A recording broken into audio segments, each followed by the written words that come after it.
Now, we thank you that you are helping them, that your grace and your wisdom is given to them to lead us forward into a good and a better situation.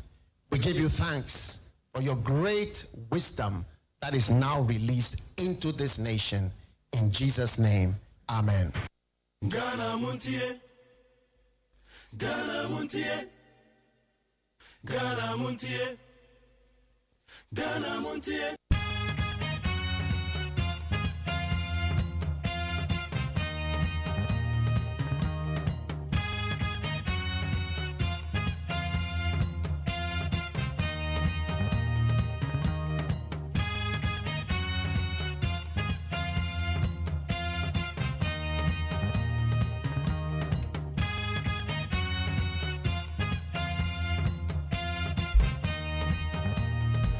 Ebusan makwa be de Ghana Montie so.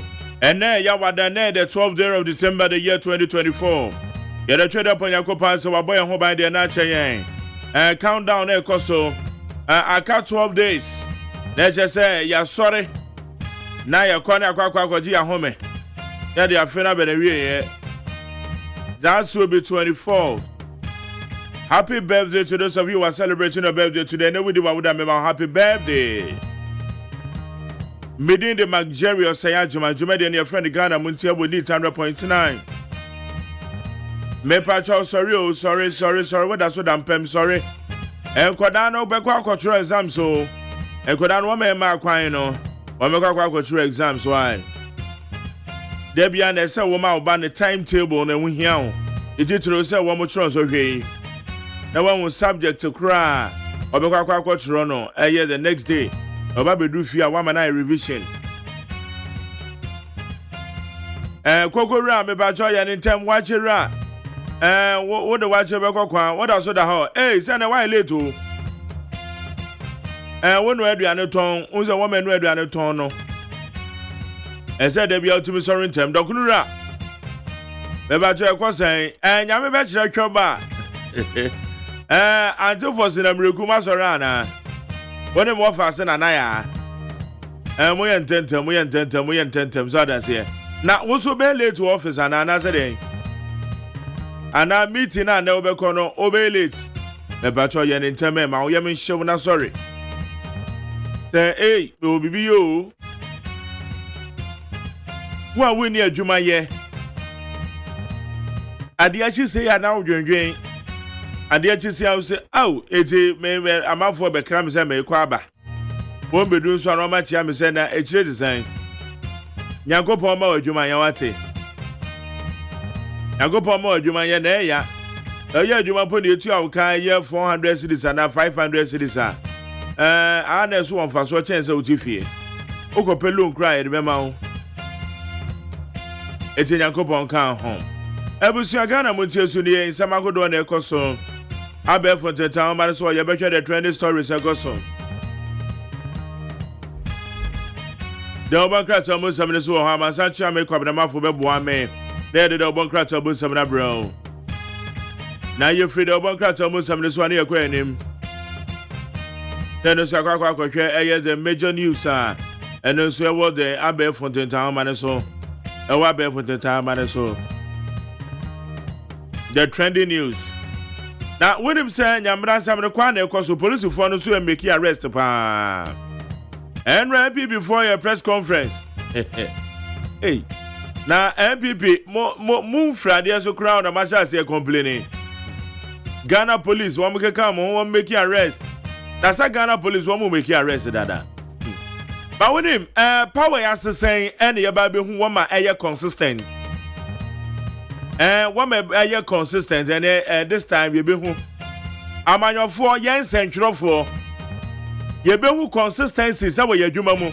Say when at the end ya or Becca, say and TNT, a ya power assassin, a bet me, I may measure the consistencies.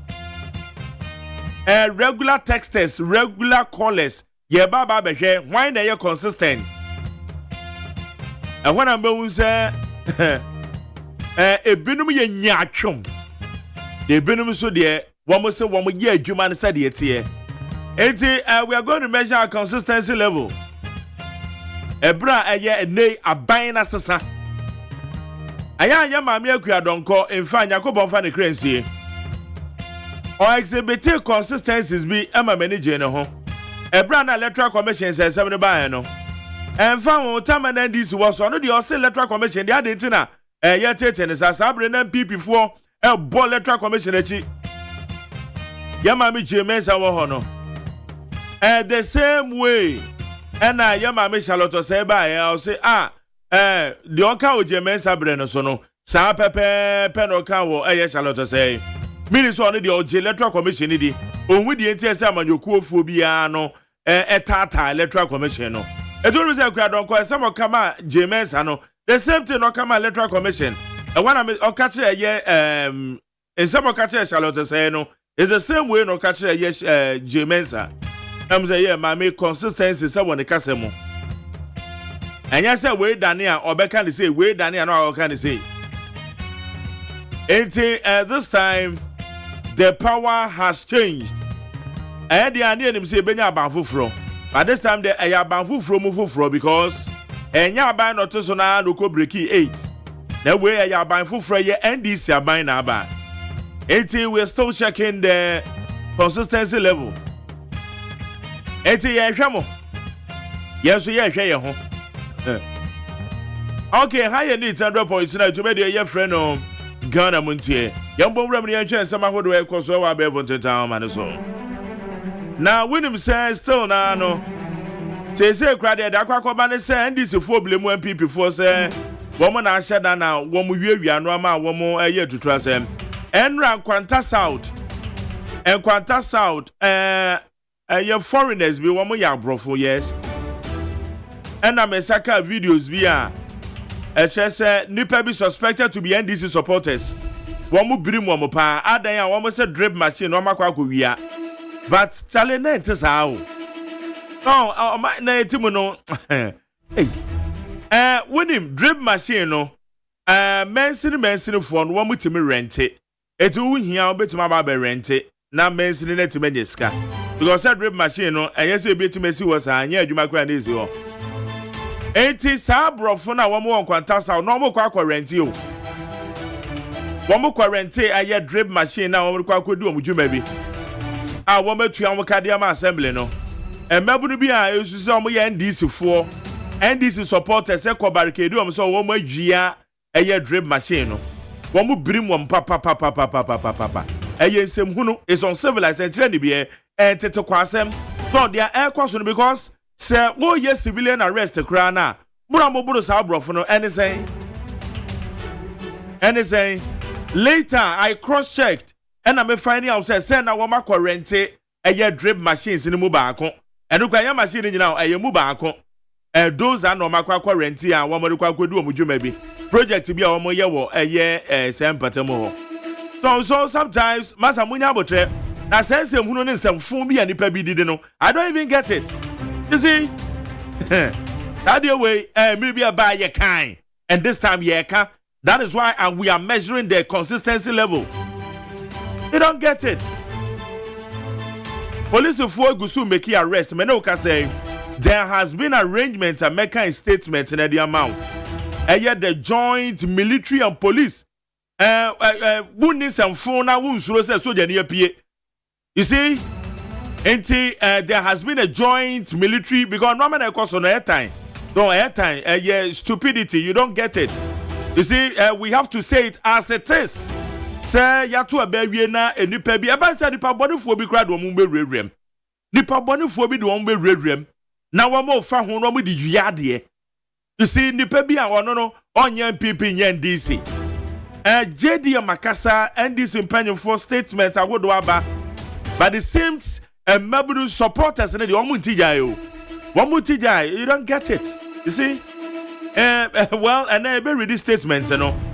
Young central for young pen munka. Adiane nya, yankas adia way and some fun and yet. So we should tell them, young Gina Radio Sunianka. We shouldn't exhibit the kind of hypocrisy. Adiane nya and nya straight away. Because you have to baby consequences in the Ukraine, Yentiminia declaration. Now we better we I say nti ama police for women abre pa wo make more arrest. Say police for woman amend woman no ama. Woman the military for ba be kan omo ho. Eti won ba betie sikrom. Enfa wa be di nsɛmfo bia they will arrest you. Woman mo arrest wo nyina so mo fon ko gina mrana no. Because you be finding out, you be bisa. Na yetimenya asonwe kakra nya peace. So that's it. Omani pay peace. You see? Bandisana, we have to tell them as it is. Right, higher needs at point tonight. Within the luxurious Agyeman, Yanko and Minian Train, Samahodoa, Edia him, Ewo, a bareful, and 10 time home and so.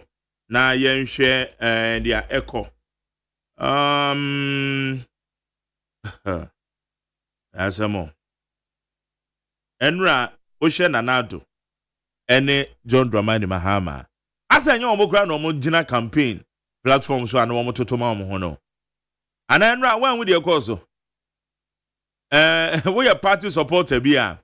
Enra say, Woshe Nanado, Utie Samokaye, Utie Sama JDM Kaya. It tells you, say, immediately after the usual politics, Wamako campaign, JDM atu tubiama omo. Nanado so atu tubiama JDM. Yato abewie. Backwarding kwenim. Wamako akosia. Transition period. Empanifo etwe said wo makasaye. Eti we party supporter now did the na who did nsɛmfo na enti ase o. Empanifo na mudi omoche na nra hwe kasa JDM kai. Hwe kasa Nanado kai. Nanado kaya ka say historically no Obo Professor Jena na Obuku Agyemang Abaso say waba be the first vice president or your bar in the history of Ghana's republic. Don't say this here no. Is it one more crack kasa and one more kasa the normal take transition period there one masha see and ray. O share said I'm paying for emi no kasa ya. I'm it what am say hey it's anya we no na no mugina campaign platforms on no to tomorrow mo. But about one edwie, it is all mine koso. It is all mine ekoso. It is no maybe we say you do good ball aso. Okay, yanko enemy share some out there. You have my full support in transitional process. Akufo-Addo to Mahama. President Akufo-Addo say he is committed to ensuring that President-elect John Dramani Mahama experience a seamless transition into office. And Nanado Eka say, why you ready say, Obema bibia kwaso kama. Na abanfo fro na oba be take over no. Obehwe say bibia be ko ye from the side. Ene abanfo fro say obehwe say bibia be kwaso kama. Na wometimi a hand over. Wometimi di oman no ahye omonsa kwan papa so na bibia ko ye. You see, say na yesi obi we ni a we hand over one. But look at what these personalities yempanifo a yeto abadema omo no a womudi enim hwe said o makasa eto we party supporter o ma egidi nyina akra no masa ye post o munya bio me say wo ma egidi a wo mokwa wo yese no okay, now you move ahead. MPP urges Peace Council, civil society to pressure Mahama to curb post-election vandalism. The General Secretary of the New Patriotic Party, Justin Frimpong Kodia, has called on civil society organization and the Peace Council to pressure President-elect John Mahama to rein in supporters of the National Democratic Congress, NDC. I was saying about the only NPP for your press conference. Say press conference we no. One more air catch the National Peace Council say no man ekoso no. One more into John Dramani Mahama for no soon to the supporters because kwakwa say supporters na dem right show mosem. Yeah, they are mope. Yes, that's good. A good call, but Ose say no ma we BC 2016 and year kano. Na 2016 yeah you move yet yeah. That was 2017. Year to abawie 2016 ayewra 2017 mu hwenanka Bruce the omo ye na ye kan na ye ka ho asem sabre the chairman of MPP Rafael Blay or so ne mrantia no enkrofo bi wie ade enti ne mrantia ne bo ho ban eso na yes ada na etie enkrofo be na wie ade so enti na make say consistency ye de ye beko so ye consistent ye nya atwom ye beko so ye consistent ade ni say this time na nya say it as it is 2016 2017 mu bi na ye te heya sabre ne ye heya and we said the ekoswe ye nhwe ni yo na daache the ekoswe ye kan sensem no ye kan say mo am follow ye mpa no go back and listen. You see, it is one say you are calling on National Peace Council. It's ye ka afi MPP for say see am fura there so much as say bon say 12 for echi and I just go do press conference na ye dem me twe na say say see na wo so wada ne win bon say 12 for echi na say 12 for ye nkasa e na ya kan anu atum see hey masa okay anyway they are calling on the Peace Council say woman kasa na homo fanfa de ekoso no hey masa okay post election violence o ma yetim pa de chale hu okay post election violence yeah administration works to gazette 2024 election results on hold due to fear of attack.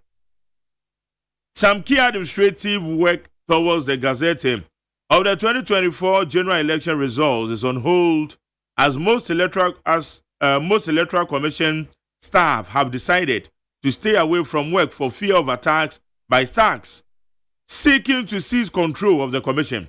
So, maybe be a susu so mo yandisi for one more collation centers, one more force electoral commission. Ebinim wo kwa yemu say Sam George no mani ade gina ho just say one more chair electoral commission declare result ni nyina videos aye hu enu ti ame hu abo eye returning officers bi etu am kwa no madwane afri eye wom officers wom madwane afri wom officers because wom suro say ansha na mabu no bi aba wom so de ekoso no say ye kan ye bwa ye ni ye kan say de etie enu ti say wom gazette results no there has been a challenge as to results na say wom gazette no enti one of the ababe to the electoral commission who say results na ye wie ewo eye constituency level na it is say about the national normal gazette wo gazette results ni wie a eno na kire say eye sa constituency ni dimu ewo ho ne enti eno no say yisi nkrofo ni bi kra bebre adwane enti omo ni office no ma send the results no kra dia come. So that is how it is. Disgruntled foot soldiers responsible for disgruntled MPP foot soldiers responsible for looting of state agencies, Basintele claims. A deputy communication officer of the National Democratic Congress, Malik Basintele, has blamed supporters of the New Patriotic Party for the post-election violent incidents recorded across the country. Ashansi Basintele so say at the end the course the MPP for na yo or say MPP for Basintele masa the outcome is not accurate. It's not accurate. Basintele the whole Ghana men are medoba radio so first have been saying this me heya not me ha torchlight Basintele na say me fro crown fa ever since for so many years and yes oba be but for so many years me fro crown fa Basintele the outcome is not accurate. We have to let you know it is not accurate. And yes I net here Momrantie no ena e hyase yes ade we you should tell them say the omo ye no enye papa enye proper as they say what shall MPP supporters na ekoye na enye NDC for they aka no boa agentesa entesa Basintele na ka so deputy communication officer for the NDC asam ye be kan say the eti o ye be ko ne say the eti pepepe it's na make am say this time we are measuring our level of consistency. Yebeche, you see, we are going to measure ourselves with the level of consistency. Obiaka wubi. Amanyo for Obiaka home. Ibianse MPP, Wamasha say press conference calling on Peace Council. 2016, we press conference calling on the Peace Council. We are measuring the level of consistencies. We are regular texter. We are regular caller. Ye measure ourselves with the level of consistencies. Because I say you can't create and kakra. Amano say money, mummy can't create kakra. Yenim se ayana mo ye yemo no ma bi but yen ka no kre kakra. O ya man yosem na ye yemo. You see? Now let's go here. Having Ghana's first female vice president deserves nationwide celebration. Akufo-Addo. Outgoing president Nana Addo Dankwa Akufo-Addo has indicated or has lauded the historical incident involving Ghana's having the first female vice president. So Nana Addo Dankwa Akufo-Addo ena oka say yo. Once time anoy campaign one time kasa say we. But to abawie no.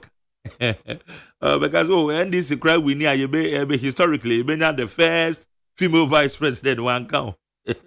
Ya to abawie ya nei omulusu ye no say transition period na ekoso. And Nana Addo ebo abaso say Professor Jenana Opoku Agyeman obo na abaso say nei abakwa say mu no wababa be ye Ghana's first female vice president. And all the same way, or the atuja.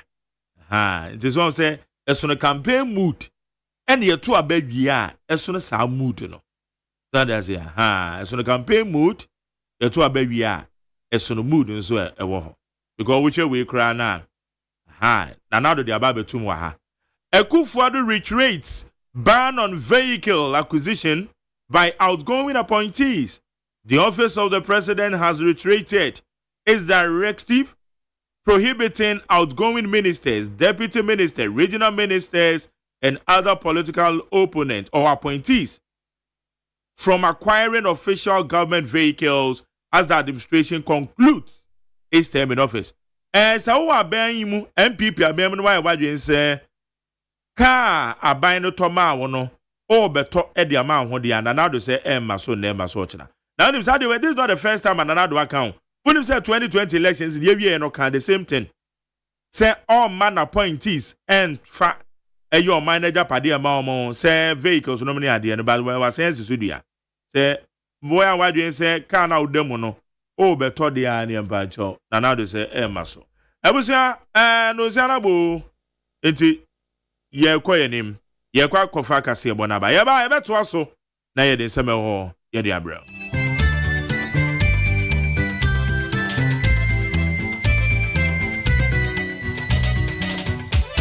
Abono Sia Peace 104.3 FM Suni.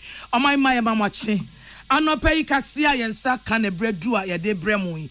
Na kasia boy fi Peace FM so one crying. Assign namo okay 101.7. Afenit FM 100.9. Yenina ya worship house Abeka Junction and crime. Afe hello 101.5 FM and so kumase.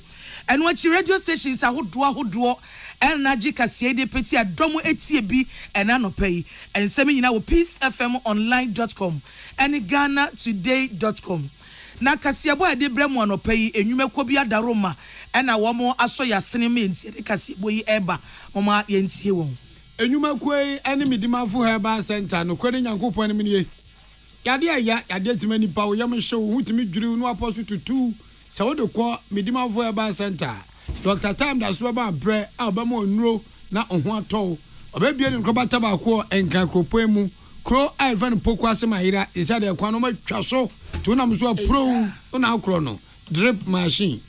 A 0244 774 282. If you ask them 0500 727215. Mongongo Pebby first say Kivo what pepper them with a shooter. Guess no.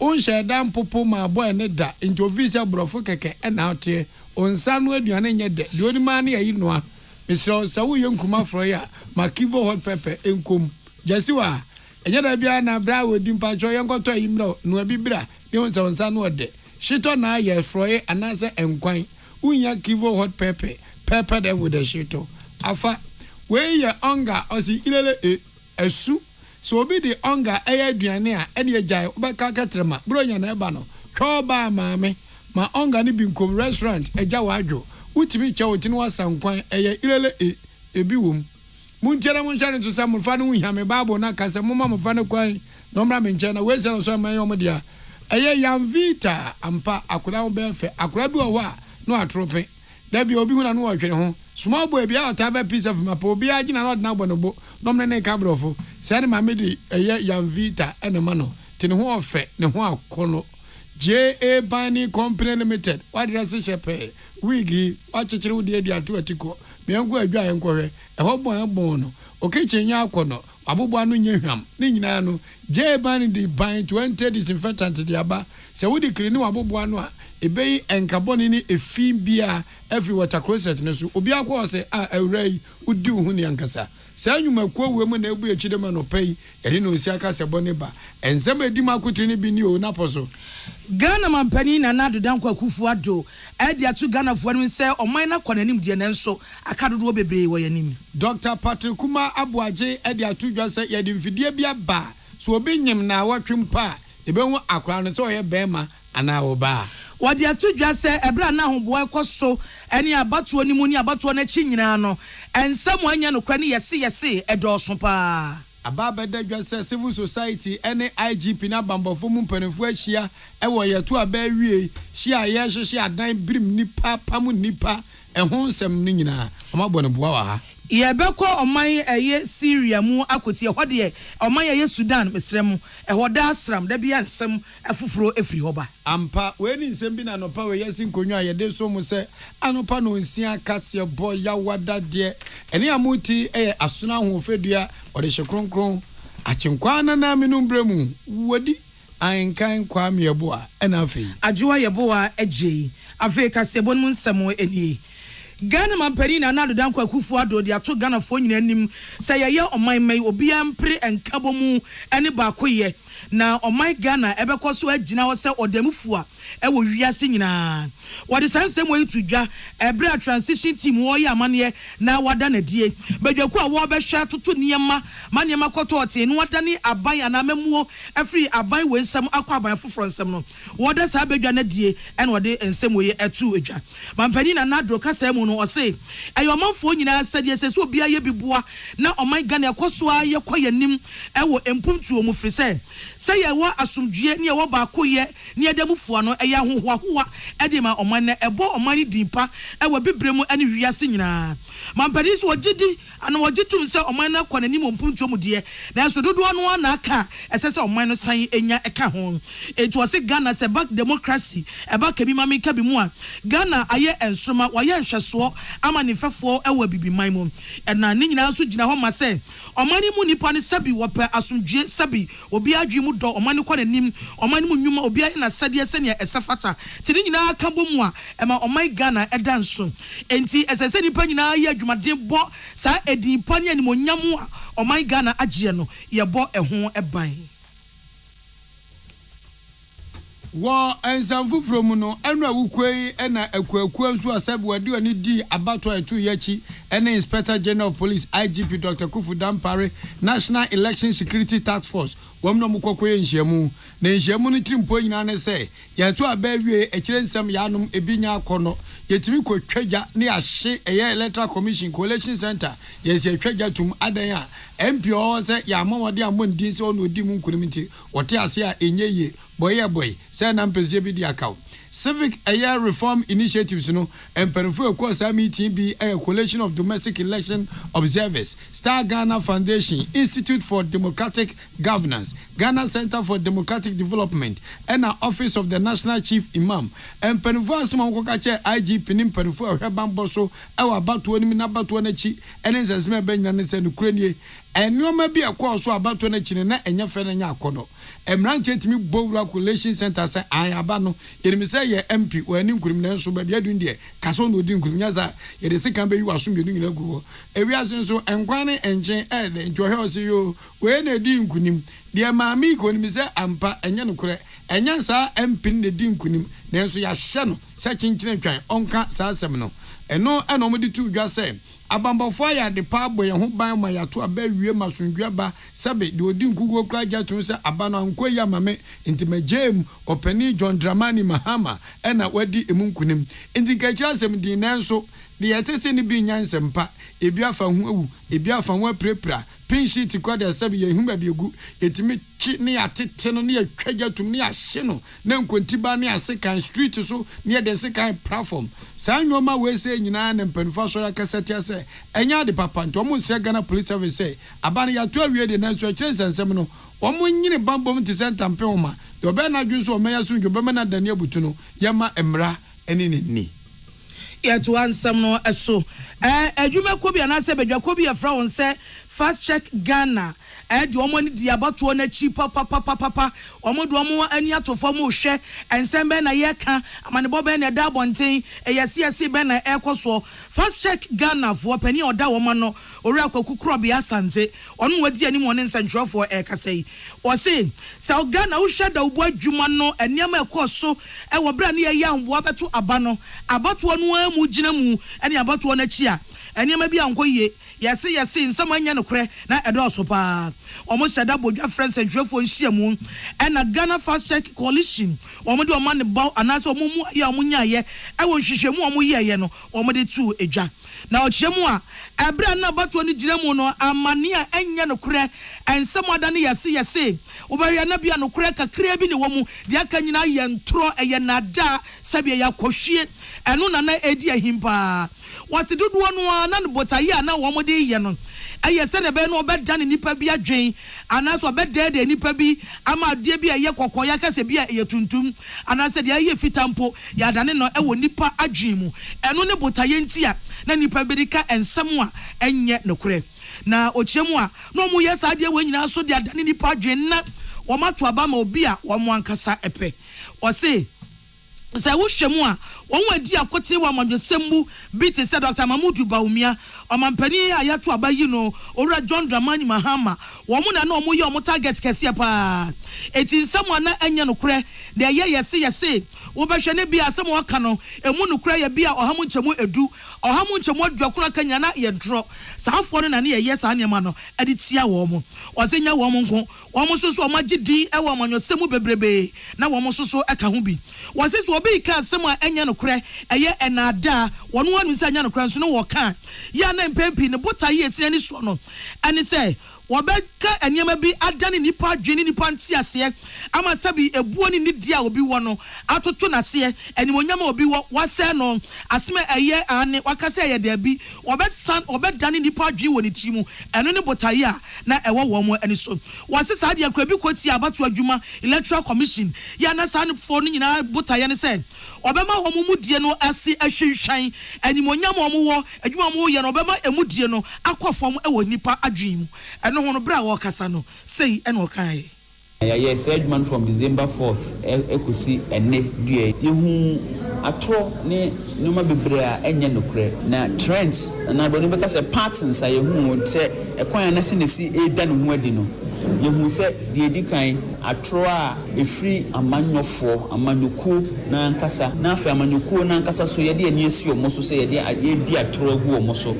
na edikan amanyofo panyimfo tese omo mutu franka ama amanyoko no enkanka yera Don Mahama ni yera Mahmoud Baumia were top targets atura emu at omuni pasu etoso miensa ye atro ana ede ani asi abato no ho credibility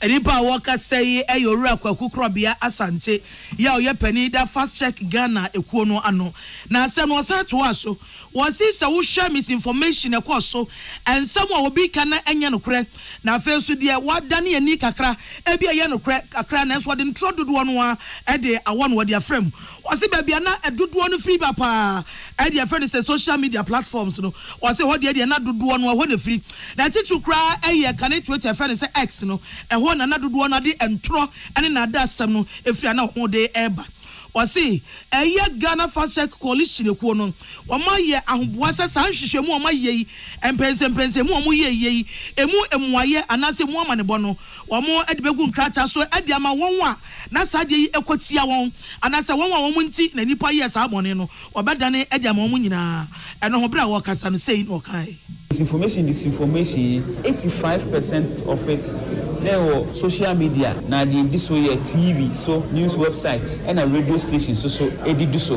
buy social media. No, dear him were Twitter, Facebook buy TikTok. Buy any day edit so. Yes, and you see, I didn't in life. Just say AC no. Now you so monitor. No money be who you na. EDB MMA EC no.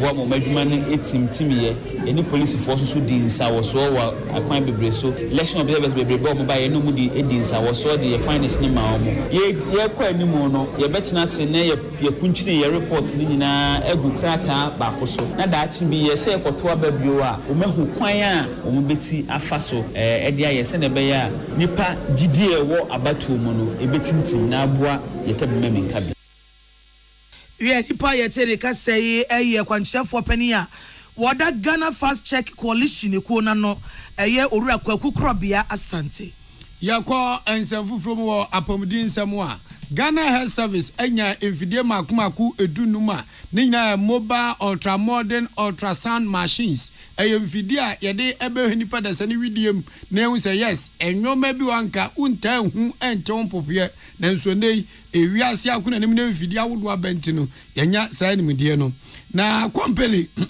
kavra company boy na this enwoma we be check Ghana Health Service ana wode be boa wom Nelix Corporations Company Limited.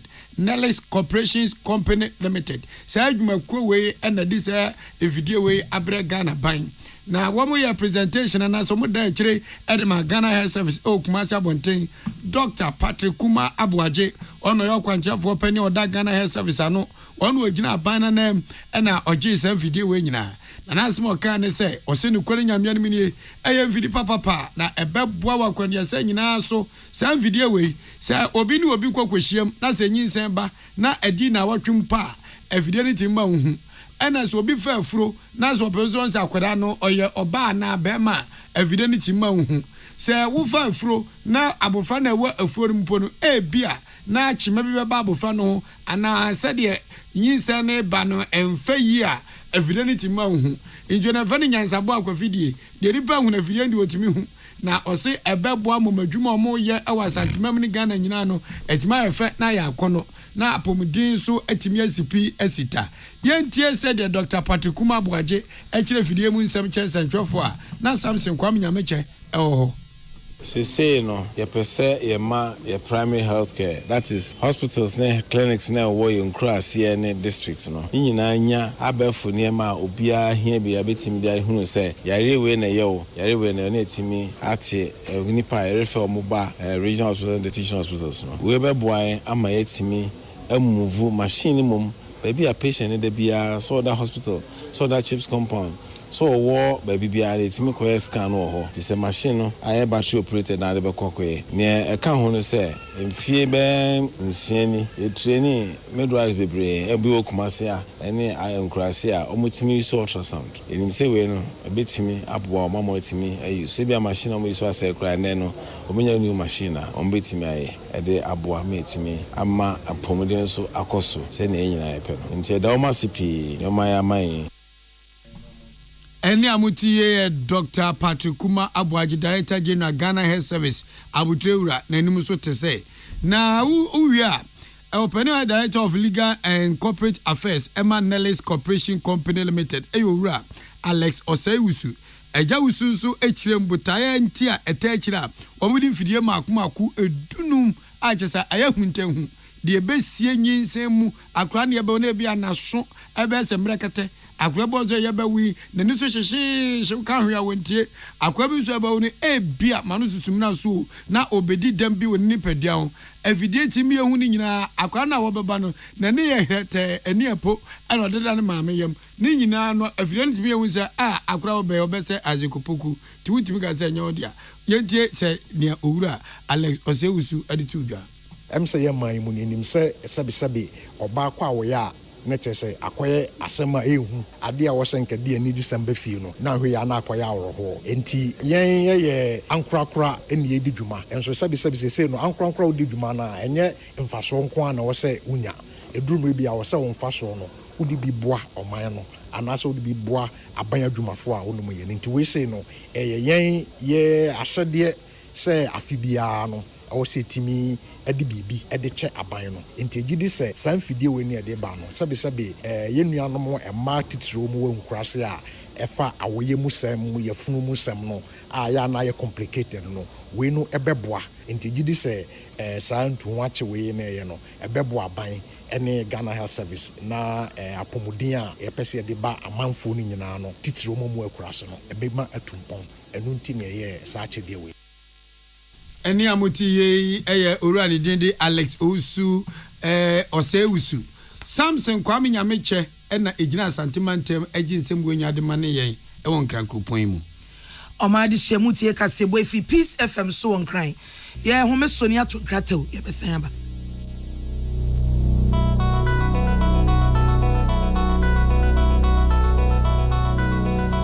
So wakoma ho hyehyɛ ana ɛbɔ periperi de broni kan hardware no a ɛde na sɛ wo yɛ na sɛ wo yam so atim so wo be packing a farmer Martin's liver salt techira kwai entem ehwie nsu agu glass mu ate Martin's liver salt no ba ko no na wo de agum wo be hu sɛ ehuru wa glass ni mu na wanom Martin's liver salt ye won orange flavor ana ba ko so ye plain wonu mu a ho beto na mum edi na anu na ho nto wo a ko hu doctor Amanfo, the Amoka Chere Freddy's Corner home appliances or the Abba Freddy's Corner Home Appliances Center. Home appliances are a ye papa bia, a biwo brands Bain, Media, Samsung, Skywell, TCL, TV, air conditioner, freezers, fridges, water dispensers, and Nidia Keka home. Nia ubenya good warranty dear. Ko Freddy's Corner Home Appliances ukokomemle. CCTV a Boama monitor of properties, any business at anywhere in the world. CCTV a need daho, a detector, clear pictures. Wi-Fi connector. Utimi connect my phone. Our monitor baby a wo wiasibia.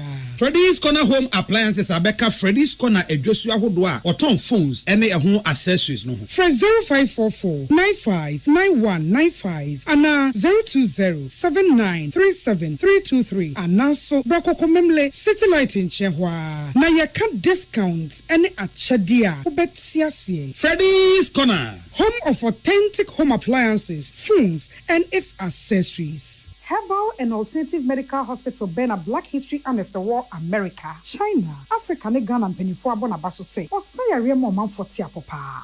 Amen Scientific Hospital. I had a sabia, or one Fidian was so, Yawudasua, and Fidian Chiro Yadi, Nanua Sanso Sao Yadi. Amen, a expert or one Koyarium, one run when nam. Now, what Dr. Fonia Nurse Fonso, or what's ma? Amen Scientific at the herbal, homeopathy, naturopathy, and reflexology, na as Sayadi. I want to pay, and I are ready to say, Yamia Dumunti, Yaria expert.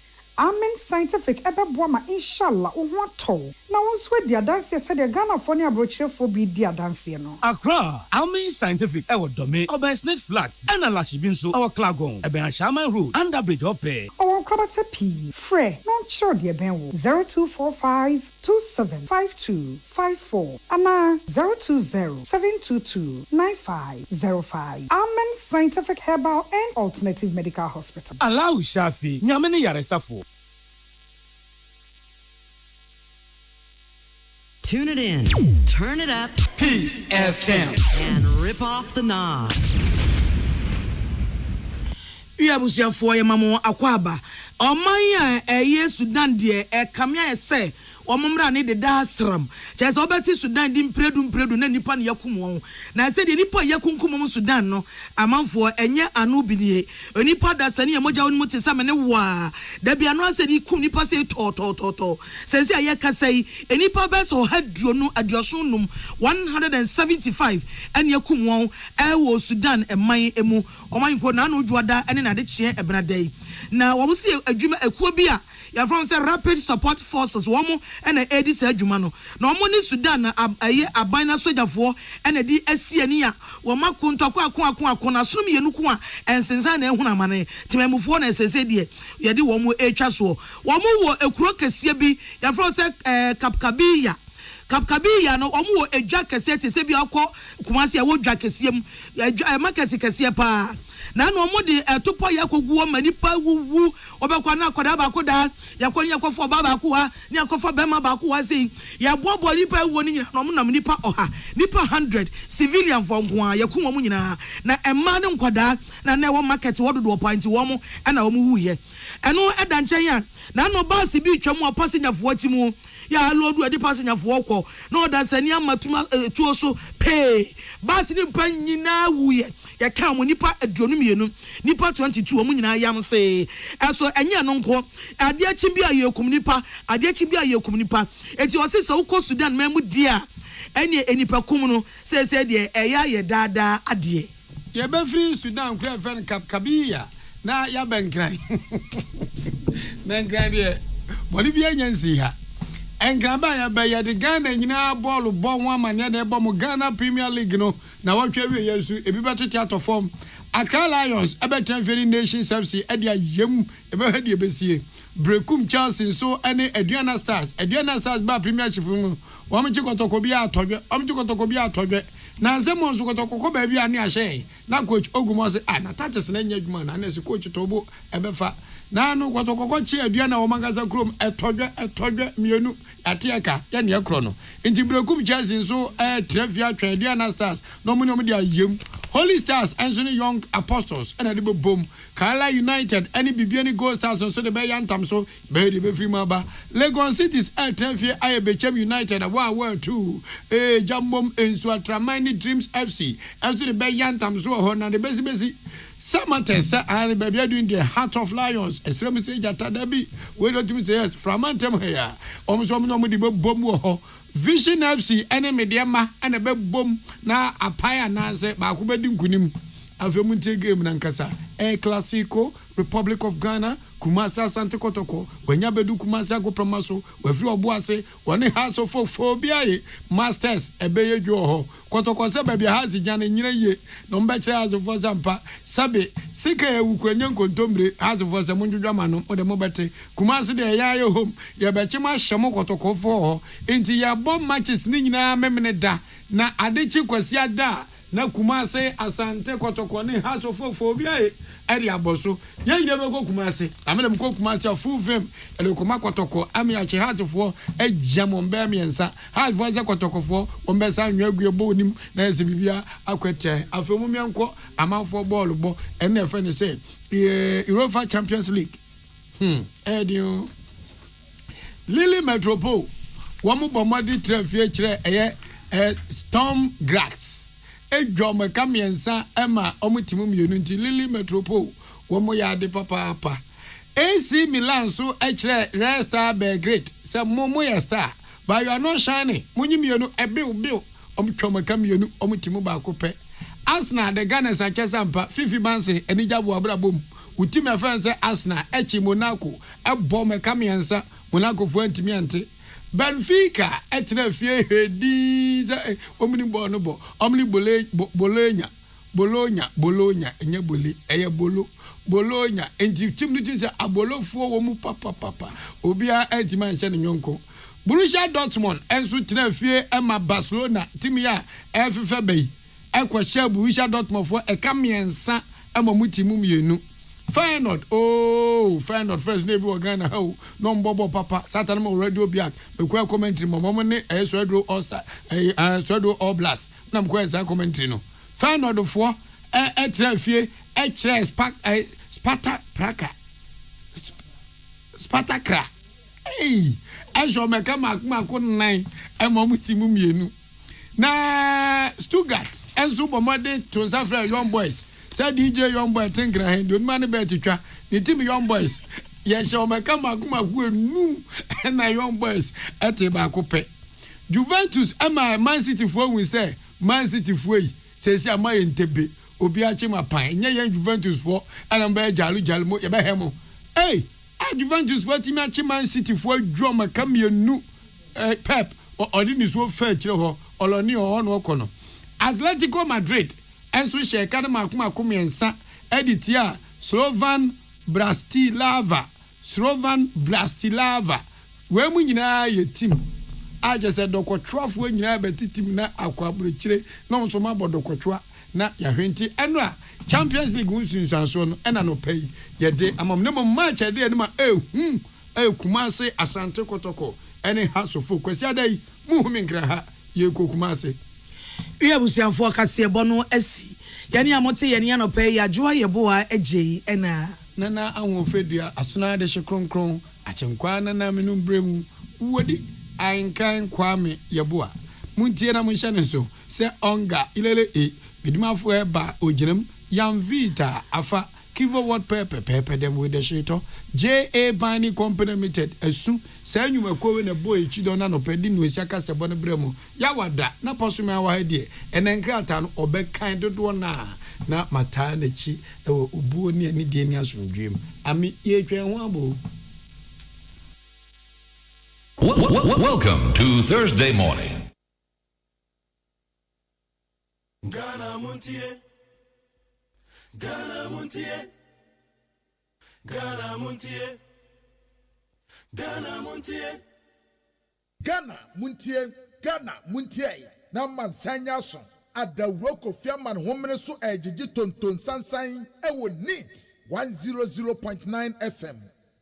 Hey, catch it. Listen in here. And you ma beto to dia me baba no ho ade no. Hwem so betumi a. Hey, asew. Hey, now beka. Ya John to mami ensa duku portmanteau. This way chocolate drink. Na kan wo hwe afibia so beri ni waware ne a. This way chocolate drink. Na kan sia. Oh, asew. Wo den kan no tumu ho. Me be mo anu nsu hye kura de aka ho. Wo hwe de wepi ho. O ka sa batete e da fom ho. This way chocolate drink. Kra cha be pe baba aware yi. Asew. Ye fi ase this way chocolate drink. Ya sorry anopa no ne yenom ye be hye fridge nom no se snack ye nya hoho a no ne de serve wo mo ye didi wie ne ye pe bibia bogu ya de so a this way chocolate drink ne yenom and this way no ti ano a he se kire wom kokko wom milk wom bibia wom ade wo hia ne so hye this way chocolate drink de wo hia ani so hye FDA ahwehwe se adwede nkratoe mo agye atum se eye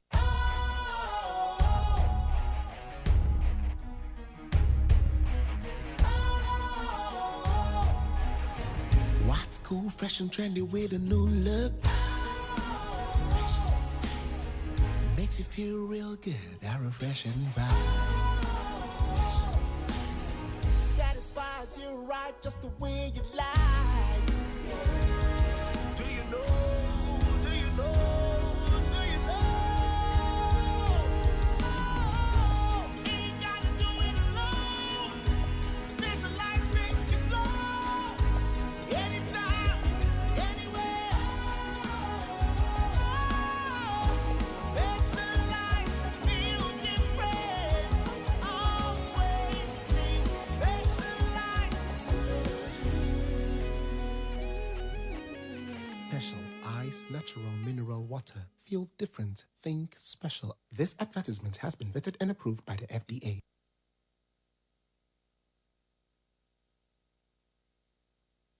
Ghana Montie. Ghana Montie. Ghana Montie. Ghana Montie. Ghana Montie. Ghana Montie. Na mansanya so. Adawro Kofi Aman homene so ejiji tonton sansan ewo neat 100.9 FM. Ghana Montie. Ghana Montie. Na mansanya so. Adawro Kofi Aman homene so ejiji tonton sansan ewo neat 100.9 FM. And President-elect, I heartily welcome all of you to this evening's state ceremony, which bears on the inauguration of the 2024 Joint Transition Team by the President of the Republic. We congratulate all the members of the 2024 Joint Transition Team for their appointments. Excellencies, distinguished ladies and gentlemen, it's now my distinct honor and privilege to invite the President of the Republic, Nana Addo Dankwa Akufo-Addo, to give his remarks, inaugurate the Joint Transition Team, and officially provide a handing over note to the President-elect, His Excellency John Dramani Mahama. Please, let's welcome His Excellency, the President of the Republic.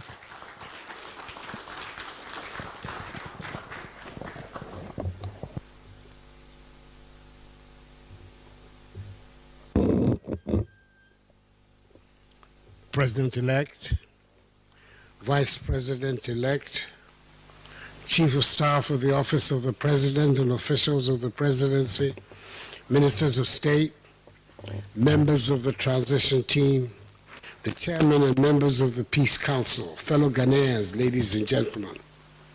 I welcome all of you to this inaugural meeting, which marks a significant step in our democratic process, the smooth transfer of power from one administration to another.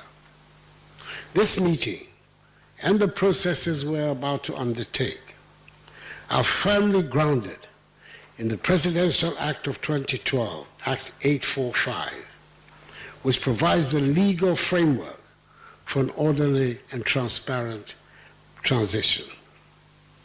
The just ended presidential and parliamentary elections have once again reaffirmed the will of the Ghanaian people.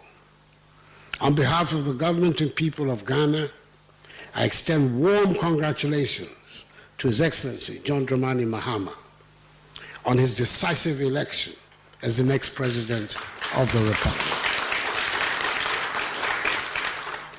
I also warmly congratulate Professor Nana Jane Nana Opoku Agyeman, who has made history by becoming Ghana's first female vice president-elect. A pioneering achievement that underscores the strides our nation is making toward gender equality and inclusivity in governance. I'd like to assure both of them of the full support of my government and myself for an effective transition, and wish them luck and God's blessings in the discharge of their high responsibilities. Ladies and gentlemen, the peaceful transition of power is a hallmark of mature democracies. Fortunately for us in Ghana, the foresight of the Fifth Parliament of the Fourth Republic has, with the adoption of the Presidential Transition Act 2012, Act 845, established for us a robust framework for managing transitions, safeguarding the gains of our democratic journey. Today, we reaffirm our collective resolve to adhere to the letter and spirit of this act and ensure that this transition proceeds seamlessly, transparently, and with dignity. The composition of this transition team is thus in full conformity and accord with the Presidential Transition Act, with the composition of the President's team comprising the Chief of Staff at the Office of the President, the Honorable Akosua Fremont Osel Perry, who will serve as the alternate co-chair of the committee in my absence, the Attorney General Godfrey Yeboah-Dame, the Minister for Presidential Affairs, Honorable OSEI Agyeman, the Minister for Finance, the Honorable Dr. Mohammed Amin Adam, the Minister for the Interior, Honorable Henry Korte, the Minister for Defense, the Honorable Dominic Nitiwo, the Minister for Foreign Affairs, Honorable Shirley Ayoko Boche, the Minister for Local Government, Honorable Martin Ajayi Mensah Kosa, and the Minister for National Security, Honorable Ken Dapa. In accordance with the Act, there are also 4 ex officio members, namely the Head of Civil Service, Dr. Evans Agri Daku, the Head of the Local Government Service, Dr. Nana Atu Arthur, the Secretary to the Cabinet, Ambassador Mercy Deborah Karikari, and the National Security Coordinator, Mr. Edward Asumani. Furthermore, the Advisory Council, provided for under the Act, has been constituted. I have nominated Professor Mike Okwe, former Speaker of Parliament, to serve on this council. The President-elect, John Mahama, has nominated the former Speaker of Parliament, the Right Honorable Edward Du Ajaho, to represent him on the council, whose chair is ex officio the current Speaker of Parliament, the Right Honorable Alban Bagbin. The functions of the transition team, as outlined in Section 2 of the Presidential Transition Act, are clear. They include ensuring a proper and seamless handover of executive authority, ensuring the provision of daily national security briefings to the President-elect, and ensuring the due discharge of the financial obligation of the state to Article 71 office holders. To execute these functions effectively, the Act makes provision at the instigation of the transition team for the formation of discretionary committees to address specific aspects of the transition process as it deems fit. It is obvious that the role of this team is not simply administrative. It is deeply patriotic. You are tasked with ensuring that the incoming administration receives all the resources, briefings, and support it needs to begin its work with the single objective of advancing the interests of the Ghanaian people. Ladies and gentlemen, this meeting is a reaffirmation of our shared commitment to the democratic principles that underpin our republic. This commitment is especially critical in the current context of West Africa, where the region faces threats from unconstitutional changes in government and the spread of terrorism and violent extremism.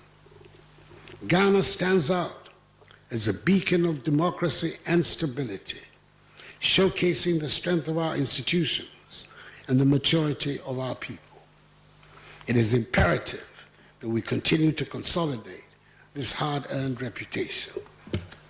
By adhering strictly to the provisions of the Transition Act, we send a powerful message to the world that democracy thrives in Ghana, even in challenging times. As we embark on this transition, I urge all members of the team, both from the outgoing administration and the incoming one, to approach this task with a spirit of collaboration, transparency, and mutual respect. The people of Ghana are counting on us to prioritize their interests above all else.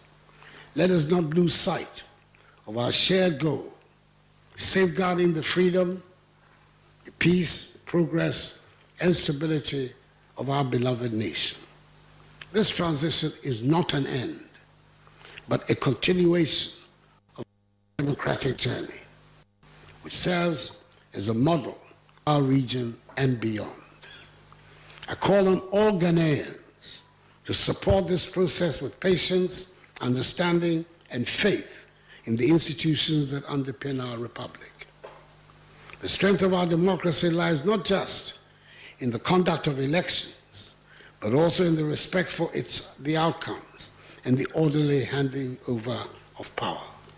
Let us continue to build a nation that serves as an inspiration to others, a nation united in its diversity and freedom, and steadfast in its pursuit of progress.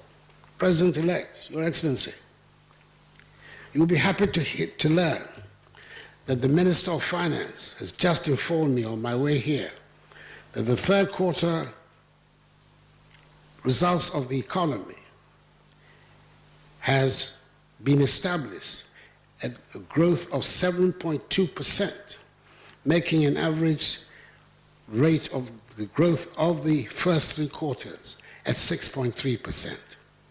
We are indeed back to the pre-COVID era of growth in my first term. May God bless us all and our homeland Ghana and make her great and strong.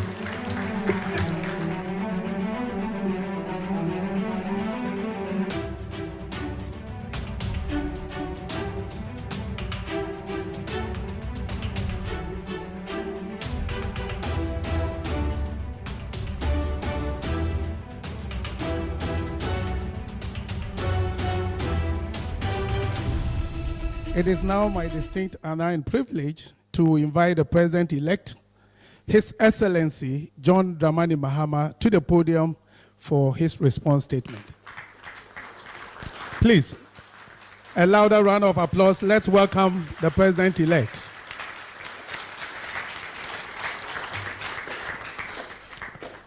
Thank you very much.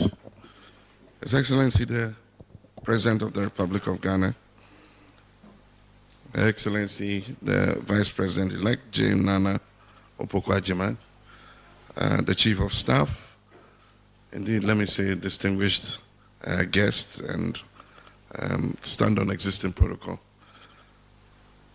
I want to thank His Excellency, the President, for his kind invitation this morning to visit the office of the President to discuss preliminary issues before the inauguration of the transition team this morning.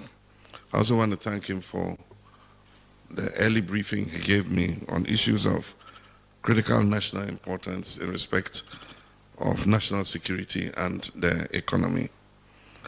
I want to congratulate him on superintending over what has been a successful election, and to congratulate the Security Service, the Electoral Commission, and all those who helped to make this election successful. Our country has done it once again, despite the belief of naysayers, and I believe that Ghana will continue to get it right when it matters the most. Today we're here to inaugurate the Joint Transitional Team as required by law, and I wish to congratulate the members who have been selected or nominated to serve on this Joint Transitional Team. There's huge expectation that this transitional team will get its work right so that we have a seamless and smooth transition of power from one democratically elected government to another. Obviously, this is in fulfillment of the Presidential Transition Act, which was signed into law in 2012 by our late President of blessed memory, Professor John Evan Sata Mills. The law requests that we set up a joint transitional team in a cooperative spirit with mutual respect and openness to the approach of matters during the transition period. The purpose is to achieve a smooth and peaceful transfer of government administration, as I said, from one government to another. We pray that the members of the Joint Transitional Team will work within the confines of this law to fulfill the wishes of the Ghanaian people as expressed in the votes of 7th December 2024.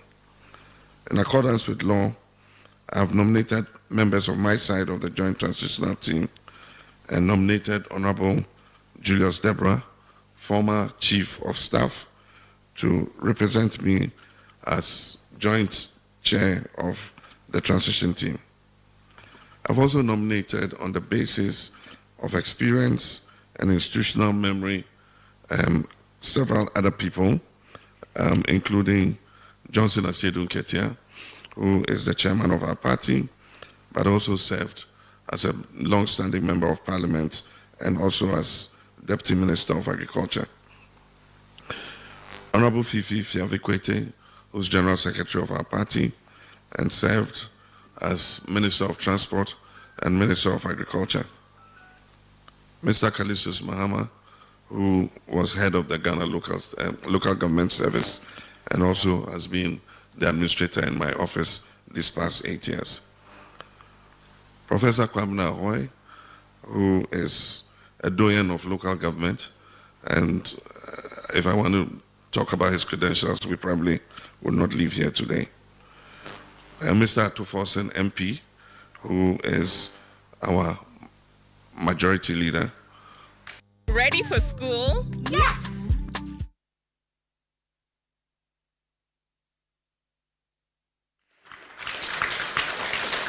In order not to stir controversy, maybe I'll say incoming. I don't know what position you take, but Honorable Mahama Yarga, MP, who also served as Minister of Youth and Sports and also as Minister of Environment, Science and Technology, and is the MP for Boko Central. Honorable Valerie Sawyer, who served as Deputy Chief of Staff and also served as Special Presidential Advisor on policy. And Honorable Guzitano, who is a long-standing cadre, has been a member of the PNDC and is a very well-known intellectual and very seasoned politician and businessman. We have 3 ex-official members, and the first is Honorable Prosper Bani, who served as Chief of Staff and also as Minister of Interior, but previously worked with the United Nations.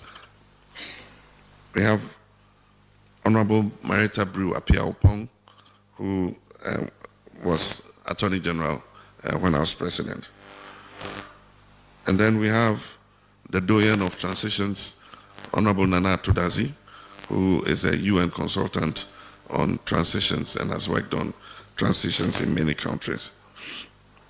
And of course, as Mr. President said, the Honorable Dua Jaho joins the Honorable Michael Quay under the chairmanship of Speaker Sumana Bagbin on the Advisory Council. I wish to ask that we all be guided by the spirit behind the Presidential Transition Act to ensure a smooth and seamless transition. We may belong to different political parties, but we all belong to Ghana, and let the spirit of our nationalism and patriotism prevail. We call on the transition team to work expeditiously and within a modest budget, given the prevailing economic circumstances, even though Mr. President seems to strike a very upbeat tone on recent numbers. I'm sure the transition team would establish that.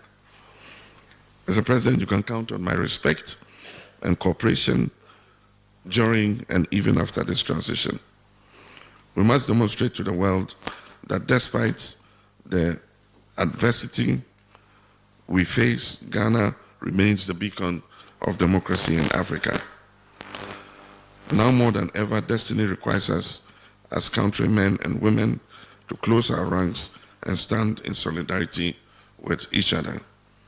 And just a little slip, I omitted Dr. Edward Omani-Boama, who was Minister of Communications in my government and has been the Director of Elections during the past election. And so we must put our country first, and the work would be onerous, but we expect that you're capable and you're going to put your shoulders to the wheel. Myself and Mr. President will be available in case you need to consult us on anything. Let the spirit of cooperation that has marked the post-election period continue to guide us even as we go through this phase. And so I want to thank you all, and may God bless our homeland, Ghana. Thank you very much. Thank you very much, the President-elect.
Okay, I'm going to be 100.9. Jumede your friend Ghana Montier.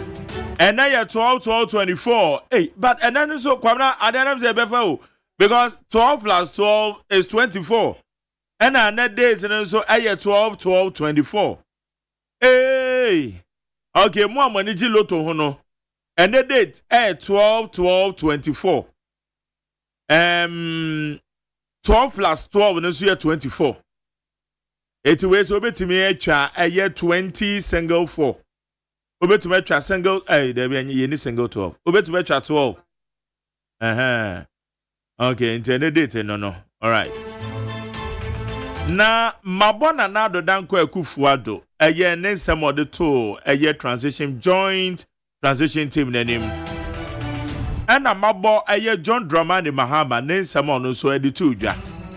Na bombe boy yen yes na me born keke but me sign esua bibia frim na be dia to anim wa wutie me se wo champanyin fuyi kasa wo mkaye to the extent said another credible Professor Jena no Opoku Agyema baso o hwe JDM said you kan say odibuo e de bema nanado kan some mo kan asa nya mo kwa no mo gina campaign platforms no so it tells you say Masa ye kwa campaign ne ye to abani wia dia ka ne your mind. In fact, empayinfo yi e show leadership. E wo mkasa mo hwe nanado so obetwe se bibia bekoso no wa hand over. Mo beka ya kwamna na me ka kire mo se why na o se ye beto abama no lose ono no se on hand over. Ane de campaign sam ka wane betimi aka.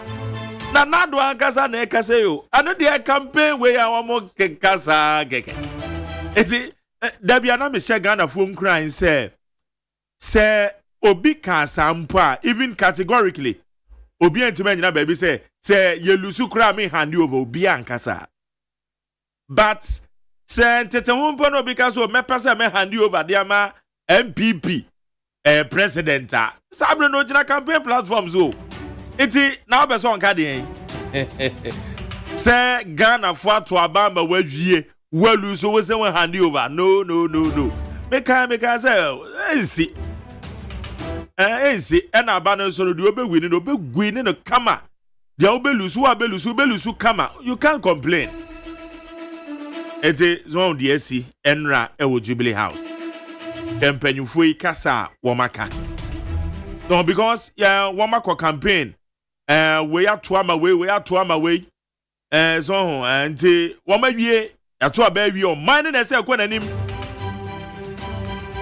o man na say kwa nanim o ana tama JDM ka say yaman honeymoon no na ibi ka say honeymoon no kwakwada o kwada we na ogira ha na o kasa no say the voice kra esi there be you can't sleep you can't sleep. It's your mind na asha say no mind koso no o mind na eguso a kono to obi anwi enti mo achitafo na mo de monenama empanyfo yi hwese do ma show leadership JDM kra ba bontia ba betu na achitafo fo se munya de amoye NDC for the statements ba ya miensa ana ba bonten edi tu achitafo ifo se munya de amoye mo de amokoso amoye no we ma esa no betwe mu be 90%. Benyo so say won benya post to cry.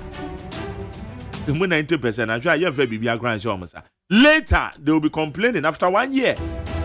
Ejina yet ya. They will be complaining bitterly. Okay, high need 100.9 to media friend Ghana Montie medin the luxurious Agyeman. Your statement say waha. Ejebe kenkan statements and so the amount. Amasancha me kwabra for atena say. Wajina dwa na Kojo Damiado. Ono no be producer time echi waha. Kwesi abwade a majina dwa na me supervisor. Dr. Farah Dixon na executive producer. And I'm general manager Kennedy Asante say. Wamuna Bobby Chidom Eddie Jumedi Edebra we need 100.9. So we call YouTube no so aye dem wo why. E hona eye despite media. And now we call Facebook no so a. E hona eye need 100.9 FM. Need 100.9 FM. What do I do in Chirebe 020 1162746. Now the question makwa me bisa on say Adenti na mpanyifo yeto abawi a wo nyina ka bo mahu se so oman ne koso na mo echitanfo no mo nanam edi nsem hu no na ebi ekowie ano ama no ne ade maka hu se samo ye sa na dipa bonefo be frem mo dipa bonefo no so ya mo ne ye de be hye mo itina mankwankwa ye sa na ade jediem na mu no kra no follow mrana ebo ye ho ban se yeto abawi a ente udi achire se obi akowia bibi nkwanta south wo hwe eye Catholic priest asofo Roma asofo a ye ko biri mu mo nkwanta south yi na se wo makowia drip machine how okay you go and kwamra machi now say oh erade adom obi akoye Another me call Tama Port. Okay. Mene. Ono ane call. The boss be na call. Nti ye call ye na ye didi nkoma afa eniama ekoso no. Na wa say say wote na wan hwehwemu a. Na e wo said ye tie kakra. Tinkomo ya yesi wo makoje Tama Port wa bosu. Na ye bisem. I can say me kura de enka say e wo ye mrem e wo ye nsese mu. Yeah. Say ye to me e confiscate vehicles auction. No mo bon auction. Na e true baby a. Mama bon auction. Is it option? Me ba cho no option. E auction. Auction. Okay. I don't want to auction card. I want to know who can. Saka we ya. Uta de bia na say. But auction card okay, I need duabo bi o he duabo da so. What if say auction card bi abadafo bi koto e say na car radio so abodua. Na car no when two car no ma car na mfa na travel be 100 meters. David won told. Bia go fa na car. Na waje. Price ya nipa no koto no no wate so aton no fofofo. Na o ka ze obetua me wasumado. Wasumo ni ba se ofa kwambo na so jedia. Unse bi no wa na o mo sheda ba de bi wo ho a nipa no so akofa car na be si wo no nkonko yi o. Na car na si wa na uniska wo di be yi na akokra car na ba. Nti no so ho. Sometime ago. Enti kwamra na o mo zen, o mo se bot wa. Na tell say wo be kai me. Sometime ago me ka kire wo say na omo ye auction ema minister bi nua eto cars ba ko 20 o kai say me ka kire wo say oto 20 ameka say minister no ye greedy kire say enka oma wo mu policy ene wo mu supporters bi because na ye enketua ni bia na bu onso fofofo ana ba akofo to bebrebe sa enti se auction cars gu ho mo supporters yi na gu ho yi majari edidi jawa hu ya o edidi ja ya dia media dia wa puta ma na fie no wonti se wodi bom enti egu wo bebre mo supporters in na ninam wo bebrebe ya obi pe wu baba akopɛ ekopɛ dia ye wu ba no wo de didi obi kura betumi di ayetasi no wato bi aka ho mo anye wama na gu wonu mo a ya to abawie no afa na mo bebo no auction enti se boys ye ntu american ko hontem a enka omo bo no auction no wo asesa akọ na wonim se nipa ba akofo ye auction 18 cars na de man. Okay, Kwamna meba chewo auction adwuma no mani adi akirache. Yes. Na auction ye enye 1 day pe e no mo de bo auction no.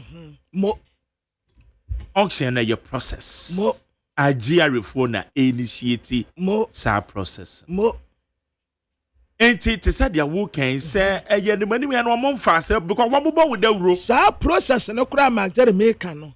Emu a wirem ana ye too fast track dodo. Say eye dia na wo say e be koso. Eye me na me kan. Nipa ba akofo pe ye ma no 18 cars. Okay, ave Kwamna ma me san famra ha. Dia wo kan wo say nansia obi akoto 18 cars. Ya de man ya option but ebiri bi atwam. Debi dia no boy si cost of pu ye yai. Okay, what dem about? Yeah. Kwamna tantio. Say auction no one fa emra kwan so na wo ye auction na. Media madwe mo no. Ente say boys bi akọ habo. Say net ye. Say one fa mra kwan so. One fa mra kwan so. Na say ye de mawa eni kwan so obi akọ ho. Me say ente say boys bi akọ ade nti na me kasa. Ade nti na me kasa. Die nti a me kasa ne say ye wo emra ye wo systems a check auctioned vehicles. So one farmer acquires no fiti ya was wakwakobo auction. Aquas cars makoma 18 dia mobi. One require your friend is saying one number acquires so. Famna say te sa dia say ye wo contract bi a wo mo dia mema amfa procurement processes so. Eti ano na ka JD and buy no say or cost stop. No. Processes no wo ho. It is a nipa obi na we initiate auction bi water mahabo. Na mra kwan so a. Kwamna me ka kire say after 7th January. Ye di JDMS so no. Obi bia obeye in charge awo GRA bia betima investigate na wache ayesafo no edo makwa kogina mra na no. Iti anwonya asa wo ya boys bia kwa stop. What are you going to stop? Ma Jerry me what did me ken? Say obi atisikan mebo. Obi atisikan ye kum obi no. Eye murder case ubetumi akoje enti memfa ne se mehu se obi atese kan edi pejade etwa obi na mesi wo me gina ho na nipa no kura okuna obekọ akodemu a na ma anye wo man bapa there be ye was civilian even see was civilian arrest good unim say we civilian na so obi di bone a men twen say police ni mra utimi chi nipa no na kwa police mebunu no ayade wa munyade okay wo bo posifu amane say na ekoso but bia na posifu when you mom go di report work kwabra I have all the briefings in now ma tell media me ko ho wo kodi nsem ewo ho kwabra meba enya so wo mo bowura obi office say wo mo koyi ni pakura firi wo no wo mo block it since be 3 days yes good when me say wo mo timi support kwan no metwase ni nyina meti ye block be 2 hours meti ni nyina wo mo so wo mo makwan mo obi amfa kampie Baba na ano na nya auction ho asem eye ehwanum a na no wo mo ye adwuma o wo mo ankọ director so wo mo ankọ CEO so wo mo ankọ ho a so Kase no en wo muso mu obi amfempie fertilizer ya ne ye kan majari me kura de aban de fertilizer abere wo se fa fertilizer no ma akuafo wo de ye beto aba mpo ye beto aba en ye se fa ma akua teche ma akuafo no me ni problem bia with that because kuyani no ohia fertilizer no no de aye na dwuma eno bai no ba enya MPP fo nko a na beto eye nyina na ye beto adie na wo de agu ho wanche amakuafo wo de agu ho yɛtu abɛwie ya aban lusu yɛ no afei na wate track ya wokɔ akɔto fertilizer no wode kɔ he Pamra, someone say nipa ba ku ye. He deɛ no And they okay fertilizer dey. Awa komada. wo che fertilizer na kɔ he Won say nipa ba ko ewu ye. Good. Emma afoforo prepraye. Yeah.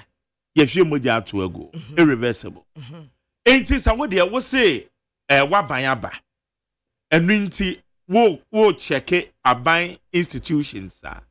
Momma police for bambofo enka mo ho. Momo famo pen konko gina nkoye akakabensem. That is what I'm advocating for. Forestry Commission the omokoye wo hoi. Pabra wonji ni se ni pabone for betima frem na makoko wie wi anu ama. Ebinum wo ho de a ebi de wo mu yama no bro so yenso so but wo mu antaniwule this if oni binom abbo party na bro pa omu ababro wonim se nipa bebre wo hono mu a yama wo mu niyama se wo mu nte emma constituency honom members ni bi so asumasi je kakra obente je kakra eda so gu binum dem de besinne eda so gu binum dem de besinne na eyana minim se eye Dr. Alhaji Mahmood Bawumia na no mo bo na bra na se eye Trimontia na se what ya ma resources se fako na wo ba akofo nko a watena so watena resources no so enti abaya lusu nti o ya dey o sisako won o sisako and some of them ebi wa MPP supporters ne nso na de abufuo ko wonum so ba ko bi wo mu ye mpanimfuo mienu wo mu frɛ polisifoɔ ansa na polisifoɔ ko wo mu fie ya wo mu ko rescue wo mu ye MPP fuo mienu ekuku GBK for ba mienu MPP supporters na di toboy ekɔ wonum fie sɛ enam wo mu so na party na lusuo enti nya nyina na ye NDC supporters sabi wo ho bɔwa na ye tafra wo mu ntira but MPP supporters nso a wo mu buafuo no na binum nso chesi nkɔfo mo ebinum tirimu aden dodo ya the resources ya bra wo se ye beto aba chema nkɔfo wo ka se sa asem we bi to NDC fo no wo mu complain say resources na nkɔfom 2016. Yes. Yes, the idea farmer constituency polling station asumesi obenten na onko ha wo selfishness ni wo greediness no wa kantam nneoma ni nyina so yeto abawie ya ho sa abanyelu so apɛ wodi mirika ekotwe na wo de akogu he okoton munya no saa ye but momo aposifu amane Sani yek. Sa pepe and yek. Ma aposifu amane afi mampeni no ankasa nra na ode tu dwa se wa aban ka bia wo ho no return Me kan statement in sa de no kra wa me yen kan na chire. Okay, abusuan ha ye need 100.9 ye de asede ma peacefmonline.com, citynewsroom.com, myjoyonline.com, checkoutghana.com, starfmg, channel, other relevant news portals. Hey, now statement in Iran.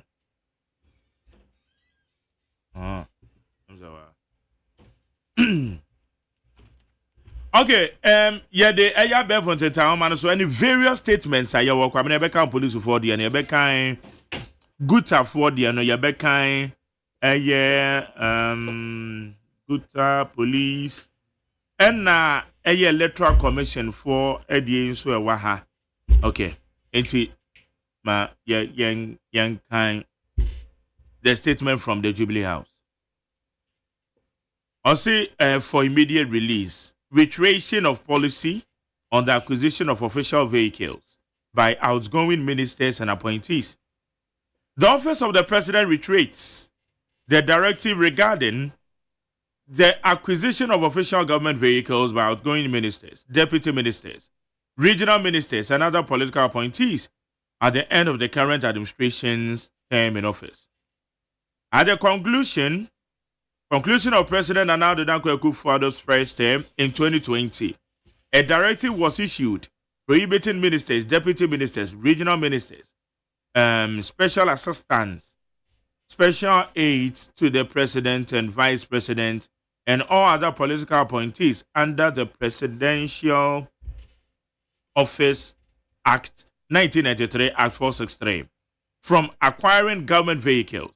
This directive remains in full effect as we approach the end of the president's second and final term. Okay.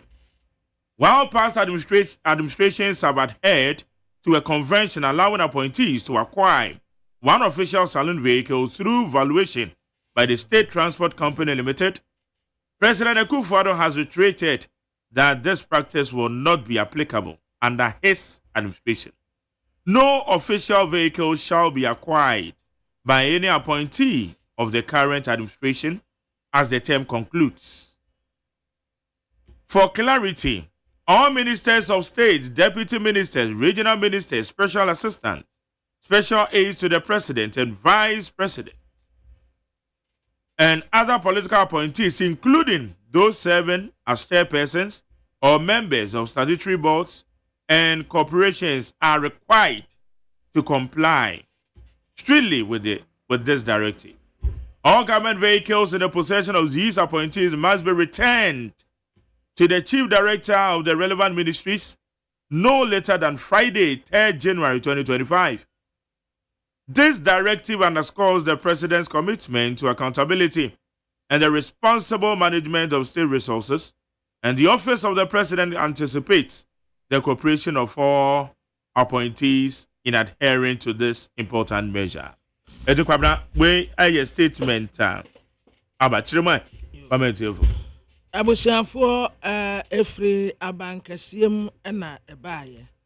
What say president aseye na wo bo ne nkofo a woni wo mu ye aduma wo mu eye ministers, deputy ministers, regional ministers ya ye ma wo mu nyina asan aban appointees ya ma wo mu asan no wo benyam yinu kase ba ako na ketewa ba ako na mampeni na nado peso wo kakyere wo manfo se wo de ne term wa ba wiye no wo kakyere ministers, deputy ministers, regional ministers, special assistants, special aides, president office, vice president office, political appointees bia amosa na se nyina ya yeto ehyan de ma mo sa emra we ekoma mu nyina obia endi so pepepepepe ne tietemu ane se enya ade a ye be bo oxen some fans say ehyan no we use wenti yesi o tia kakra ne fa da be wonya no sa enti obia bia ehyan ewo ho no bo mode asa de be kwa akosi ba bia esie pepepe State Transport Company Limited eho wo mu be check ya rese bibia ye kama na wo saka bi o se obia ni wanom a ye de sen ma wo sefa ya adwuma obema kwan se wo tam asunti fa sen no ko anaseto da bi onya ne sa o sa kire mu bio ministers of state, deputy ministers, regional ministers, special assistants, special aides, president, vice president office, political appointees, woman a year a tuma sector person, members here da board I would also, and our corporations ya would win na so no, ubia and funny saying and fanco. Na fe what say a sanya a war on channel at say chief director. Relevant ministries ya would do Friday 3rd January then nyina esisi honom kama yujiahe ena nensa esesa akrate ya sia ode baaye efe NDC for say no mu hu se obi kura san a no akọba aposifu amane sa na wo mu age o makwa mamo nya te se de abro nya ye no sa wo mu nsam hunu a wo mu di ye nyina ka ho bi ena de wo mu ko wie baby a wo ma wie no na wo abro nya te task force what task force na mo nam na nsam hunu obi te shemu na mo asini wo kwan mu na mo age lawlessness mamo nya saade no kobo posifu amane si ehunu se aban se bi kura asomasi eno kura mpo no ukobo posifu amane omu na beya nsisemu emfa mra nsa wunsem enkoyi obi yene ne mensi kwam na mo nje shen no mfa nko yenya no sa na wonte sa no ehon krata asem obeda nya ti munnim raso emraso die ene yedi yaduma obi fum kumuya obi mfum nwa sata mo onim se we me na wo fo mienu bi na wo mo wa ben yi mo na baako na okọ na se yiye wo baabi ene ena oba me wo se me ma no ka enfa ka ne cars no ho okọ because no mo dos eti me man Land Cruiser Prado na onu no yusu Prado no okay o se or that Memphis no o de kawase ma Jerry kawase enfi babra jano enti budget for chairbones oba ye no na o se na Prado yi benya bianka mepo se de adachi ofra ben mu a ono nso ebe yusu na onim Prado na ope na yedema no eteki no onya krentu aka nwie yo enti enura no fe no so o the last hour no e de beba na afi na ababa beje ne ka enti kwensi na mi hu o mampanyi statement na msa edeben bi o mo bo mo nsie enti ono no fo se onfa abanye japade enti obeye ne kakran because ne boy den kakra na wetimi atu awie na omaya de kura no ente se ye wakono woni mente se eye wakono se enkamia metientia misika nkakra koto because wasumu nyo da he unya hoto de bia ye bodin bia bebo odin afra aban japade ukoto ade ye aban dia oh auction ya omoboyi car no anjani saudi we ya car duma woni me said ya car bote Land Cruiser Prado 2018 ya ton say na Land Cruiser 2020 shenebo na ya say ya ton Land Cruiser 2020 the amount what 537,000 and 5 billion na wato adia ubetumi ato no beye 20 billion ba kwamna se nipa no to nipa no onyam fom so na da bia nso ye bodi a udi mpam da onyam fom so because of amra kwan so sa amra no kra se wo mu yifi sa wo se ye ntwam dia because so bi ko talk sen ka wutimi nko se okoje ka na free ne sem sa amra no provided say of amra kwan so auction yes no e wo threshold enye se omukoton price ni bia keke entesa e wo threshold omutimi ka se car we no yen ton say na de enti a aya wo moton sa ne se kwamna car fane se Land Cruiser ya wo ke 2020 a ye be bon auction no eye different from Land Cruiser 2020 ebia esi garage baby a okoto the difference in America ne say eno no time e be di kurom ha no esi wo kra che e depreciate because car bia ye depreciated value vehicle bia ye depreciated value it ye depreciate in value so what you say enti e ba ne sa na aya no mo bon auction no mo value car no at least ehu se sika wo betua o car no no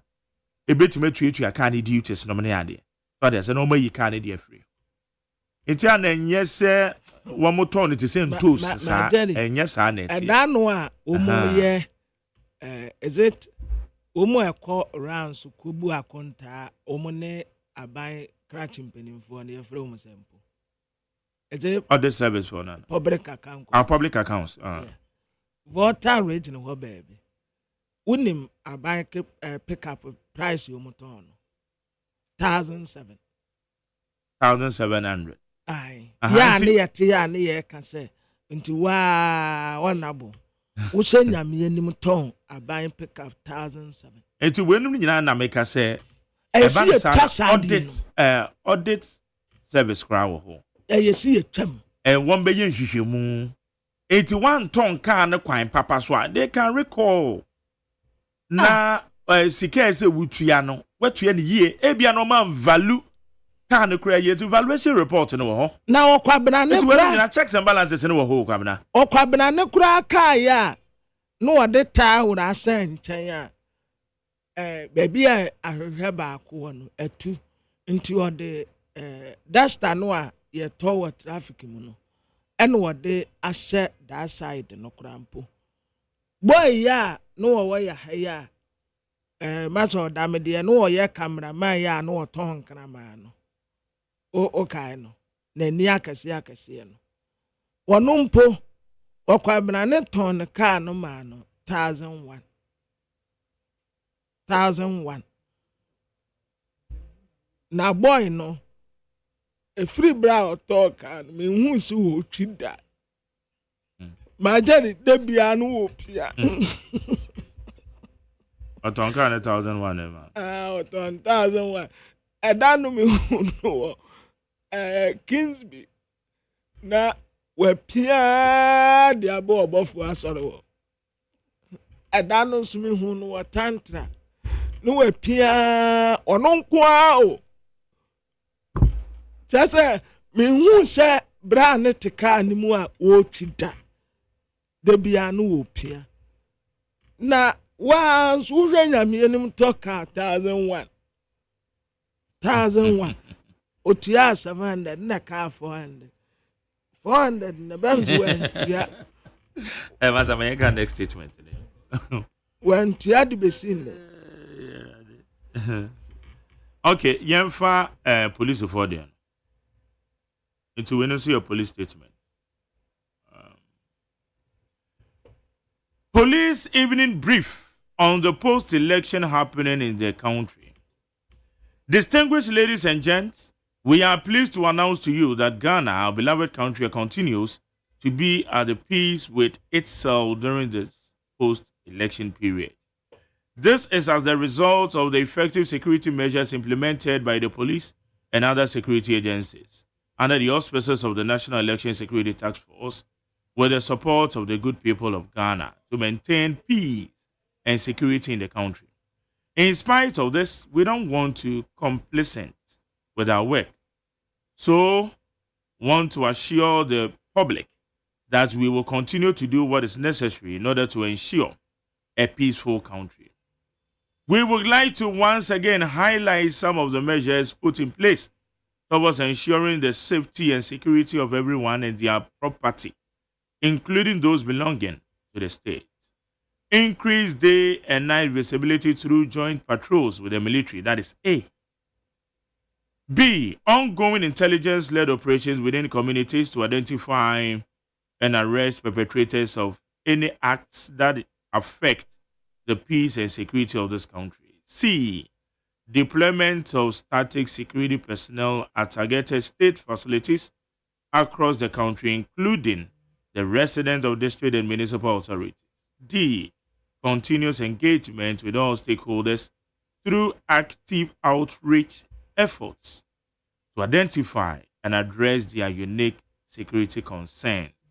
Within the past 24 hours, 9 more suspects have been arrested, bringing the total number of suspects arrested so far to 115. The security situation continues to be calm and peaceful with no major incident recorded. We would like to inform the public that our toll-free number 0800-311-311 is still active and we wish to urge the public to always reach out to us anytime there is a security concern. By the way, briefing and also police for about on the day today, no. Yeah, one more update here. Yeah. Abusiafo Ghana Police Service no mo boy amane enti wo mu dinka de mrante ne mabaawa distinguished ladies and gentlemen ena de ba first wo mu so mo ka kire Ghana fo nyina se ya to aba no awie na efiri sabre de kro no eno nso wo mu da wo mo ho sabe ya jampani se wo da ho so aye to abo enka enti wo mu de nioma eto akwam na saa nioma a wo mu de tutu akwam no nyi wo mu nko ha na beye aposifo na security agencies ahodo no ena eka bomu ayese adwuma no National Election Security Task Force wa wo mu de ye adwuma no aguso ye adwuma se obere se asomdwe ebeba ewo mmea ahodo a wo ye adwuma no nyina kama ne saa hunti enya ade a wo mu beda ewo mu adwuma so wo se wo manfo obo se ya somdwe a ye kure mu no ya to abawie de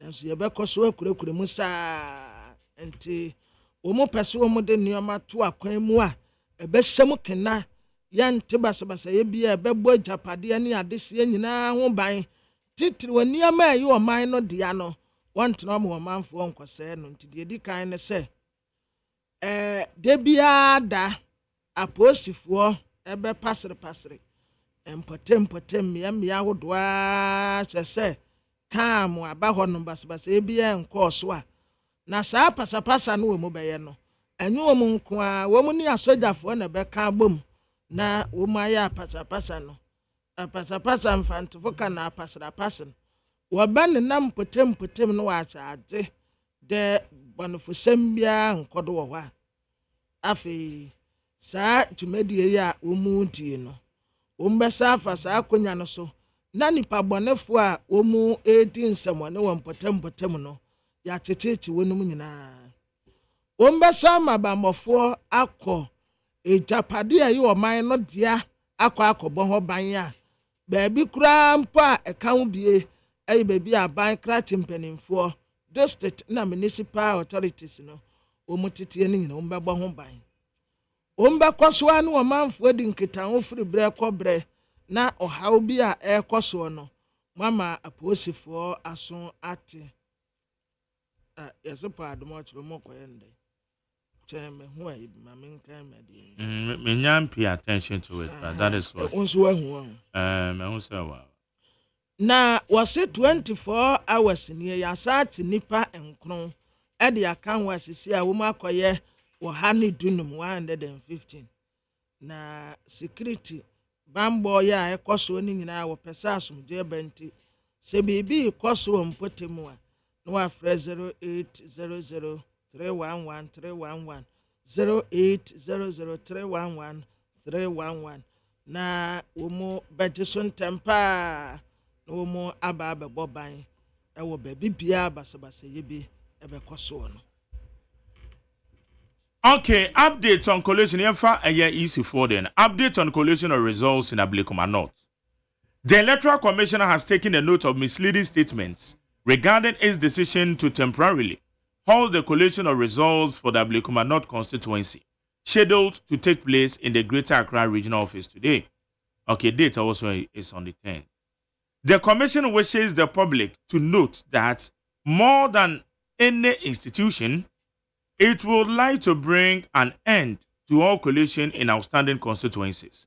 The Commission, however, believes that this collation should be done in accordance with the legal requirements as enshrined in CI 127, which requires every political party to present 2 agents to the collation center and directs that collation be done by the returning officer and any other designated by the Electoral Commission.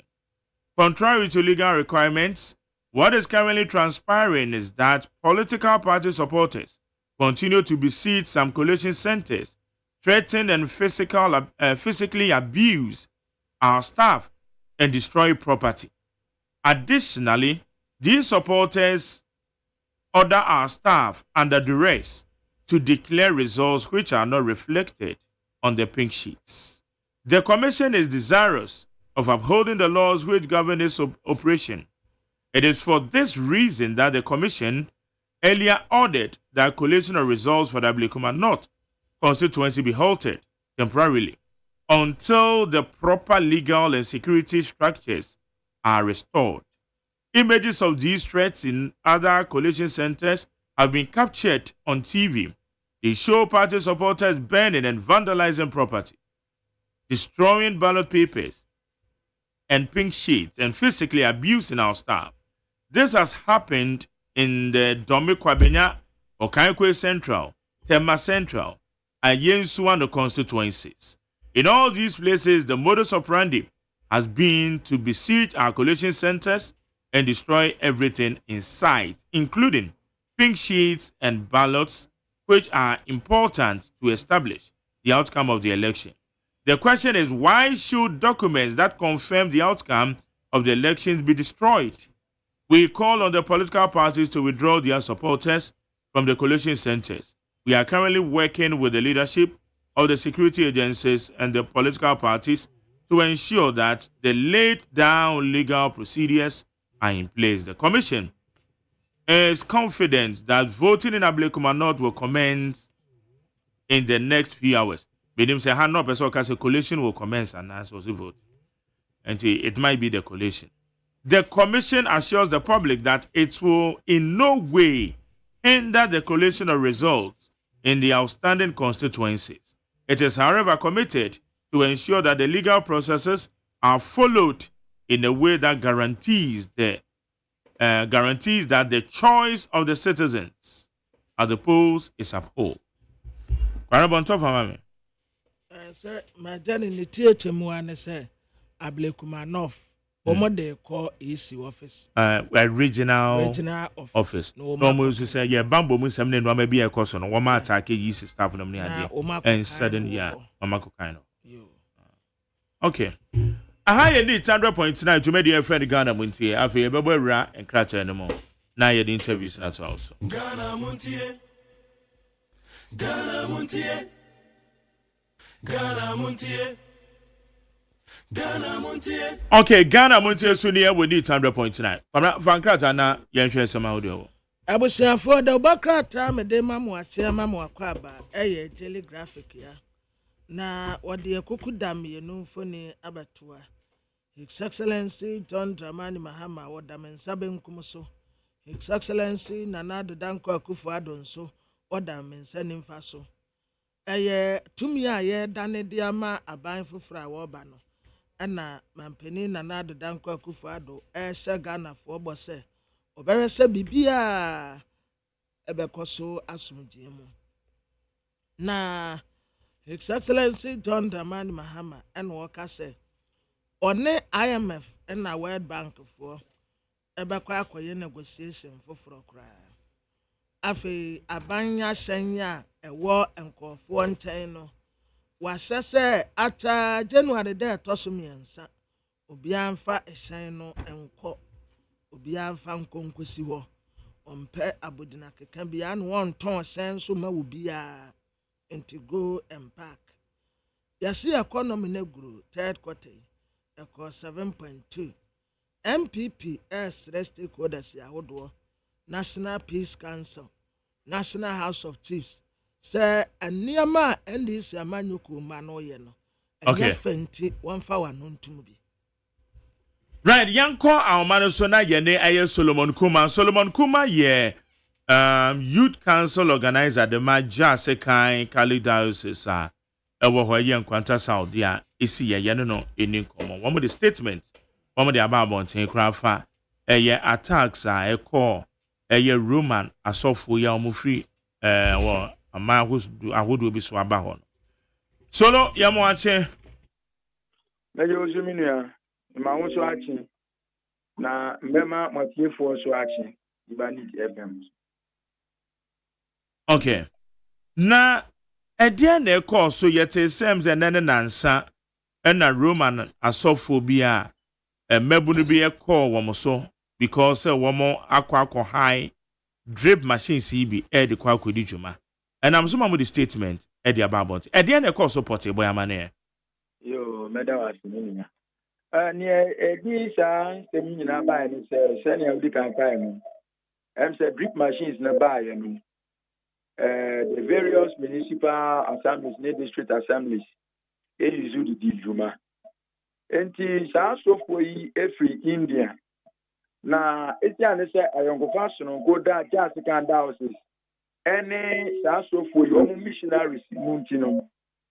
Oko Nkwanta South Pasa, one of the parishes in the diocese. Enti bishop ayi sa parish no ama sa missionaries no.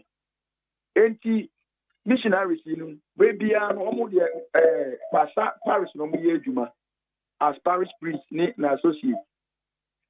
Enti omo buama impontu dwuma ekoso we diocese no. Enti somewhere last week and omo call Nkwanta South Municipal Assembly ne impanyifo kodi sa so say drip machine no.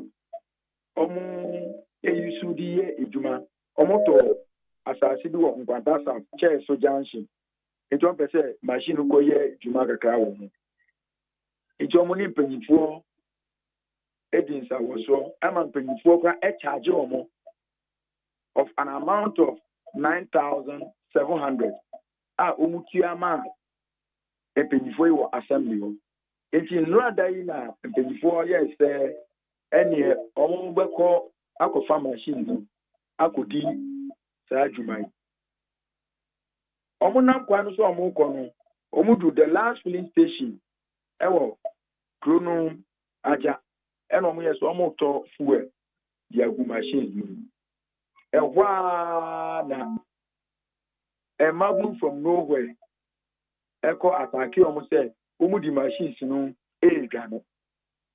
And as of once you that be make us a na engineer na or Nkwanta Municipal Assembly no or no sukura moto kura wodi machines na chi emrante ya ntie kura eni so omo bru asofo yi enti make us ai Bishop Esman in 24 omo ko fa asofo no ebi omo ko St. Joseph Hospital ewo Nkwanta ho no omo je ayarehwe enti na nia Enti more documentations to prove a request any payment ye the assembly no ni nyina na hu receipts di adanse wo ho enti se sia na ye kasa no bishop samedi kai ka bishop Esman mpanyifo emra ene anopai me kasa Bishop Esman mabadi akire oye Vicar General onu ekodi asem na chipa na sa documentation ni sa nyoma ya obubo su no na yensa atumi aiden asumu enti anano pai na VG eko because ni esi enra na asofo no baako ama ni BP rise ye kra enti yetumi nya nipa no ewo sa sabe ne yakashi documentation ya enti na wo se ye hwe asofo no say omu health no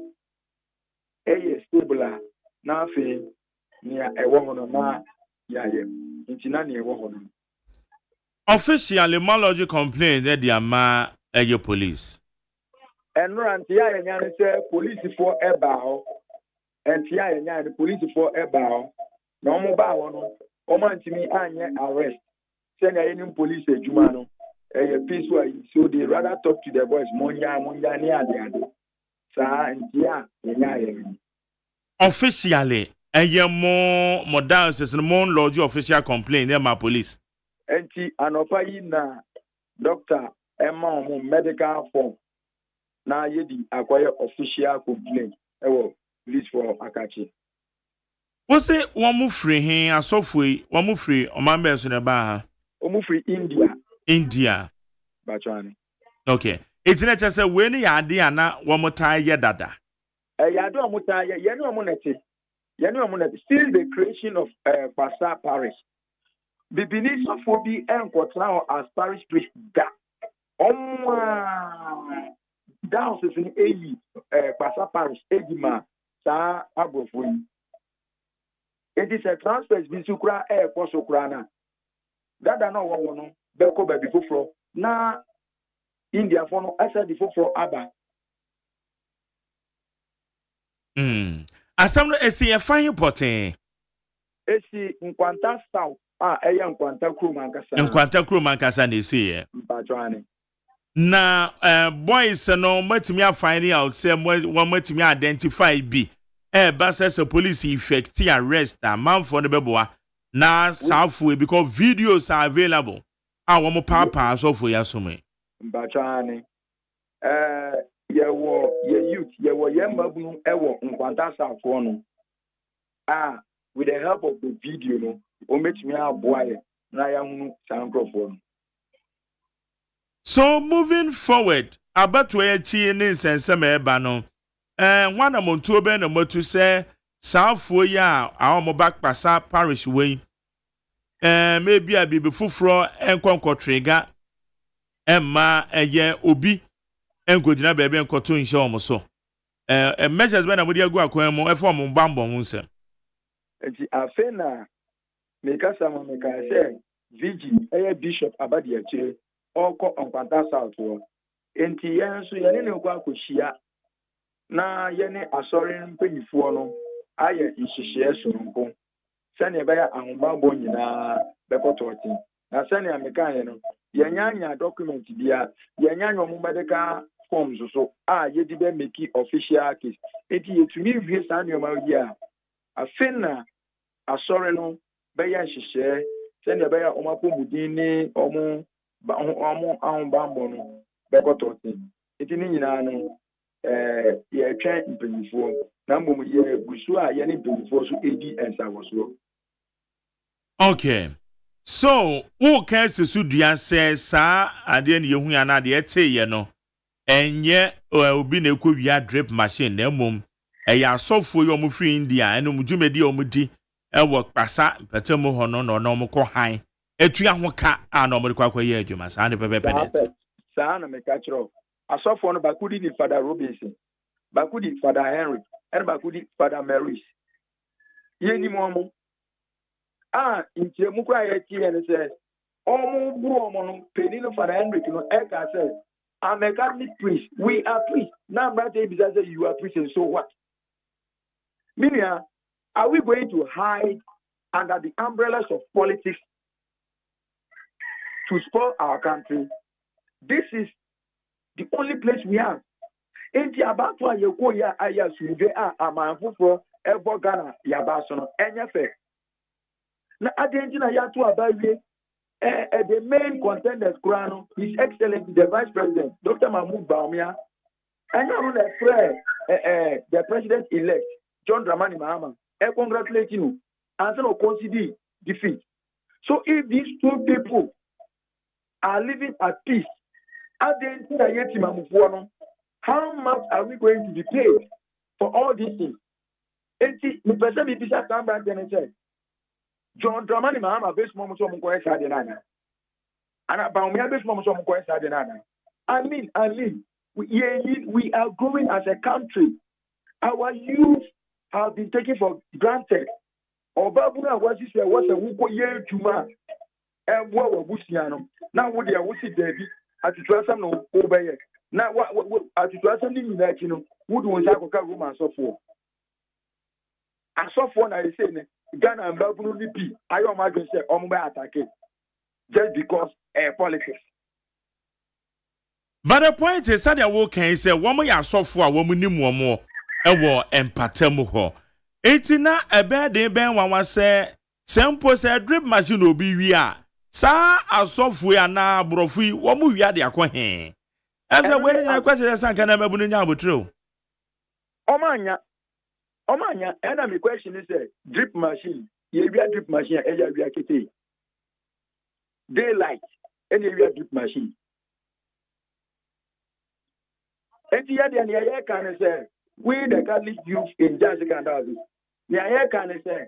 We are calling on every authority that can help us to seek justice for our priests. Because you know,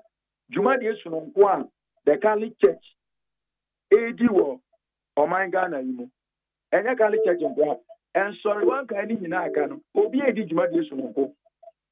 Ain't this say, yeah, sorry, attack it as of war, dear. Then we have a long way to go as a country.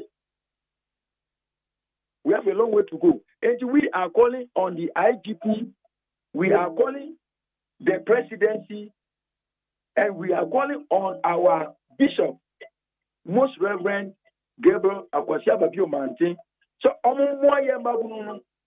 now you're seeking justice for our priest, for every citizen in Ghana. That is all we want. Because say, Emra na yedi eye bibia. Enti ya Ghana stand babuni from nowhere no. Akwa attack ya so for intino. Yes, so we use the same measure. We are going to use the law, and we want the law to take its course. Says Rambabuni and paying for an authority Jamaican and to me and Mwabayan Chiomwa. We, the godly youth in Jasikan, will say prayers day in, day out. We will recite the Holy Rosary to seek justice and peace for Mother Ghana. And we shall embark on a peaceful demonstration against this act until we get justice for this act. We are not going to rest. We will not leave it. That is what we want everyone to know. And then make us so for me. Say ya masa de no anta. Watching it will be another software. Watching it will be me. Sabe kafra. Watching it can be also you. And we have to all come together to fight against this act. It is never the best. And yet good practice. As a country, it is not good at all. So we are calling on all media houses to help us condemn this act once and for all. That is what we are seeking for with the youth in Jessica and Diocese. Okay. But my education kakra on diocese and also kind of Jessica and I don't know Ekova here. Jessica and Diocese in governance, it is the entirety of Oti region. Oh, okay. It is the entirety of Oti region. So formally the 8 municipal and district assemblies, you know. Nina Ekova Jessica and Diocese. It is only South or Guan district. It is only Guan district. And Jessica and Diocese when you come to the administration of the church. Oh, okay. Oh, Oti region Nina no. Jessica and Diocese. Okay, Tina, who can say any Diana Monemo Melbourne na Kasa? Said you will come say West is so, but for emphasis sake, Mono Makasa said you'll be so confirm branch and same says a Melbourne nice. One month so Ebequa Quacotiash because in Quantas out there, me follow events be brave. Yenim the ABT me, yes, see. Was saying no man, Hunty, Mono Makasa ye. Me patcha, you know, Makasa ye, and run our job 11 bra, beside issue statements on our pages, on the various pages there. They should listen to the leadership. They should go by what leadership tells them. We don't want anybody to take the law into his or her own hands and do anything otherwise. Otherwise, when you take the law into your own hands and something happens, we will deny it because we have not sent them to do anything. Eti yenyo makasapa still yenyo muguswa ye kasa. Okay. Now mabo asori eye mpanyimfo amane mo hierarchy no mabo mpanyimfo amane especially to the national level. Eti yebe ni nyina anya do ye bishop call me dear. I think bishop will take it from there and the national will get hold of it. Okay. Solomon Kuma solo yada say anopesa oni edin komo why? Okay. Yene Solomon Kuma ne kasa ye all the way from Oti region Jasekai na oye the youth council organizer edema Roman Asoria ewo Jasekan diocese eno wacho me ba Roman asafo no dia ewo region mo no ye ka Jasekan diocese na enye Jasekan ne pe but they cover all the regions and no ena kpasa wo mo parish a ewo ho asofo eba ho nyina ye abrofo and wɔn free India ba ayɛ wɔn di dwuma wɔ hɔ wɔn krampo na kyerɛ sɛ wɔn boa communities no wɔn eyiyi akwan wɔn yɛ nneɛma de boa communities na this time around wɔn akɔ high ɛyɛ drip machine somewhere last week wɔn afei na wɔn akɔ fɔ wɔn de kɔ yi kwan wɔn atu a wɔn ka sɛdeɛ ɔka ɛbɛyɛ 9,000 wɔn ɛkɔtɔ fuel egum na wɔn de akɔ yi kwan aboa community now ɛna mmabunu bi sorry politically wɔn say suspected to be NDC mmabunu wɔn akɔ birim asɔfo video ni nie eti adu video no to ɛyɛ Facebook we no so na sɛ mo a mo hwɛ me ne sɛ ye betumi show kakra de akyerɛ ho a video no wa ha utum sɛ wo hwɛ enti wo hwɛ video pa na mmabunu pa so ma anwe ankɔ akyire kra o eti ameka sɛ wunya mmabunu bi sei na sɛ bibi mpo na ususu sɛ nipa ni wi a sɛ wo hwɛ afidie no si ɛyɛ low bed so eti sɛ me de kyerɛ wo Facebook afidie ni si low bed so ɛna ɛyɛ awia kete ɛna nipa kra ka wono kra na yɛ abrɔfo so abrɔfo ɛna wɔmo edi akyire a wɔmo de kɔ nti sɛ wo yɛ babunu na one thing deep we wakwacho okay fa wɔma akɔ wia report them to the police na police in taking charge wɔmo brim wɔmo pa video a me de kyerɛ we sɛ wo hwa so wɔmo brim wɔm papa papa so for na sum papa ma sum sɛ wɔma akɔ wia ɛyɛ drip machine a wɔmo de asi low bed so awia kete so nti enoma bi say na ye ka ho asɛm no so eti sɛ babunu we ya ono na dwen ye too shallow sɛ wugya na ɛkyɛ sɛ we num say na politicians a wɔmo do wɔma dwen ho agro no and nipa bi say ya you see it's very disturbing because adan kwa onwen ho nkwa akyire na ɛkyɛ sɛ waka ne saa na wɔmo akɔ birim asɔfo just like that eti eno ho we na ye de abra ye hwɛ sɛ police fo ebe taking charge na ye ho de awom yanko amano so ye ne Frederick Green Fred dodo na friend Mr Green or your constituency secretary wo Ablekuma North ye no ni nkomo Ablekuma North enwama ekoso ewo ho Green as say William Majani, good morning. I'm Anton for here. Inti o zazazu is on. Huh? Mr. Hoffa, Bishop Pakistan, the two catch up, Papa Venture. Minute one of the song of Venture, what I remember. But I was a pastor, say, my friend, then, one of the trade and come on. Ablekuma North, that's the same, see. Majani, well, when you check from Saturday, I started to say a tour back. Ekosi where coalition and start here this year and next ameno ka say there and photo your friend and photo the BNC wa Ablekuma North me I say NDC for the day almost say ya po almost seat no ya dem all but somebody people are more and just sana ya magent the guy everyone collection center and your original collection center na NDC ni ba ko kate MPP we are talking about results that appear to be before up to Obama. And when they say you can't want them, now you can. Then on the face of the big sheet, you provide the evidence. Now your policy is simple. Then we will not get your money. But I'm putting and that. Now we get the man empathy all because they want to claim the seat. This is not right, Manjari. It's maybe I have to know. I want to get in. I mean, one can say, we share videos and now a chakwa. Which we don't want to be portable so we see. Electoral Commission returning officer said by force you have to declare. But the CI 127, a poor commission would do vinyl. It doesn't speak in that manner. Accept Nomoka. Obviously, election time do. Two agents must be represented in the collection room. Now, if we are returning officer, Ashamaya, Kinkai, Abanu Bibia, now based on the directive of the committee, any Mrana Bobo Hobino. Now, returning officer, Asha, who declare, I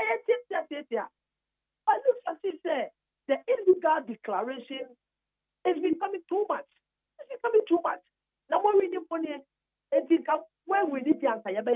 we believe that yes, when we need presidential, and also so mount that edge. Say money the first rule, 18 team electoral commission, any other constituencies that you feel say you came so close. Over team omonta. Yeah, press conference. Yeah, they are saying we will not retaliate because I don't certain men and Nikuma. Who could have also Masao men to come against you, who fight. The Rihanna Ghana say Jabetoma Ejato. I just said I had to tell them. At the end, we keep on having press conferences, we keep bringing releases out, and we want the right thing to be done. You go see your lawyer, you need a lawyer, Akasa. You de your pieces, you never be a kitabia, you must a lawyer. Yeah, they are cocoon to qua. Yeah, fast kind, yeah, fat the day for you to qua. What the law says we should do, and we will still stay within it and do it. And exactly what we are doing. And to be the number process, me PC there, Obumrano or respect him running to not say, the Benia, Yen Jansen lawyers. We are all calm. Then it said, Ablekumanov yet. I'm telling you that it can never be the seat of the NDC. It can never be. It can never be. Okay. Now, Green, say more a year collated statement of polls in our hall. Most statement of polls are available because menya bia migusu ambi hwem. Momo de are available ana. Ofa. Sabi. Ngunim MPP. We have all our 280 polling station sheets ready. We have the scanned copies ready. We have the physical copies. We have the scanned copies ready. We will give it to you. We have our internal collation done. That shows that we are leading by a margin of 411. And that record. Sabi, 1 + 1. I got the thing.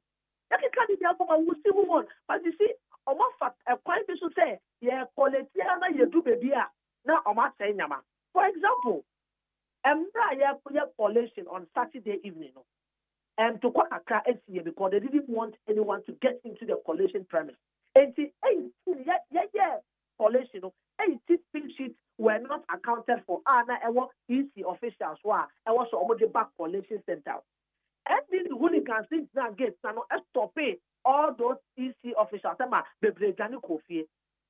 So the next day on a Sunday, almost the pink sheets back. They didn't allow them. Almost say pink sheets now share omufie. And they will not. It won't be allowed into the police center. No problem. But you the NDC, you have a copy of your pink sheet. We also have a copy of our pink sheet. And I said, that means EC. Our deficit of 18, you have to think. You have to know is my copies. No, then you compare from police station 1 to police station 280. The real the special votes account. They just do since almost we have never had a full collation done. The incomplete collation. Now, almost to quite frame. And you are by force moving team is say only come up. What's your video say come now? I won't comfortable because what's up but they will say declare we'll kill you. Video still more. Tell me more mind. So we can't fight. The idea one the say and run a boy home by now mind mono and on a year this so and they whatever thing that we feel belongs to us. And that's what we'll do. Okay, say 18 your friend is saying pink sheets be. Yeah. And on every hand and there bent a normal block here. I mean, I said that is the officials are returning officers at the various police stations.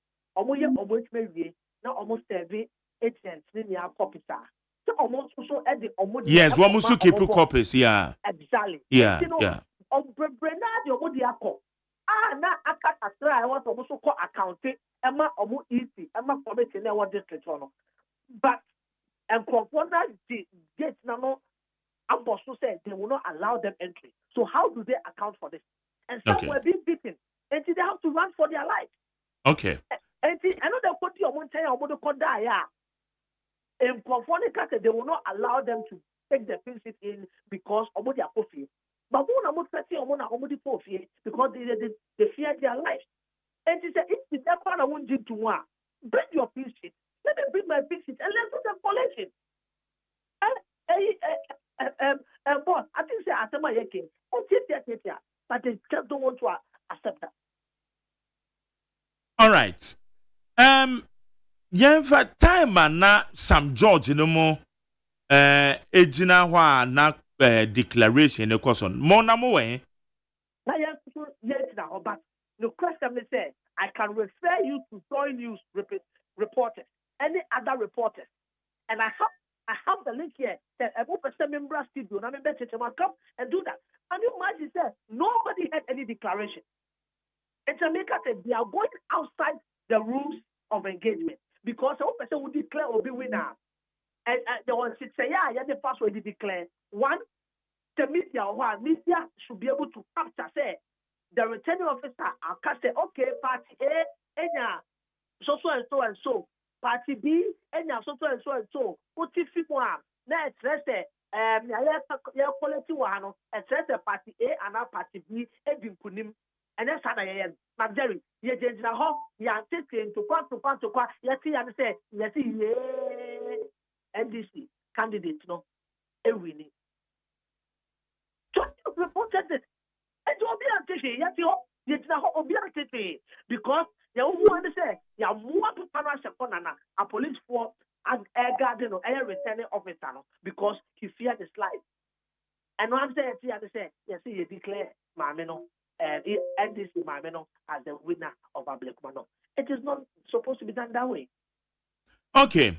Ebra we to abedwie ye. Eye meme da ne bonu num. Yedim said ya akenkan be chance. Yes. Enti efayin na ekodru ya afi ekoba se akenkan no yentimi nkan wie da besi na ye ka say what really happened there. Yeah, Jerry, at the district level, another at the regional and level. From the polling station to the collation center, if you come say easy for cracker say and the regional collation center. One and be person me carve ben you drew ya a one of a painting Yeah, Jerry, now so I can give you direct report. Yeah. Saturday, no. Yadi pieces bane ade niano. To be frank, you started say ye can and to kwano started say eboboba. And I think say isi eputi on hold say yanko na Sunday anapa na yembe started coalition for. And Sunday so meaning say entokwane shase ewo coalition center. And you na your friend is saying results and from the various polling centers in Ebano. Okay. And to kind of start here, I will take you over the main gate. Obedient to me in room. And you know, Sunday na ya no na bibia ya boko. And then you go fan to kwana in the first place. And to put in the other day and say they kind of say almost the boxes no Bibia, I was saying, yeah, and I pinch it because it's easy can say, yeah, the boxes, ballot boxes, they for before from now pinch it now by college center. And I started few, and did not be now pinch there. One of the boxes, no, I won't accounting for boxes now, designated place, no, or more than say, or honor pinch it in so called. And to honor to kind of starting and for 40 to move journey, if you have the main collation center. And you know, but the person can say Sunday and a pana yet collation center on BBA Boko. And I agree, okay, you have started presidential. And you started to perform yet the almost 4 hours. A kind of presidential. Or what I who say there is 18 pink seater easy officials and to me air accounted for. And I have forces say, okay, you have parliamentary.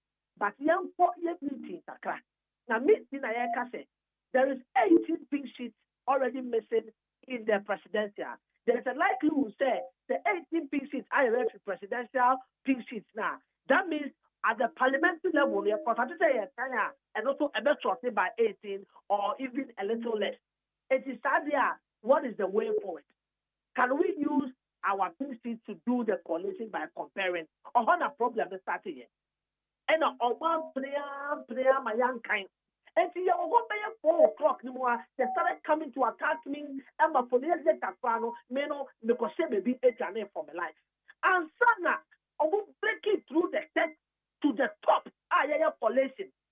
I got to see easy things in the movie. And you honor that idea, I say, and I am fresh from that regional coalition. The regional coalition, so you call the next day, and she said, that day, they can for 218 police stations. Now after 67, now can you real a Jumano? And I say, no, you are because you had the last constituency I started the accounting. And the next day, you are back at the Twato. The next day, you could do your 67 penna akano. Omo person will be kind because someone say kaya the betting could be no or honor pressure no as also starting ya omo contracting obia to quant you who say they declare say a ravna parliamentary candidate elect and I say MPR or Advertisement. Which we see as not constitutional. And the area can say so when you to wash my yakaya fine, or when you to wash there, we can say the Advertisement seat. Yeah, bet you man swa. Yeah, Jemo and net, yeah, Jemo watching that. And we will not use any other ways and means to claim this, but we will work within the remit of the law to claim what is rightfully ours. And so, what do you want to do? Now, Ghana poor will refer them one day. Say, with our power, I will read the information. Videos are actually so what will be at? I was West World Municipal Assembly. Or to two and move back and the assistant idea move you so and or minor I can't say what they are governing or minor more say no. That means the new MP I was West Municipal. I was so Pesika and this is the Sanamano. Or Benet Canaway and done the Sican or the Quetta. Oh, share video data. Or what the free density or more area and they call elsewhere for the vehicle. This is criminal. And purely criminal because I buy freight. And this thing I'm over hooligans, I call to Swaswa, and it is in the open. I say Ghana, we are taking Ghana seriously. And this is what we're telling Ghanaians. This NDC people can never be trusted. I feel I started Boba. And yet we only know that posterity will judge. Posterity will judge all of us in this country. Okay. Say, baby, akwakudu no. Earlier, yet say EC 4 years ago, the Regional Coalition Center. Yes. And now later, mebununi be a years omoko EC headquarters. And almost sign a reverse yes, and go back to the your friend is saying, baby, and now more. Enti yebisa anamotu be na mo MPP for mutu say some more a statement of post and more friend of pink sheets and no available is a na mo ye for now. I think so on the 10th of December and great here I think that your press release be easy and really to condemn such acts the pressure to returning officers to say or declare it's easy taking note of all of these things. And we thank them for their prompt and swift response. And they are telling their command, their personal lawyer, their my lawyer, their test and same BPM, they train what our lawyer will do and what EC will do. But I think that I'm sure your lawyer don't cry on and because EC have still said there was some duress in the coerced some EC. Yeah, because one of the statement about EC for Akase. One betcha say Bibia be fan the quine so emra quine so why Bibia be famra quine so na yeju. Exactly. In an shop cry there, your lawyers cry they may not act, but said they prepare your lawyers are casa, you shake this name, now your hunia. I was saying in the coming days or in the coming months. But whichever way, we still remain resolute as a party and we are committed to our policies and our principles as a party. Yabeboa and my democracy, but I know that the MPP will go back to the drawing board, restructure ourselves, and we will be ready to claim power again come 2028. Now, Collating results no figure be available on mo tables one. The part of course, while we say MPP there, yeah, figures there, yeah, figures there. So our figures are intact. Our figures are intact. Indicate to say more number winning. Yeah, currently, yeah, figure yeah, 34,610, which represents 50.30%, and on the side of the NDC, they kita 34,199. Which represents 49.70%. If we check it, we strike a difference now. We are winning with a margin of about 411 votes, which we believe that is the true result. The people of Advertisement exercising or more franchise at the Maya. Okay. Yebeke say enoma ebe koso na enkonkofa entokwa bi ankonkoba. Mone mo mabuno no akasa. Because tokwa de nipa mienu na eko. Manderi, I know currently I'm sure say state security IAD because said I work and said I only know and conform me na kon tokwa. And to say ade anka yeso ya class there anka you could see say there will be a mediator. By this case no, we are not responding because we are naturally not born bad. We are naturally a party that do not respond to things of this nature. And as a political party then me say as a secretary of the constituency, me akasa, your followers akasa say all of them should keep calm. Them fan to kwa and yedi yanyama.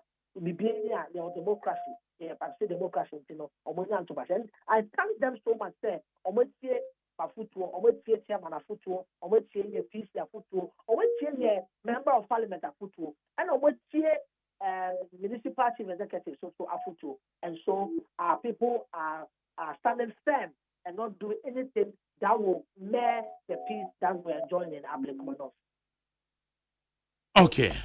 Enti yenso yedi yeni bedi achire na yehu sedia eno amakona nipa na returning officer no declare results no ofri mo hwa de ofri Advertisement obu fie contract ni yire ne mania enti e na obeye patro se o tiemia me mano me setting ebeye yie juma no ni aka ho bi yanso mo man no we ni aka ho bi because they went so as far as my family a contracting the ma on one crap social videos are they threatened him that he will be killed. We declare, we'll kill you, we'll kill you, we'll kill you. Oh, but okay. And now won't baby I want that position now. Would you appreciate it so because Obekuno or on Bonibena wife? Figures say what on the woman and kind we are when they make it clear. And what's the problem? Why you coercing the person? And to the man said and to declare results no with the absence of 18 polling stations, right? Yes, that is no, or declare results no with the absence of 67 polling stations are young kind. Oh, okay. 18 presidential. Okay, I know presidential, but 67 parliamentary results. Exactly, and no young kind crowd because a day before your kind. Okay. I want to say with the point I have all the documents here to show you. And okay. I can 67 now I have kind the next day, and the prayer you say they declare I'm a NDC candidate, which is not constitutional. All right. Gender say no pay na subsequently no yebesa ba mo na so ne yahwe say they are normal call updates be wo bia. Me da se me nya magere me da se na popon shira pa na etuma wo yema Ghana man. Me da sense so. Yene Frederick Green and do na friend Mr. Green owo Ablekuma North ono no ye constituency secretary the man New Patriotic Party. It is some would so Ablekuma North maka ye ho statement a free Electoral Commission for ehwa ababeto dwane no ena yedi ho komo enti de ehia ne se emara no wo ho nhihye ne wo ho enti se obi na ente ne ho ase a court now the court now the dance here akwa kan that is so na just say yakoye nim court no beti asem no na wo mo take decision on it aye neat 100.9 Ghana Montie Ghana Montie Ghana Montie Ghana Montie Ghana Montie sunia we need 100.9 man sancha me kwa bramafo wa ha enti obo me aye hwe senkrata no ye mojo kwamra yo Okay. abusuafo de bokrata me de to am so Ghanaian Times ya na me de Ghanaian Times eba no sei na wode abenim ha abakonta bufuo Professor Samuel Kwabena enim oye obemfo wa ben wonim ade nti oye professor Samuel K enim abakonta bufuo osega na record growth a 7.2 afi yeto abawie ye basbasa ye ekoso no aposifo ato apete mmea hodo nyina se obia obetieti amra so no yemfa ne ho nte no afi yesesa aban na yede tumi ama aban fofora wo ba no 18 member transition team na inaugurate na sa 18 member transition team inaugurate no aban de ne de baaye NDC nso de ne de baaye na omugusu a obia ye ne de nkakra sa de beya kakra no na obia adane tumi no kama ayate sa password omu yi no baako na okwa NDC afemu a co-chairperson ya wadano comrade the comrade Julius Debra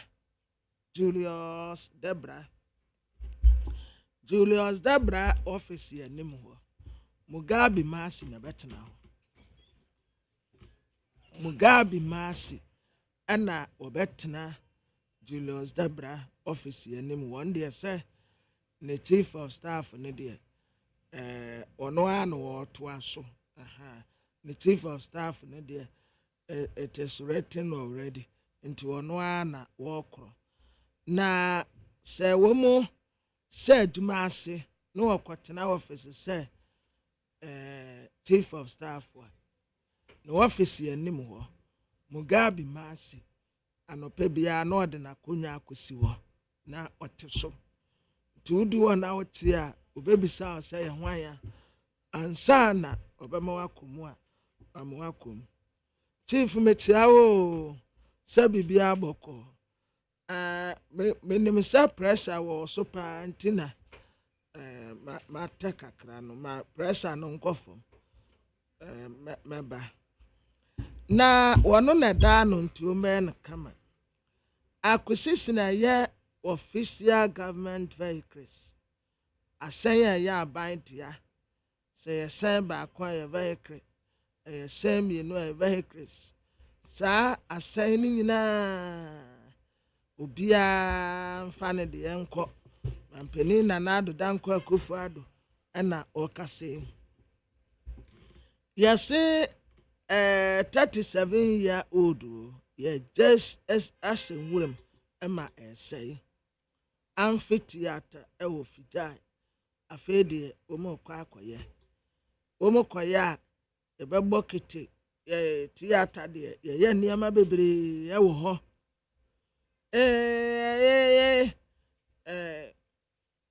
kumasefo no na nko musa nyoma Dr. Mahmoud Bawumia mama kukudufwe asante maye wabai maya asantwa ye edati ye asantmata wati ye wabai maya asantwa babeti odina kuna ni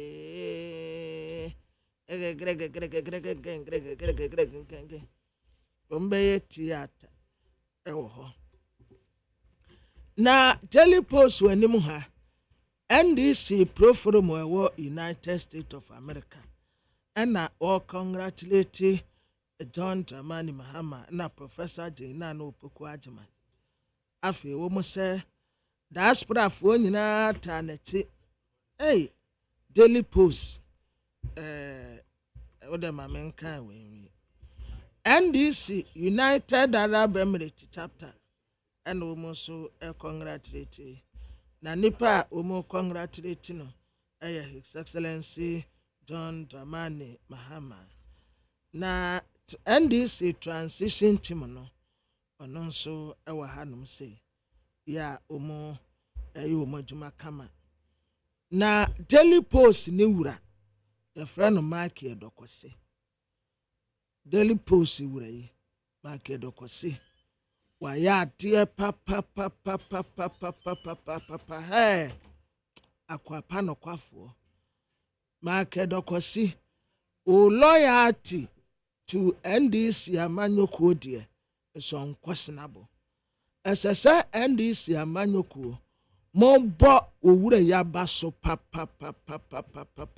hey Mark Edokose Daily Post wayɛ adeɛ ankasa ɔyɛ akwapa no kwafoɔ wagyina ne naso a deɛ den ne deɛ nya den nyinaa na ɔtamati duru baabi a ne ho mfa no still na ɔda so gyina ne naso na mo betu weye jeje mu na Benefson abon bet no what Julius Debre office anim ho na Dokose ma adin po ya motwe de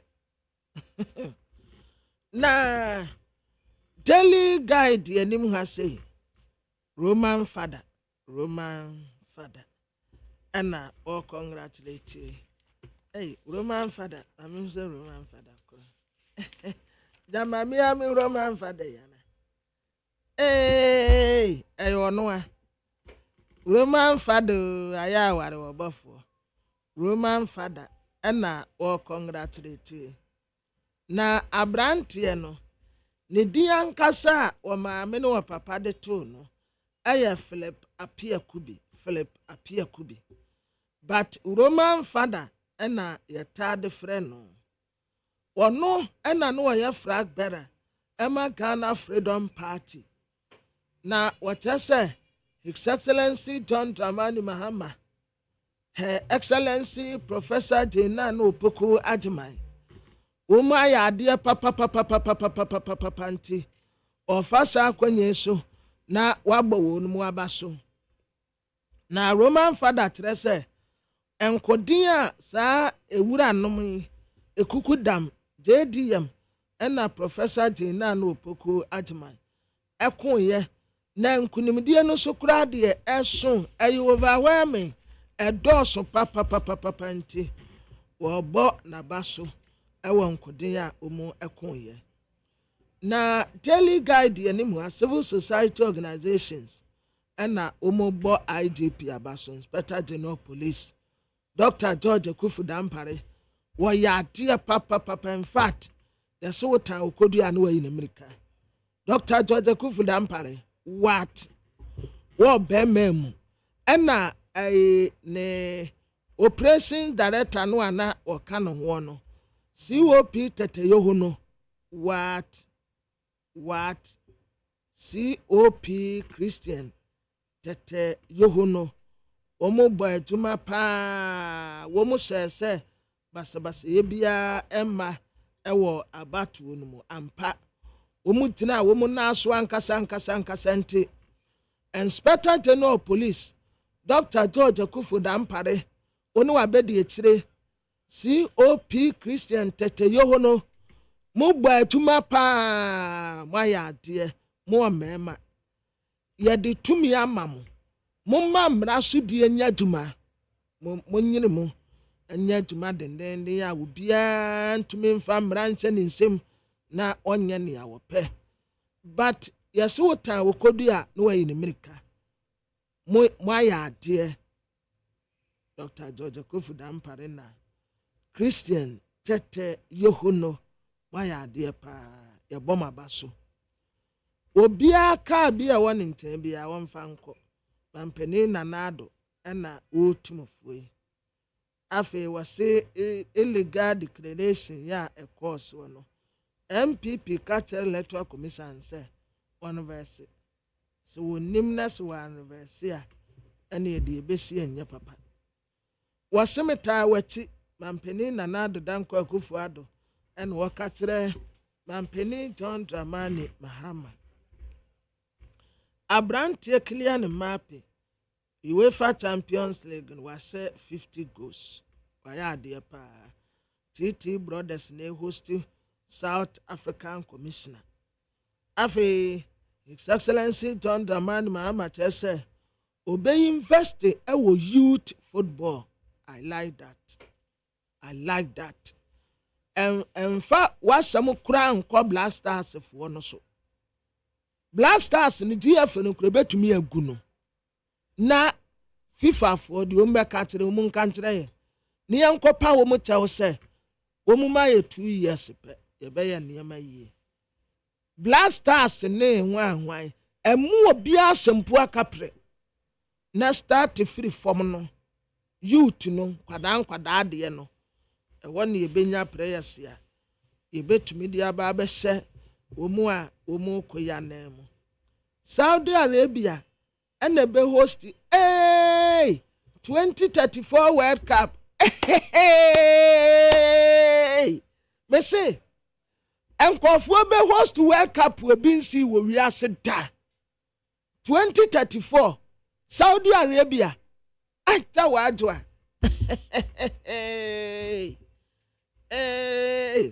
Mamenka mukakra na mche.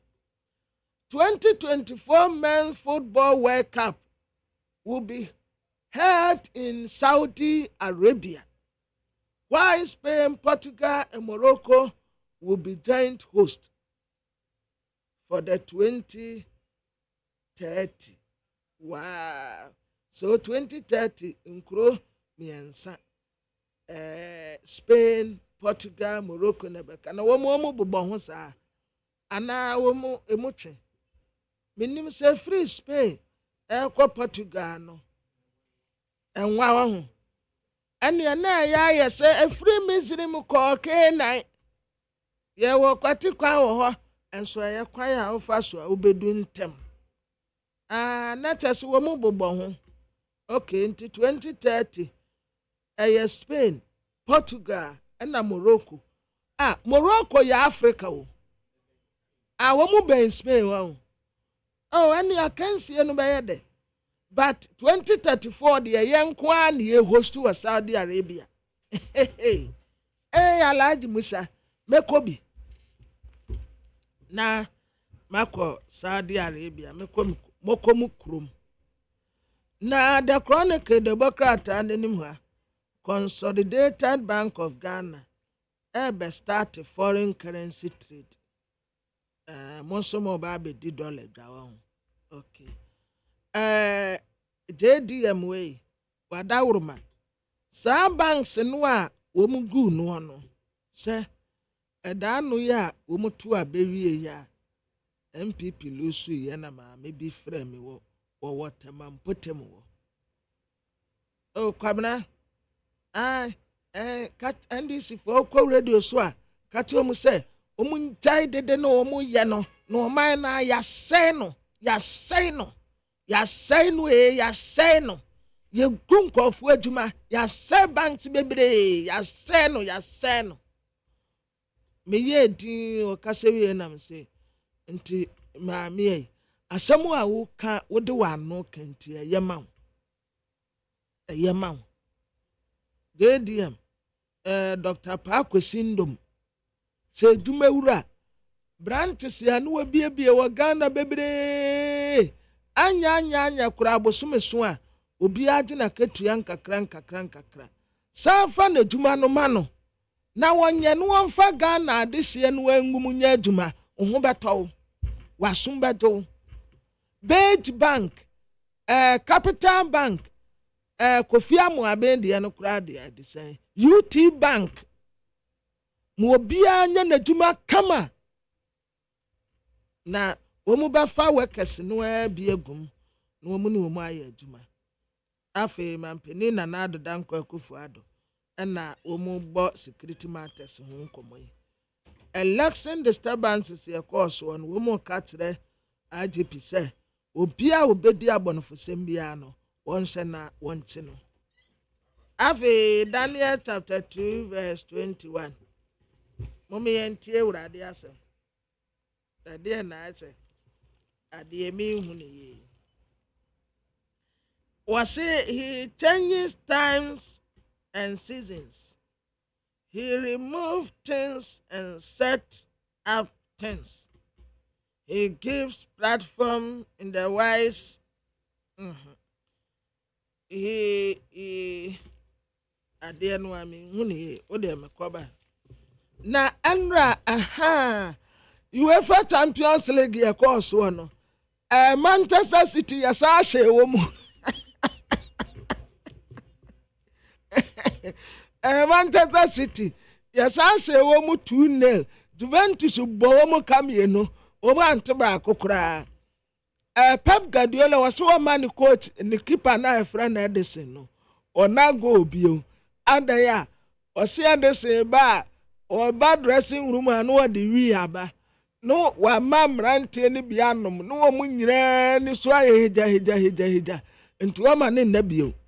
Haaland nso osi Haaland mpese obebobo ama Manchester City bio na opese okọ Liverpool anaso okọ Barcelona. Eno osi Kevin De Bruyne so onko Saudi Arabia nko bobo nso a osi wonko nti ni team na esi wonum ni nyina wati wo mu nyina ho yawo afende akansi bekoso UEFA Europa League na Manchester United ene yensi ye bobi na Manchester no ye court fufure baye na minim so ayeye nanso ayaya sa tradition no ye bolu sisa and zakura Sunday say ye ne Manchester City nkwa said the aye Manchester United be hye no Sporting Lisbon and ani ye coach a what did the players share Manchester City 4-0 no into yanne champion Europa League ye be win na Sunday Pep Guardiola opa won kono mo poma no nsa ye coach we minim se Manchester United team no anya papa team no de anya kura anya but Manchester City nkwa so de said the form aye yenso ye beti na se no se esi hu adam panti aboa bi ewure mu bi samakan Daily Dispatch enim ha Mahama calls for calm, condemns attack on public property after 2024 elections. Benelson, Uncle Machiao, so we ye what to abandon the prediction by ye and the for Yansan count. Yansan count. Maintain try beyond San count. O prediction near the bain, and then Chipedia Bissibis and one some kakabat. Yansan count. And now it's the Fufraba. I say, was Mahama calls for calm, condemns attack on public property after 2024 elections. Iya Benefse Nenu Masama. Oh, Mahama is my personal friend, but I don't like the party.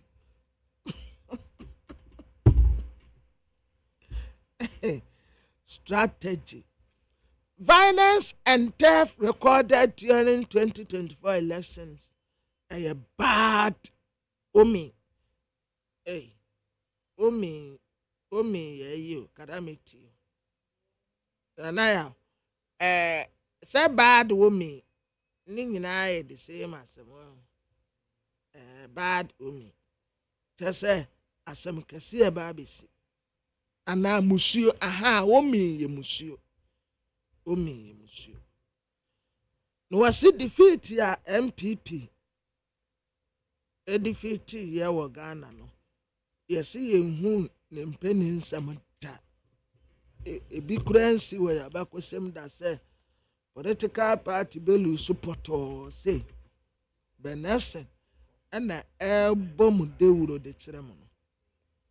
After a new crusading guide, U.S. Secretary of State and all congratulate His Excellency John Dramani Mahama MPP amanyoko friends amtrefo nsie mutie na enra afenyo marking ene din ka kasa first CCA next parliament no obey minority leader mamons sano momo ono antna wo no one sanya minority leader so I am majority leader pen to one santna wo no one sanya minority leader na one say as was swan so no swan san obehu de emu edu enti mamons sano momo ono a sanya minority leader na onkomra sebejefie na de okase tosumienu aye Justin Kodi Afrimpon JFK ene yeta de friend JFK de mesre MPP supporters say samo kwa akoto aba munya ne chairman munya JFK chairman no wa ya brantia wo wa kukuduro pa de bia mekase enkokurato sana ekomrantie dim Ura Steven ayensu ntim ebeye chairman mantis wo ye interview da wanko radio station da mantis ade bone koso a wakanda enwane so watewa chairman de koso ye nye emfa no ho but abrantie ba kwa onya kukuduro kasa ye eye Justin Kodi Afrimpon Kodia be ma be ye bi wo ye wa fam de but ote friend to me answer bedem no efra kokwantiwa me awani na je chairman si wo na so na fa wo na si fom na toto party ni ye na nkunimdie ewa anim mampeni na na ado danko akufu ado en wo se transition no ebe kama afi Electoral Commission ablekuma north de na aye kan kire mo Oma suspended, Omo de ko, Omo office ya region, no ma kwa kan. EU ambassador ya wo Ghana say, and was say Ghana for ya sai yen but said your boy abaso was say, hey Ghana, you did it again, and we have done it. Yamanaya say. Around him, your friend is saying Ablekuma not hono, your person yen this for the casa. I've tried a chairman, Chairman Augustine. On a NDC chairman, never Hona Kalamo grounds with a Kamadan for me friend now on fa. Ain't Mutia Wablekuma nota, Munim Kalamo among prompteno, Sam Jerry, may try no. Because ya per se, ya yending common some fanfa woman so one diemu. Na yembisa, a year said the anwama, a call ye, inti Kalamo ye the organizer, NDC, a Wablekuma not, and I ye Chairman Augustine. Chairman also, my friend, Menonko Pabi and Royal Communication. Officer Tom near Tom would see me out on penny for the trial, but now you home what is really going on the coso of all my catch. All right, now okay, we now say I don't want to go now was going to some fruit. Kodian. That's a good idea. And I am so good idea and I say, Omo Emma Quenya no medi chairman. National chairman. Yes. I could do a bit to me. Oh, bet to me. So, on says Stephen in Tim Bedi chairman. One Casama Jerry. Now, Unim is why chairman. Now, you know, and so or Ubina man energy because and no man I met it and here say, party no, I bear more president, no leader. My daddy, yet Tihanumi. Obama no emfiri metumba. Now na oye leader, but wo boneba. So obi ma wonye waduma. Wo bome to na firi ma no. Obi ma wonye waduma. Wo ma jari wo metumi me nso me bawo to asefiri wa no ba. Obetu ade. Met me, my only way to me.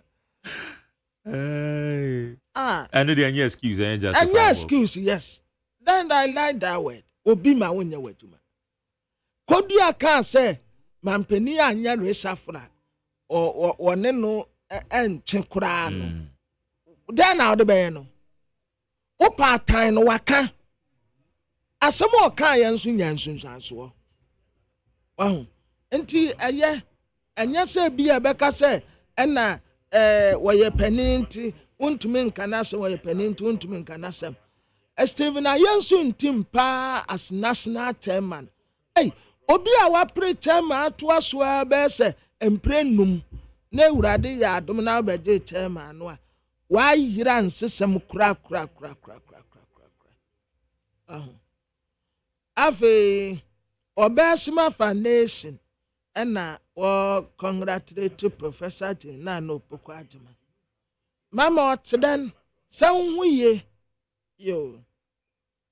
Enda mu de se no smas. Mu de abre ena enyeti ben.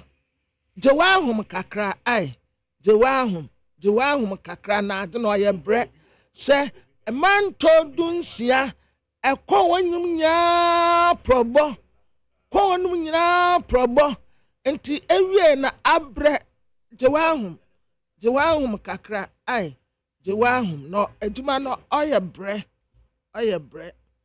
Tepaman hene and was stress political tension ekoso woni potem ho no.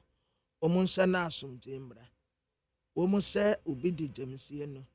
Nkofo bi se yema no ministerial mo titia be yale.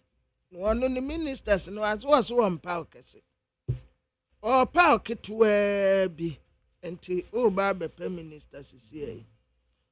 Afei first 120 days ya da yanim social contract ya wonu wa manfo besa yes eno so da ho ye se nim kwan ana levy betting tax ene sa tax ni nyina so aja wada wurma o ka se ubetem enti eno so ye be hye kwan se ubetuta ni nyina mu ade efiri wo afa new republic yo was say JM the anointed before his enemy. Ewurade atono pono wa natamfo anim se ne kuru wa yema ebuso a mampeni na adoda nkọ akufo adoje na wa tu ewo Jubilee House we ya bra wo kro no a na we ya bra o san ba no a de mensa yeso aye hotu isi staff a wo recruit ye no agent fo sika no wo mu de agane agent for sika ya say isi staff for recruit ye no omu diskani bi agane afa MPP appointees ya ewo ECG honom no ya se kose enioma omu wia wo honom no nya nioma ketua ECG office wo MPP ana wamma wonum brofudin bi wa say cataclysmic zabrofim panu anu no yase subi MP ena wo kasa abrofi o se MPP's cataclysmic defeat subi MP en wo kire se ye peho entansa ya ye friend se entrasegense yes Ekufuados entrasegense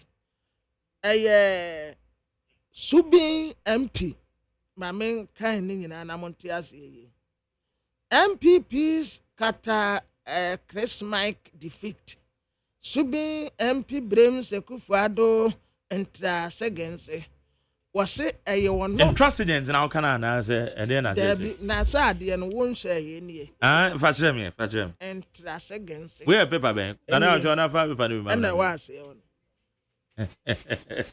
paper ben da ni na me hwe profu ye moye tirimu nkan and na makaso abo tirim but where the new republic yes and now check new republic na me intrasegense yeah and cataclysmic Christmas. Asa asem no sin ya entrasegense. Pasa fama me na bi mi wo me de no. No cat. Ade won fama me. Na se wo. Fa de ma fama me. Na de na na maka no. Na me se fama me na me hwe bi. Maka de eni. Asa wo de ma me na wo san de agwagwa je bebezi azi. MPP's cataclysmic defeat. That's right. Subi MP Brems Ekufuados entrasegense. Any. Yes, so much of Mike. I just was a record. And I didn't go. Hey, I don't where are the Quabram Cumio? And trust against intransigent, way intransigent. And away so yeah, cataclysmic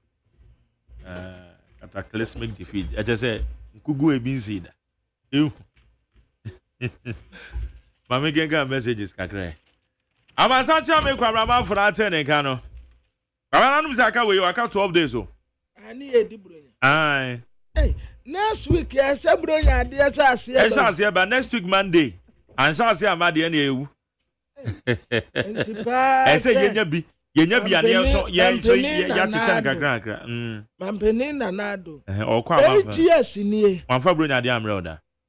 Hey, what, Mr. Tower, Tamanko for pa. Enti wonka wo bra me a mo shortana back 5 kilo kokura nanka ye dey.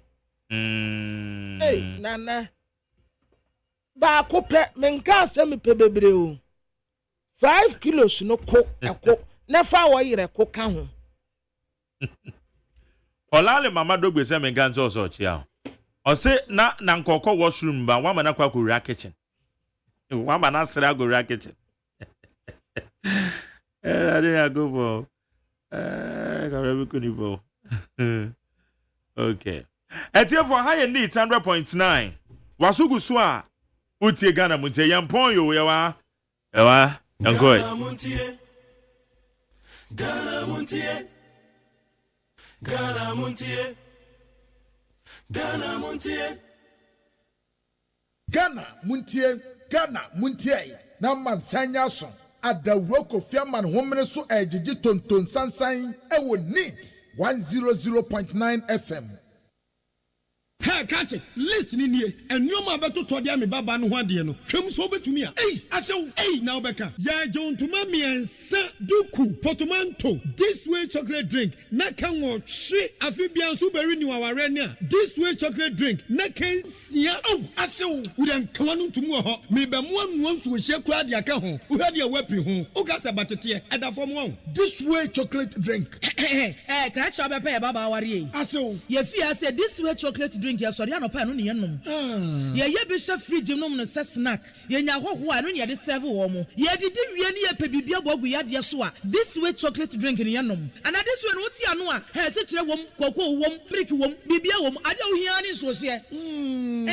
This way chocolate drink. De wo hia ani so se. FDA ahwehwe se adwede nkratoe mo agye atum se eye.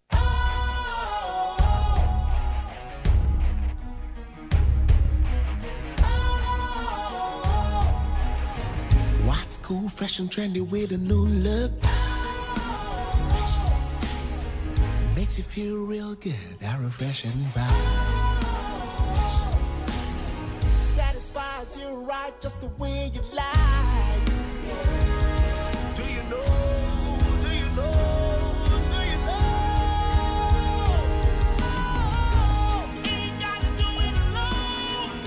Specialized makes you flow. Anytime, anywhere. Specialized feel different. Always think specialized. Special Ice Natural Mineral Water. Feel different. Think special. This advertisement has been vetted and approved by the FDA. Ghana Muntie. Ghana Muntie. Ghana Muntie. Ghana Muntie. Ghana Muntie. Ghana Muntie. Na mansanya son. Adawuro Kofiaman homene so ejiji tonton sansan ewo neat 100.9 FM. Ghana Muntie. Ghana Muntie. Ghana Muntie. Ghana Muntie. Okay, higher needs 100.9. Abdullah Sakra, presidential staffer. Now, why not say come out post? Oh yeah. Jerry. Why not so come out? Oh, we are yeah train. Memrantie bi o ha. Bra o ma bre no. Ebi didi anapa, ebi didi awia. Bra o ma bre no. Me hwa o mo. Ebi ni Peter Kwesi Mensa. Peter Kwesi Mensa bra wa bre. Ebi ni Kwadwo Dankwa communication officer Eastern Region. Ebi ni eye Delali so okpo. Omo nyina memrantie. Eje se memrantie a wom de me no mo hyase ye fom pa. Ebi ni Abdullahi Sakra. Ebi ni eye ye friend say KYK. Ana Amaleba ntoko no mabeko a.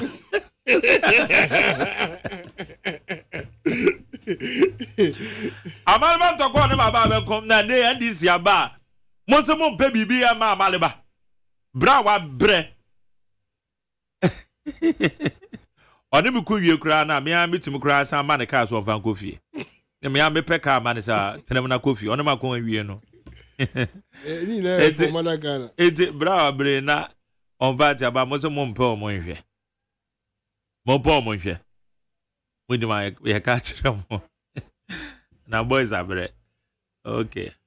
Mami fa messages kakra. Na mesan aba. Nna mi sua ochire bi mesiri o. Nna mi di arehua ochire bi mesiri o.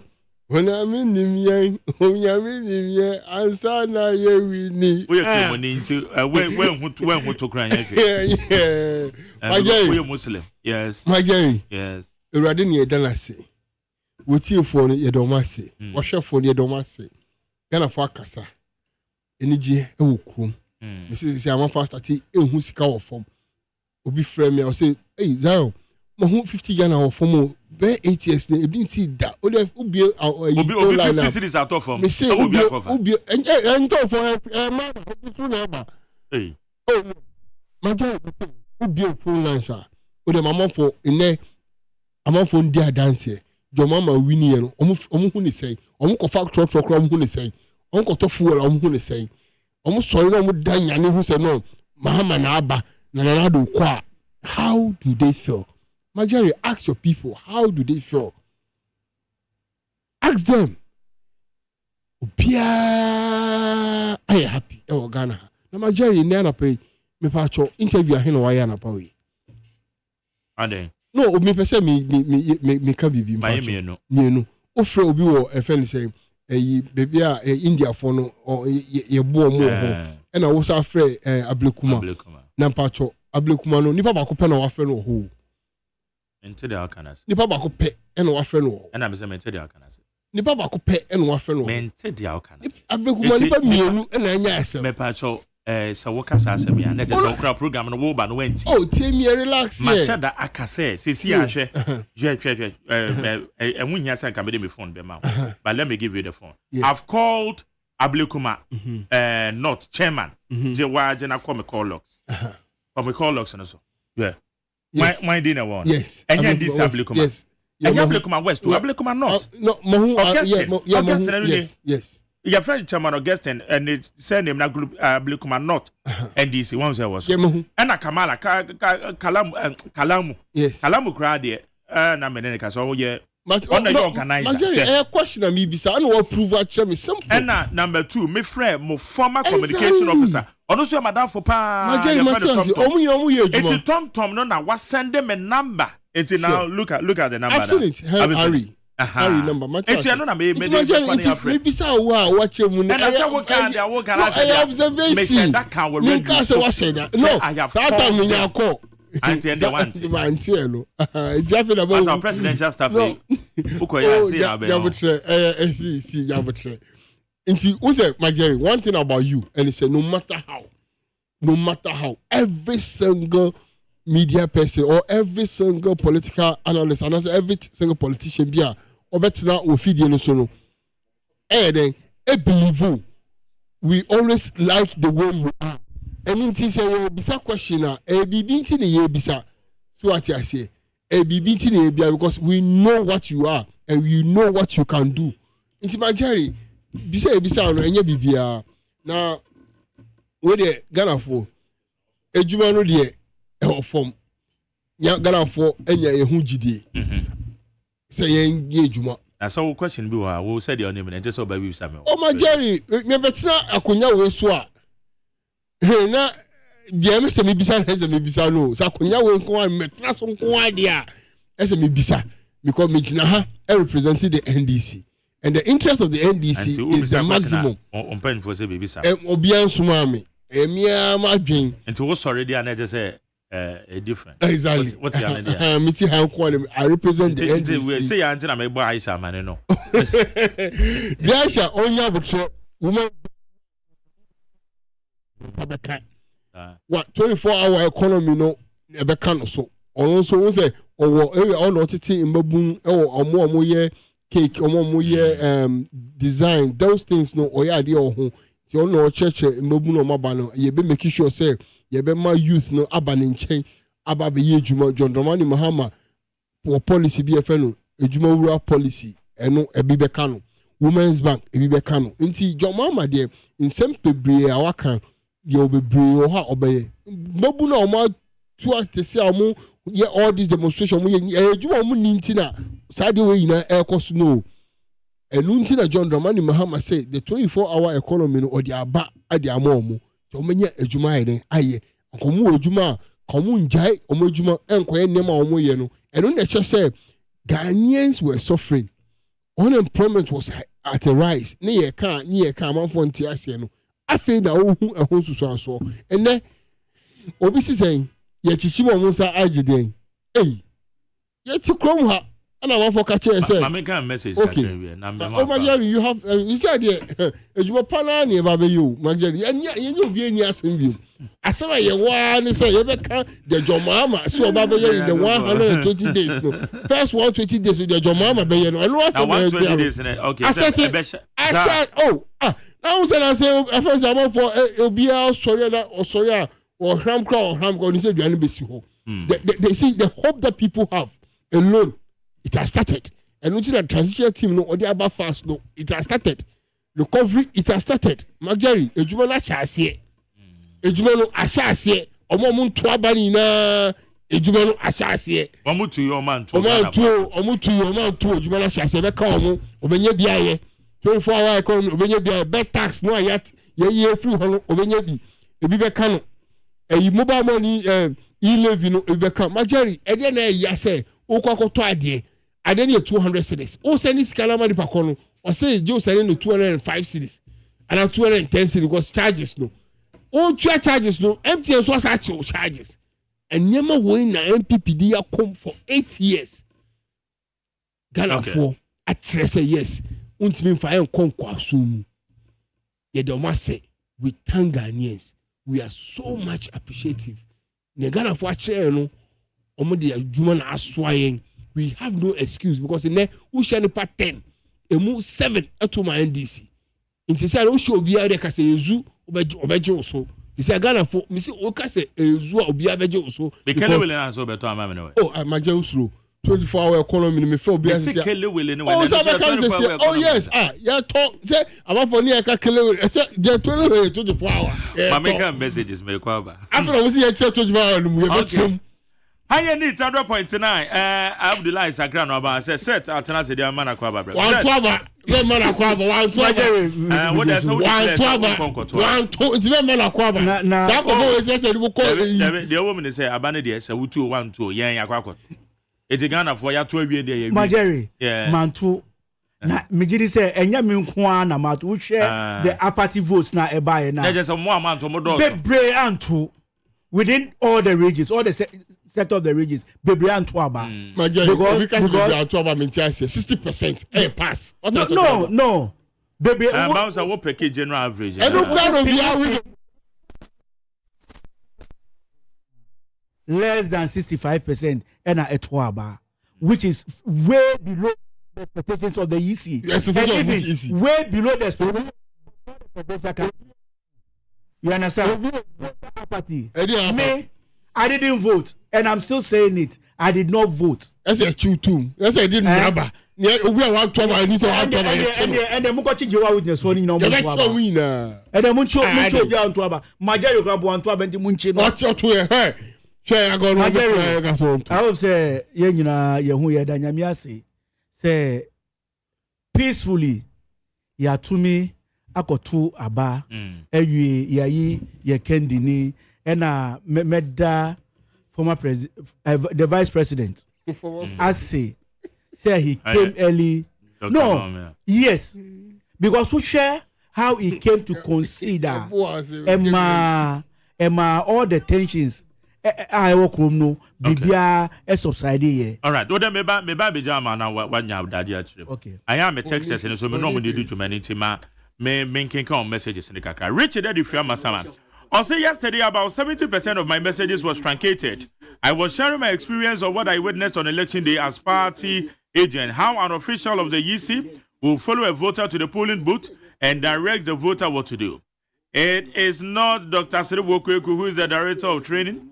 Was the EC official trained to follow a voter to the polling booth?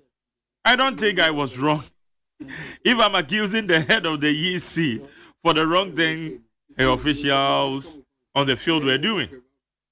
By the way, great beneficent for me the poster. Kwakwanido Alote Jacobs, Richard Eddie Dramas and Richard the Paucho. And yes, I'm a truncate messages in the cake. One say no man will have. Yeah, Moka. One I'll call him. A bit to me dispute you, but said ya now walk now this one bono. And into the BBC say, easy penny and not otete ballot paper na Oja Dr. Baumia Eddie and not free second person no. Or no so a easy for the training is on yes na. Don't say the city. And into say obi di bonia young country nipano. Young country nipano. Okay.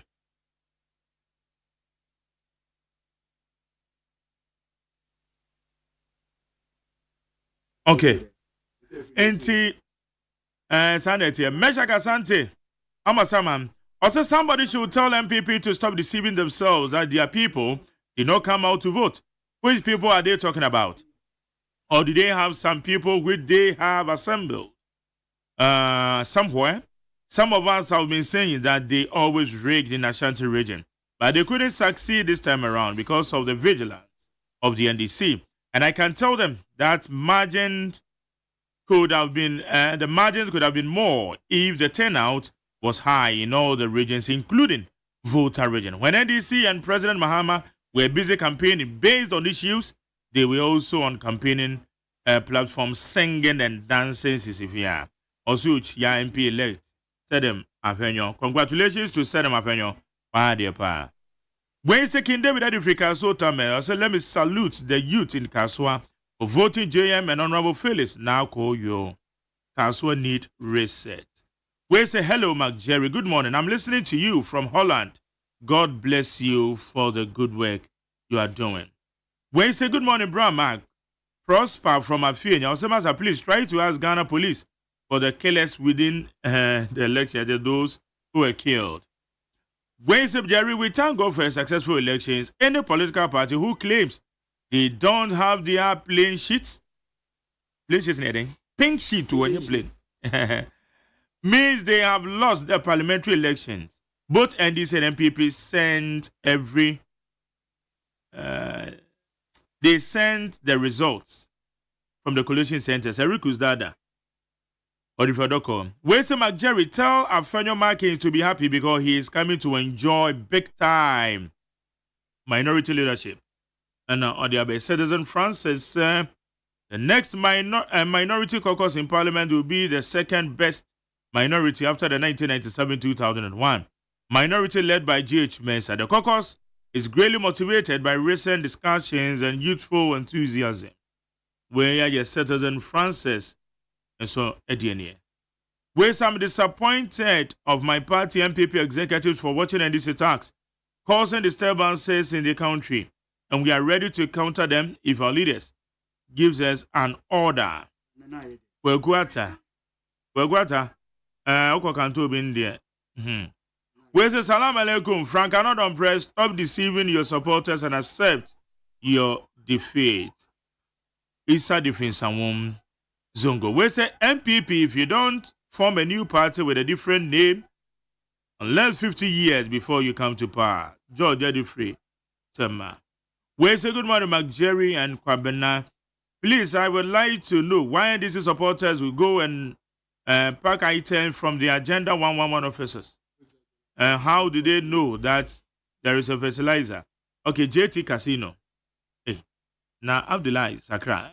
So why a hype papa? When say McJerry most manisa Katamanso ni osu sport. Katamanso yeah. Abemuso Information Center for your chairman. MPP supporters, it's not time for you to blame, pointing our fingers and saying something among ourselves, and people leaders should sit down and fix the party. Usman, another Abe. We say good morning to you, McJerry. This transition is historic. Okaindi free Ashaman. Comments are Domipele too. Also, my fellow Kukrudites, the battle sold a lot. We will be back 2028 with Honorable Kennedy, Akompreko, at Japan.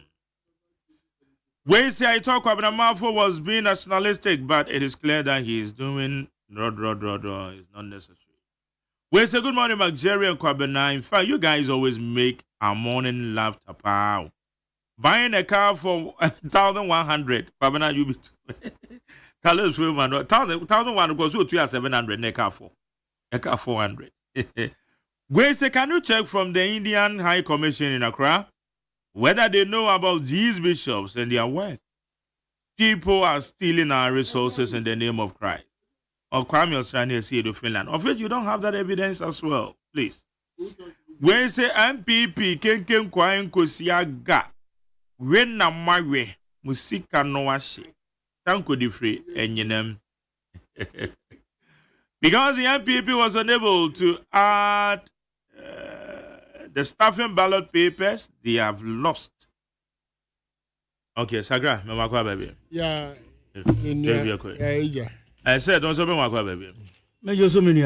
Okay. Sagra, I shall say, a normal coswe. What share yes shall say from Enra.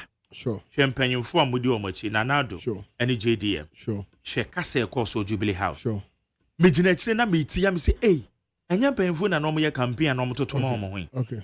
But ya to abawie. Wama ye nationalistic. Okay. Hwensem a JDM kai. Okay. Ebu oso de be ma nanado hwensem o kai. Okay. Say congratulate Professor Jinana. Okay. So historically, look at their body.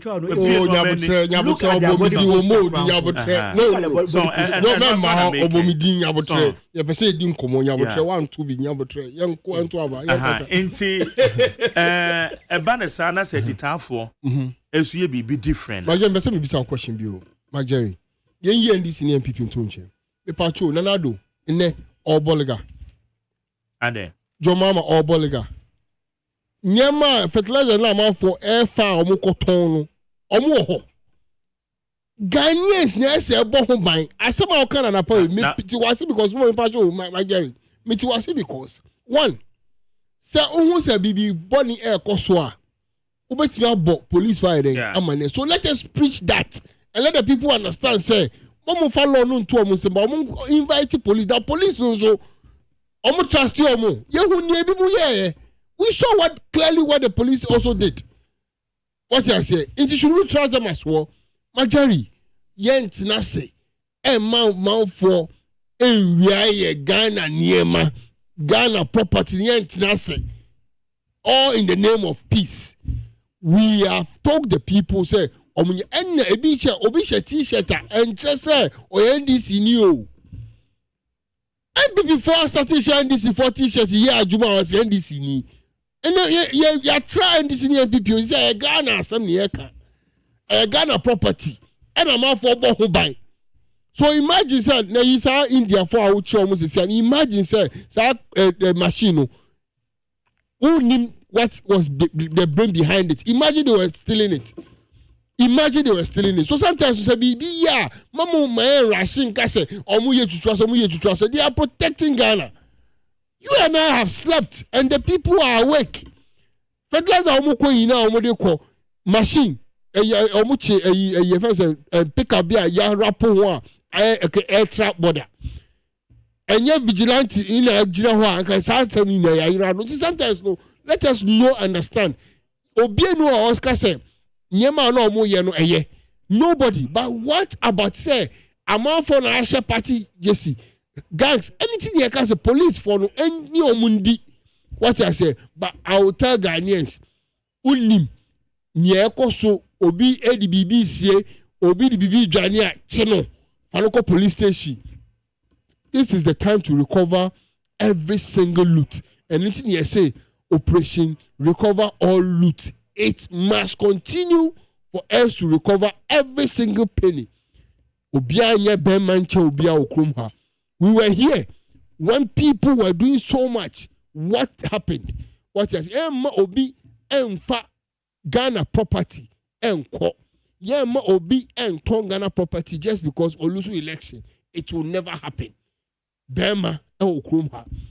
We are peaceful, but the only issue is Obi ye bibia enya. The police must deal with the person. Let us arrest them. I don't support vandalism. I don't support to trust them. No, but ye peace inti enye di mama for Obi yama fertilizer. Se kochema oman for one chamomu. Wo lusu election. And you want us to sit down and watch you and you do all kind of things that you want? No way. It will never happen. We have taken over. Simple as that. Your mama onitamale. Taking over no eyemra kwan so. Oh yes. And when this for crown say yes say your baba so anake the bema because Transition Act na your more time. Sure. And na Professor Mo say yeah. First ni ni mra bia. Na no ye to aso na amafo kokoko. Oh say dey we. And amafo kokoko baby. No, omo kokoko hwe omo ni ada ho. Hey, omo ni na ho. Don't be a spectator. Be a citizen. This is the time Ghanaians are being citizen. Hey, Majari Akiana. Nanka go for infantry film. Debbie. I will not support any violence. But to match them boot for boot and monitor them, we will do it. We will do it, Majari. We will do it. We will resist anyone who wants to steal Ghana property. And then you say you're winning transition cost 20. Debbie. We will not do that. Yatiana OA, Kwasi OA transport. Cars scraps. 2022 cars. Who trying to scraps? Just because you have lost power. It will never happen. Ghanaians, be vigilant. No to trust them. No, no to trust them. But be vigilant. That is all. Yeah, in China, transitioning, we are who transit ourselves. Simple as that. We will watch Ghana. Yeah, very certain Ghana. We will make sure everything works. That is our priority. Yeah, making sure that everything works well. No to trust them. But vigilantism, no dear. Yeah, very vigilant. Don't be spectators. Be citizens. And we will be citizens. This is what we want to do. It's about Jerry, to trust them, yes, so. And Tina and pay for in Abba, John Dramani Mahama, His Excellency Ababa Bekasa, Yura Fifi Kwete, Wabekasa, Yura Sedukatia, Wabekasa, and pay for in Abekasa, Achrem Amonfo. And the people, why journalists for you? Why they catch us on me NDC? No, we shall NDC teacher or NDC. Ah, you crow how we shall NDC teacher over Bioma MPP there was here. Or shall be will talk with Bioma NDC no was here. And then let us say, be or shall NDC teacher NDC. How? Obi shall NDC teacher or NDC. Sagra. Obi shall NDC teacher. Yes, boss. Yeah, we are consistent and we will continue to be consistent. And I like you for that. Win him.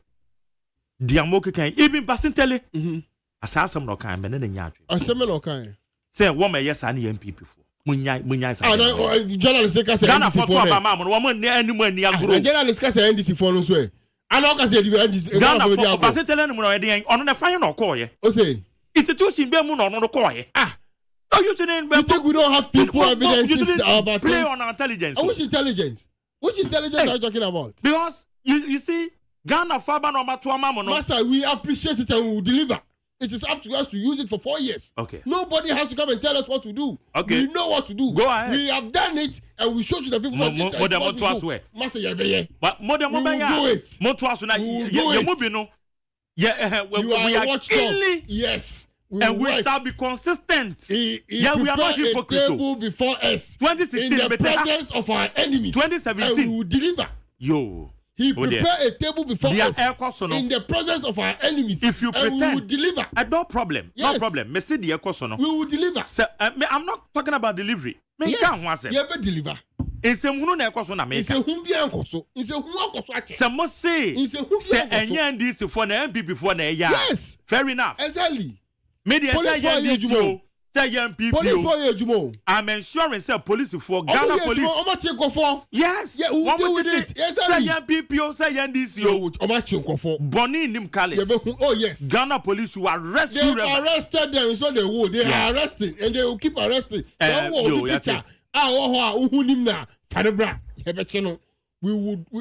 Mahama will not tolerate any nonsense. John Mahama is not a client agent.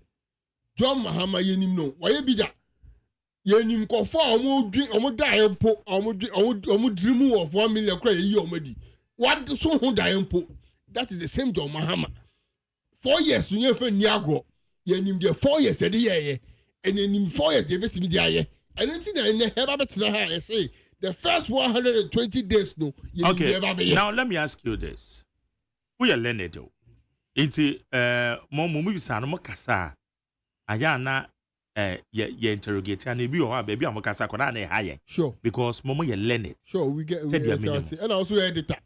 Said their JDM. And then JDM and could you blank can't and say get out from there. No, JDM can't do that. No, I can't do that. Oh, no, about that. Do that. JM call hono. Says relax. JM call hono. Anything no call.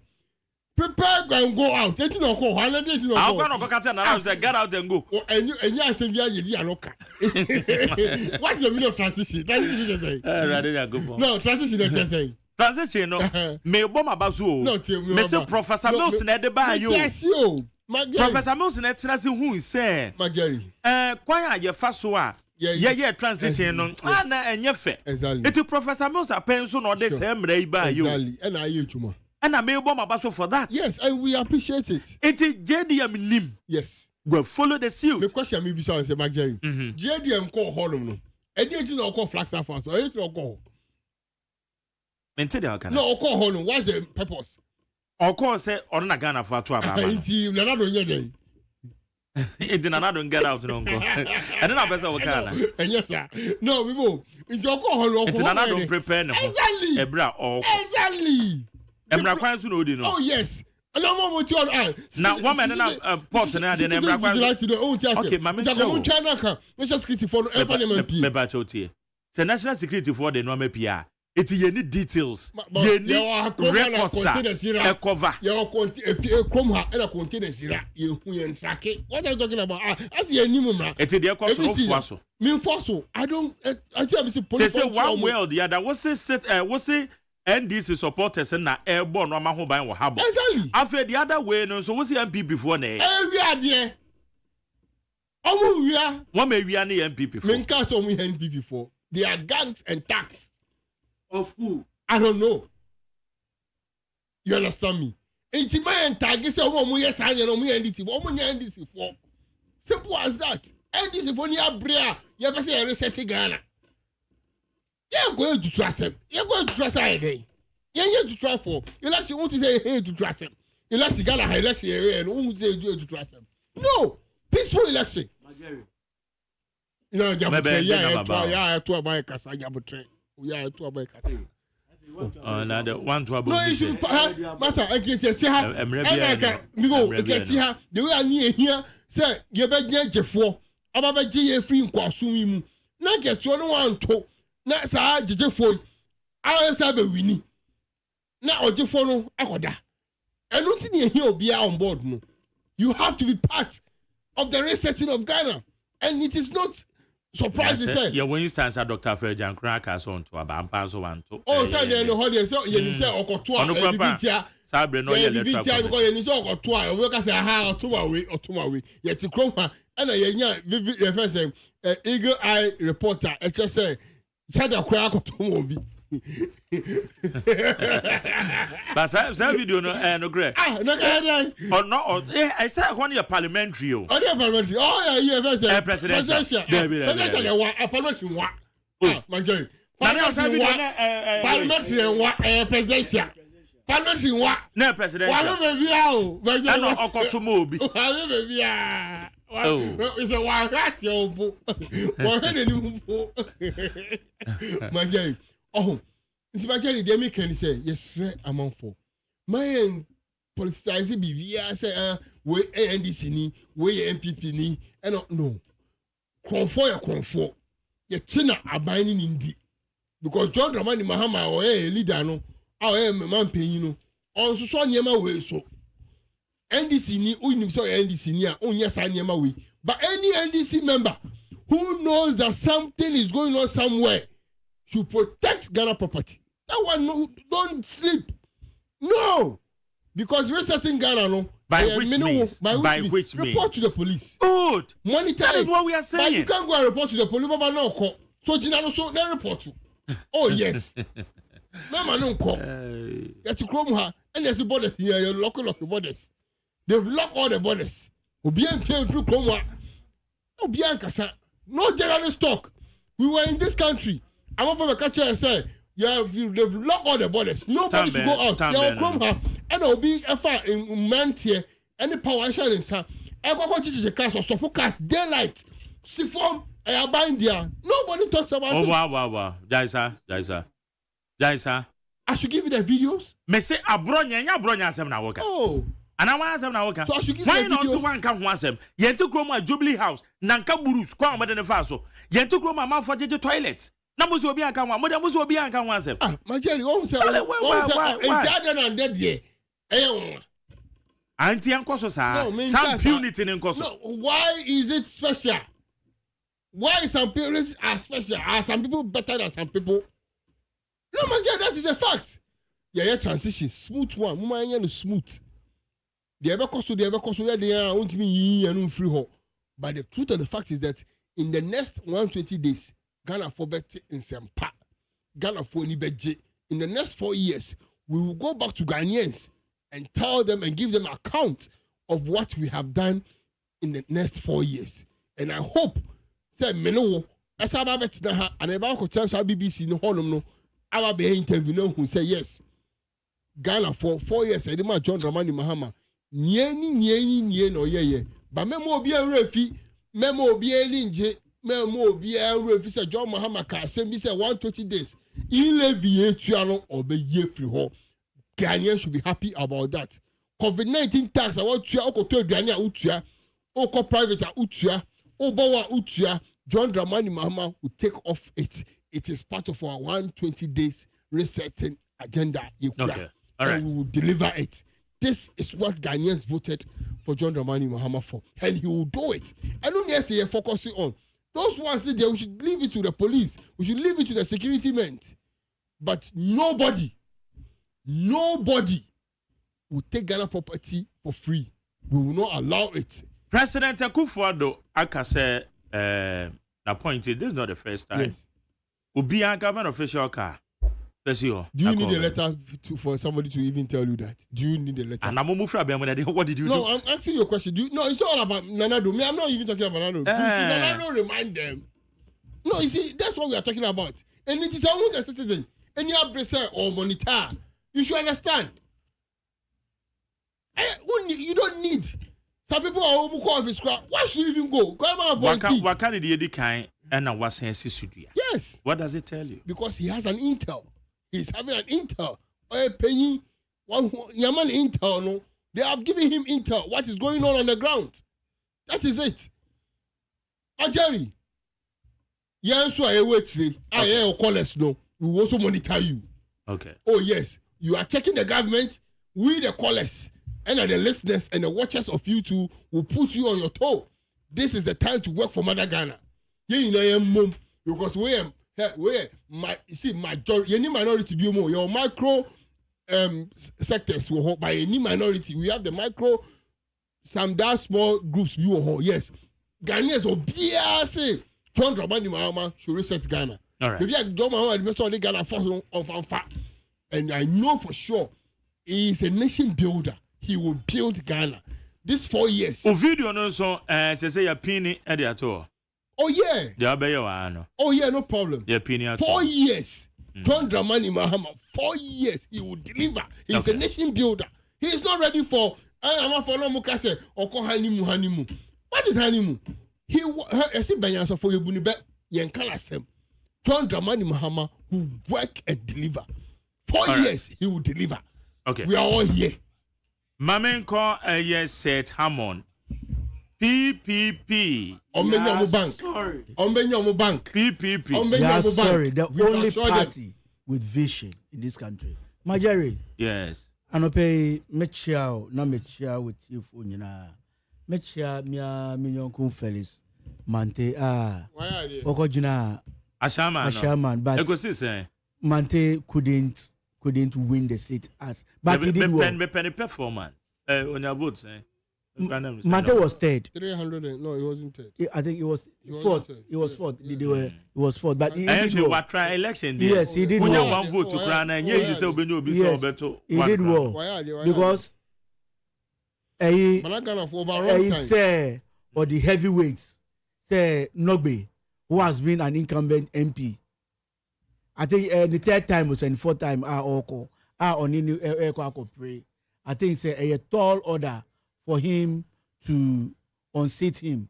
And now with the MPP parliamentary candidate who has been, I think the second time or the third time I contested, I think say a to Mantiabo mode.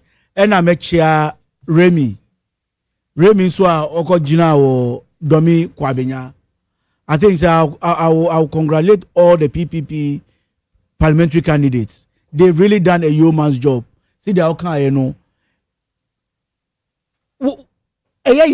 Say you sold your message, and now you can get over 500 people voting for you. It tells you, say, more or less, you are becoming popular amongst them. People are buying into your message.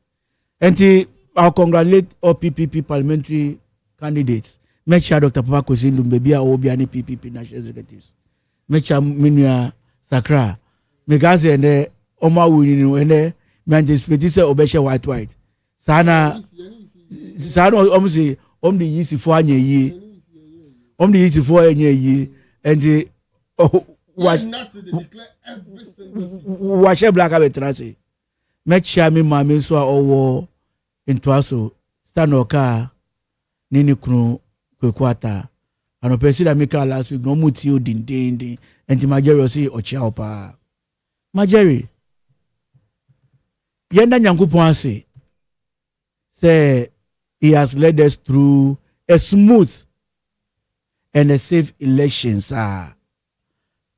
Though devoid of what is happening now, but then say Ghana and she say they are Ibinum Edwin say oh my Ghana ebe shaman for bedwane ama Ghana and she we are still last week miniminu abu sakrani Dr. Yetia ye kasaye ene nyamin chade ma be sha minua sakra ma be sha wonso we are still talking Ghana and she ena meda Dr. Baumia so say through it all he was able to concede very early to bring tensions down.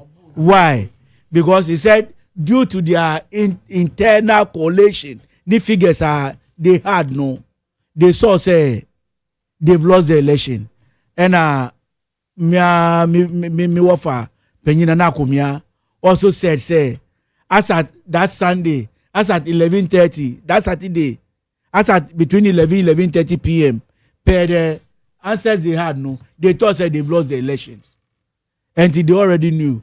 Medom was see the MPP 4B say and Dr. Baumia and YNTM to come and declare. I think he did the same thing. He did a good thing because we statement no can now. Sign peace pact no. Only two things that he said: peace and Ghana should win. And what he did, no, Ghana has really won. May congratulate Omanpenyi elect President, former President Mahama, now President elect. Mahama said, Onoso, Omuku Okudin, they did what they could do. Nyame, last minute I say, Nyankupon nim dia wasani ngo say Ombeyo Omanpenyi.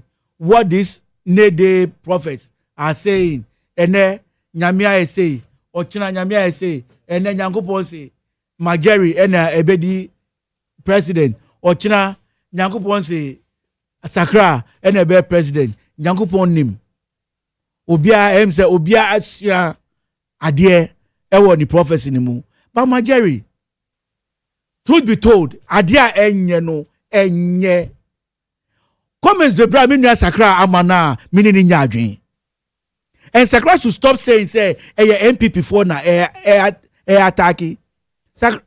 Majeri, as I'm talking to you now, MPP tongues are seasoned toilets.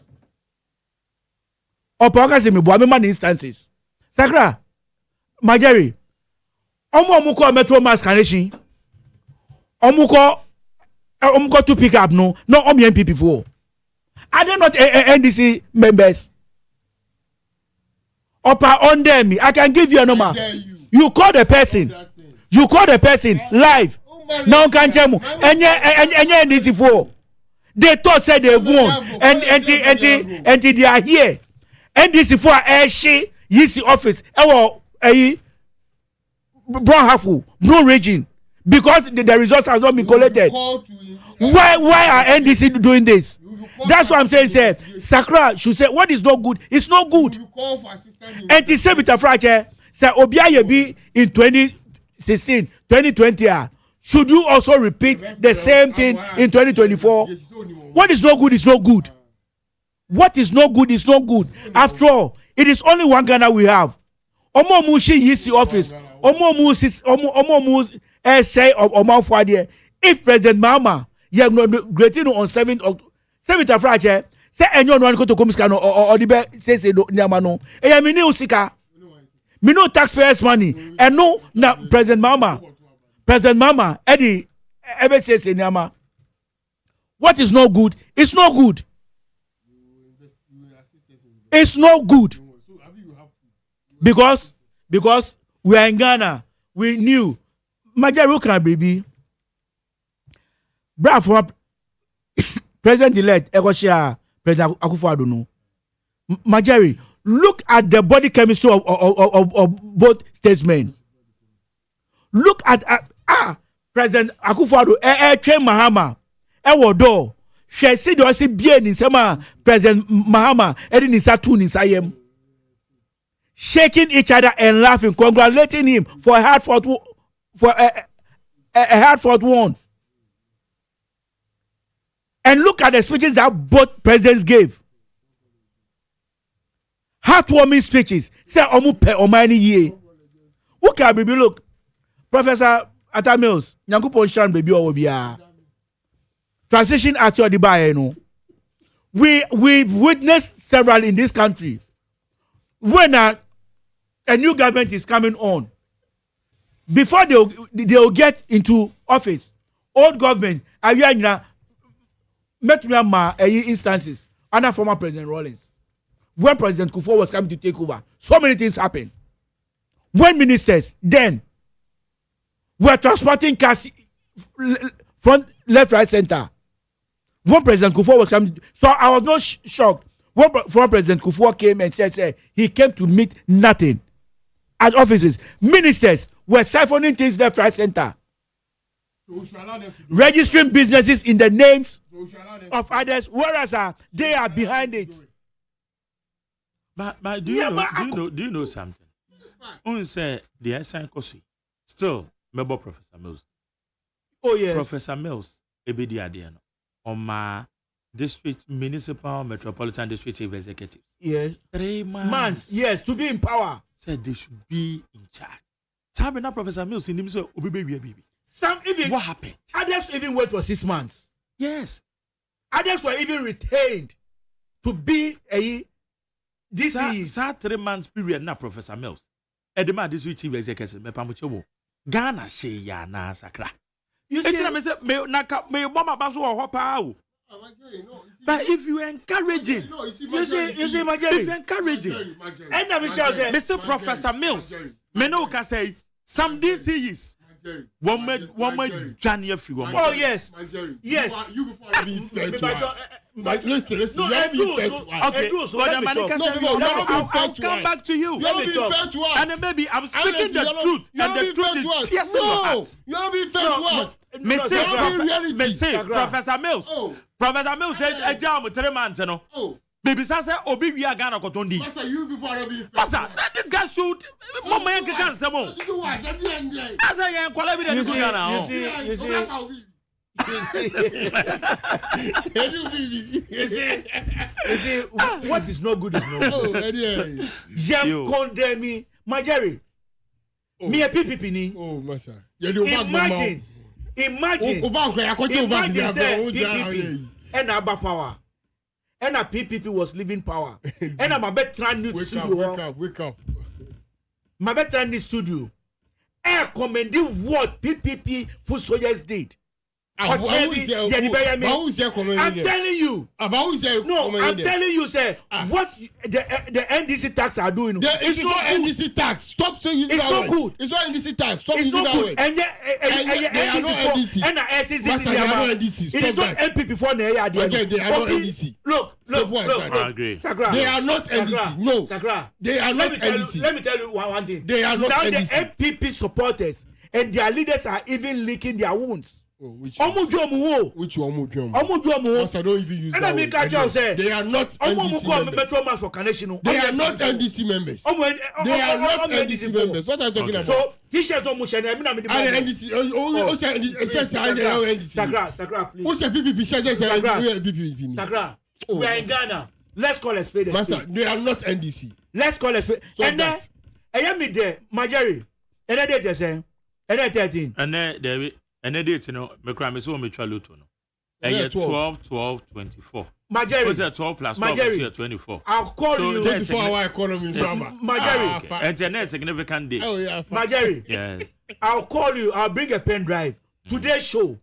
Meji. Milipuka go to a Milibema Sakra. A date some years to come. Oh, said this is what he said. You are defending your people. I'm defending. I cannot defend them. Who? And the thing that happened, no evidence shows they are NDC or MP. What are you talking about? Majeri. They are tax. Majeri. No NDC member has done that. What are you talking about? I think, sir, a police for Onso Abasu. Okay. And Majeri, you see, this transition team are both a asset, you know. And me say, it's good because we share the experience and the knowledge that they have. Julius Debra, who has been a former chief of staff before. Nana Tudazi has been a former chief of staff before. Prosper Bani. Munina Ewum. Now share advisory to this a year. You have former speaker of parliament. Yeah. And the current speaker of parliament is chairing. We share MPP four-sider. You have Honorable OSEI Agyeman Sabonso. You have well-experienced and endowed people. I think, say, this is going to be a smooth transition ever. Unlike previous years, Yenny we say no, and I think say, Obia and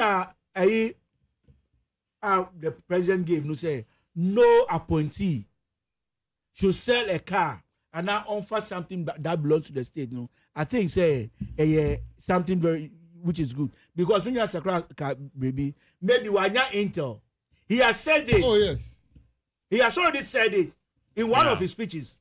And 2020. And I is reiterating the thing again. Said no appointee. He has had an intel. And Major, you agree with me? Okay. Say most of them, they knew said they've lost the elections. And they'll start doing certain things. Major, now maybe so. But some of the journalists are almost starting a journey free Ghana. And also free.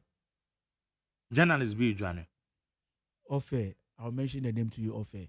Na yeshe. Na say journalists on be Oni hampo. Oko. Onia. I hope so. What the opposition na the man Oko UK, but unfortunately no. The phone. I don't know say whether he left his phone or he threw airport. And then the phone it off. And the phone. I must say there. Must say phone. I know say. The phone went to a former Heathrow Airport. And to form Odija Obi. And your friend no. Yes, I can. One more friend will be near fire. Or ban fire. No ban is the same. Or ban say the phone no. This phone belongs to Asimesi. And the phone no. Or Casa Free Heathrow Airport. Now, so the Nippon no friend can say this phone belongs to Sakra. Or ye Juma wo. Neat FM. WW on your Neat FM. Or your Metro TV. Or your Neat FM. Or your Metro TV. And good evening, Ghana. Or we see program say. Good evening, Ghana. And I will say, Mbacho Mbo Biedi. Ah, that is true. Obianyo Obia Mbo Biedi. Majeri. Ghana. And she. Say they say, look, from 92, we've had series of elections. Where right? We have series of elections. Obia and Ghana and free Ghana. Ghana and she. There was a. You see this election. One are you to because voters apathy. People did not come out to vote. Which voters? And one to people did not come out to vote. Over 12 million because Obiabe feel say ni strong ni members will not come out to vote. And now Obi actually form no. But we need to give chance to Ghanaians. We increase Ghanaians, our vote. irrespective we of increase our vote. Our differences. Now we are one. Let's pray. Now you share a Juma. NDC for Babe. And now President Mahama. You share because we are all praying. Self President-elect President John Mahama will come and do a good job. I see that Sakra Ekano. The turmoil and the hardship. Say phones I'm working on. And the Anabisiu, Dr. Anabisiu Cosina. Yeah. Offer journalist Paul number. And will be fine. So now we're supposed to validate. Is it true? Paul number no free na. Also, yeah, validate. And yes, I don't know what we say uniform. Yeah, validate. Catch it. We end this. I'm sure say. And the maker was and watch the uniform no quality yes I end this ni. Also friend asama meka. Me makase. Wo munyina ye ndisi fo na. I haven't said that. I'm not talking about you. I'm not personalizing it. From day one, the journalists keep on repeating NDC tax. To help. Look, Yewini Abano. We are here to work for Mother Ghana. We are here to research Ghana. Munja Sanye Manuwa Mudi Treta, you know. We are 4 years. Allow us to work. John Dramani Mahama is the president of Ghana elect. Allow us to work. We have 4 years. Relax. What told you? Relax. Why? Why? No, aren't you tired? Everything NDC. I don't know the people doing that. Who are the people doing? Do you have evidence? Do you have evidence? Go to the police station and help. We will invite you to help us investigate. Are they? Said your woman is said. Whether NDC or MPP, what I know, and it's a crime, has no color. Exactly. It's immediate. Say MPP, Enra, we NDC for MPP for Basintele also okay. Enra so we MPP for so NDC for intermediate. Police, why will you be mentioning NDC? The police should arrest whoever. Exactly. Na yecho. Again, beside say party card. Exactly. Intermediate bambo for the many warm. Say young wanyo. They should arrest and do their job. You see, police should arrest anybody. See, they are now the now opposition party is calling the president-elect to call his people to order the president Nana Akufo-Addo is asking President Mahama to call his people to order. I believe, say about the 12 years, you see President Mahama and Afa, they should start working now. No, what he should be thinking about is also in 120 days in office. Things that he wants to do, and that are the things that we are going to hold him accountable to. Okay. We are going to hold him accountable to 120 days. We are watching the president. It should come. And Majari, A plus can be and I retreat A plus statement. Or say yes, we brought them into power. What they said they will do. If they won't do it, we are the same people who let them go. A plus crimes on say you are too Obama as honorable member. Yes, Parliament. I know their global social media. They say Sagroness which. It's an entertainment. I know what I'm talking about. Okay. They say we're supposed to be the social media and the Facebook we are making home. Now, because me arrange say be an interview. I will be back one-on-one. Time when you man they know about near your born interview. You know about we MP elect. I say why you MP elect? Elect, yes. So it's a big man. And no many be a man in Fen Niagara said no did Niagara because I've seen a post on the Facebook. So what is wrong with that? It's an MP doesn't mean he has no right. His right. Menka's only right. Exactly. Menka's only right. It is his own. I don't know. Emrante and the corporate. I don't know one count. Why? As I can shoot the that's an radio. Now we're here ready. What did he do? I don't know one call. Minister on the no. Edu campaign. Who is that one? Oko campaign. Oh yeah. Eko could do 2 weeks and now my radio. Yes. I don't know they now already. Fertilizer. O consequence when I'm expecting you, says I'm expecting you. Ufria, the animal, this year, no coach in the Minim dear Mraveka. What am running ready? I'm now Ghana. And any color. You do level be my Jerry, let's be fair. Me pacho, John Dramani Mahama, on my out, and Meka say, if an NDC member is doing that, they should stop. On Mekai. You are 50 quote on Mekai. You are educated on Mekai. Our leaders are out there telling our people that they shouldn't do whatever they are doing, they shouldn't do it. If it is true they are doing it, they shouldn't do it. Yes, so why not allow the police to arrest them? But are we in power? What are you controlling police? What are you telling me? Are you controlling police? Why don't you? Then why don't you control their job? Are you the one controlling police? Do you control police? Who controls the police? Who are you asking me? It's not the president. So why not mandate the IGP to arrest anyone? It's IGP. So blame the IGP. Why are you blaming him? Why you blame the IGP? Blame him. He's the one in charge. Wow, Majari. This same IGP, okay. Moi no beka say IGP police for atamu. I mean, my guy, don't say IGP. Now you are blaming the I know go to police TV and police report on their social media. Arrest so many people. We want them to do that. But the answer Mutia said, Munja sa omi NDC for me, omunya NDC for I confirm omu omejuma. Okay, now they are not NDC members. Now we've begun the transition period. Yeah. You just said they are normal starting now. Sure. Oh, BBI okay. Saying that it's here the mount. Oh, BBI okay. Looking at the posture of the leaders. Oh, BBI okay. Nanado said he will not give power to John Dramani Mahama. Yes, and then and apparently I mentioned also a campaign talk until we will take it like that. Oh, saying he said he will not give power to John Mahama. Okay, so hand you over to John. Yeah, he said he will not hand over. He will hand over to Baumia. Exactly. I send a wish and so hand you over. Yeah, and you know wish and you wish. Oh, there have been a saying you know. Now, won't I open some conversation? Say, JM no about the president, you know. JM or just one term. Yes. So JM term no so and this mobile baby in Frankatuni. Yes. What would you expect JM to say? I don't expect JM to tell us that he will not hand over power to whoever wins. I don't expect him to do that. I say he will not hand over power to John Dramani Mahama. That's what he said. Or can I say, quote him verbally?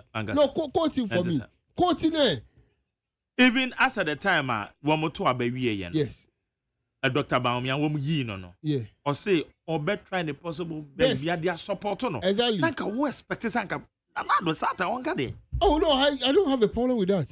Until do I now what say? Well, me hand you over. Oh yeah, so yeah, oh no, so yeah, man, oh yeah, be possible. No problem, and they are different discussions. Exactly. But what I mean is, but make say, if you ever to a background, okay, so obe hand you over to be win. The president said so. Yeah, but Jerry, before say on a serious note, Jerry, before say you be call transition, Jerry, Electoral Commission.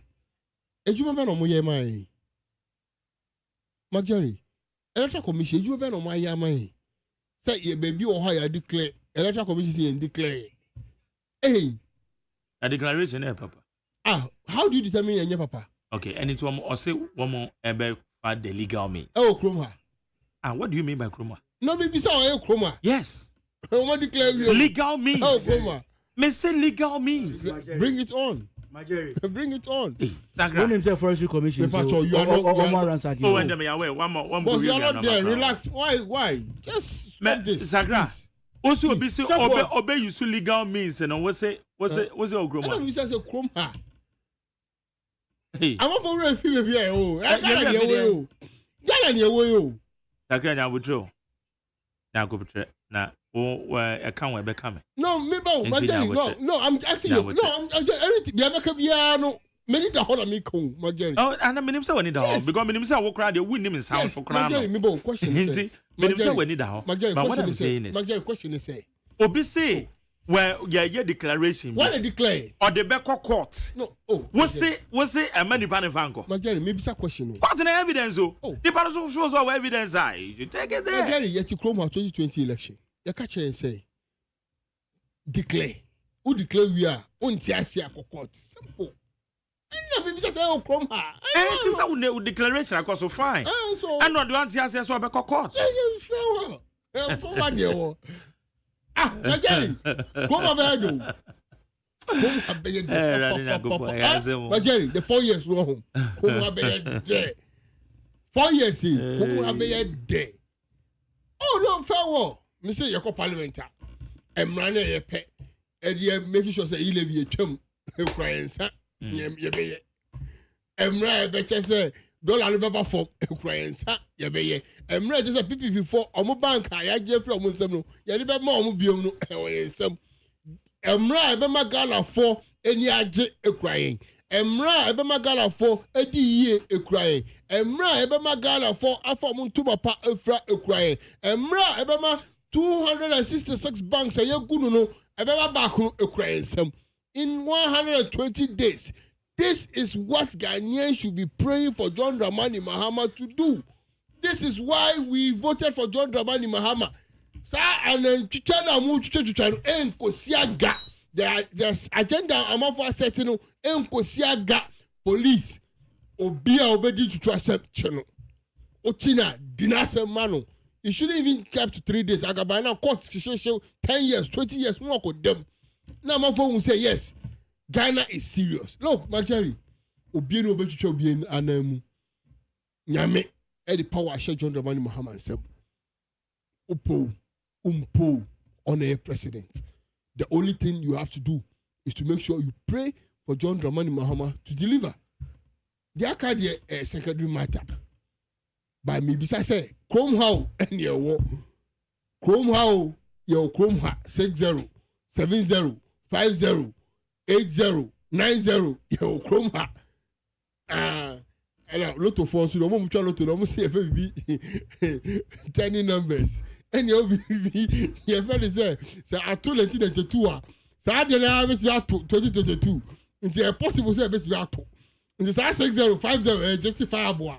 So I bring so 17-0 justifiable. 18-0 justifiable. Yes, my Jerry.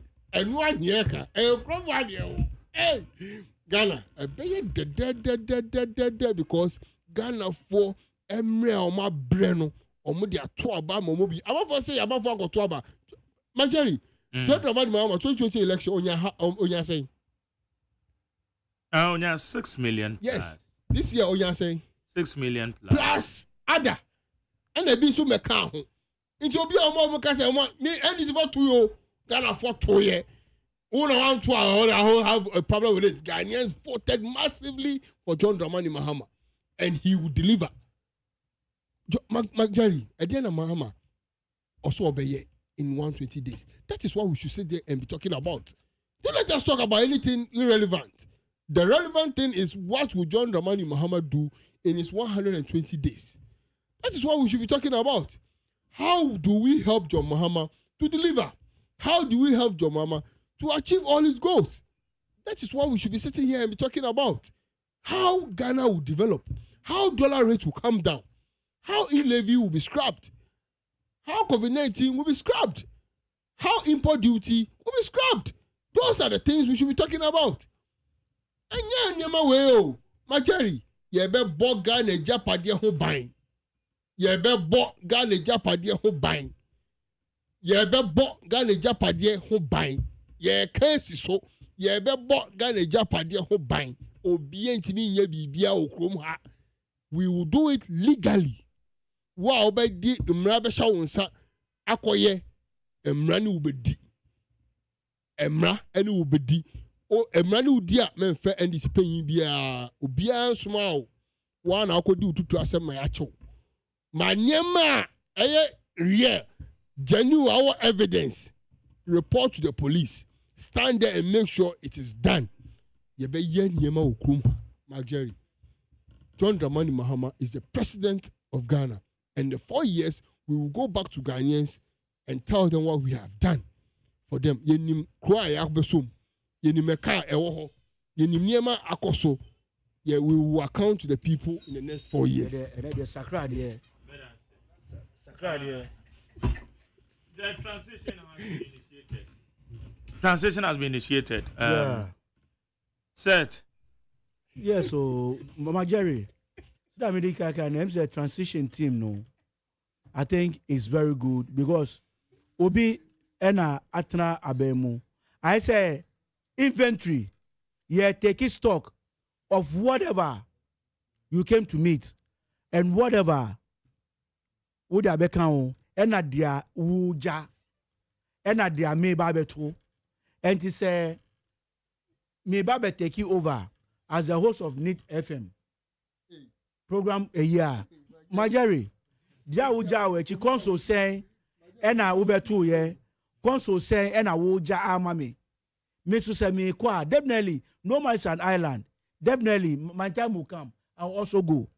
And the inventory omo take because you were my when a certain government came and said say yeah ba be mu no coffers no it was zero. Ya problem nyina me twa hwe say NDC fonso be ka say omo ba ban mu no yanja pin krampo amomo on be 2 bibia zero and they are coming to reset this country again. Aye Majari Ukarabribi and Asakra. Aye President Mahama or say in 120 days policies oba or say nominate within the first 14 days the complete list of cabinet ministers for parliamentary approval. Yes, consult the leanest and most efficient government in first 90 days in office. Yes, establish a robust code of conduct and standard for all government officials. Hold a national economic dialogue to discuss homegrown fiscal consolidation solutions. To scrap e-levy, COVID levy, 10% levy on bet winning, and emissions levy within first 90 days in office. Commence draft needed legal amendments and prepare for the implementation of a 24-hour economy.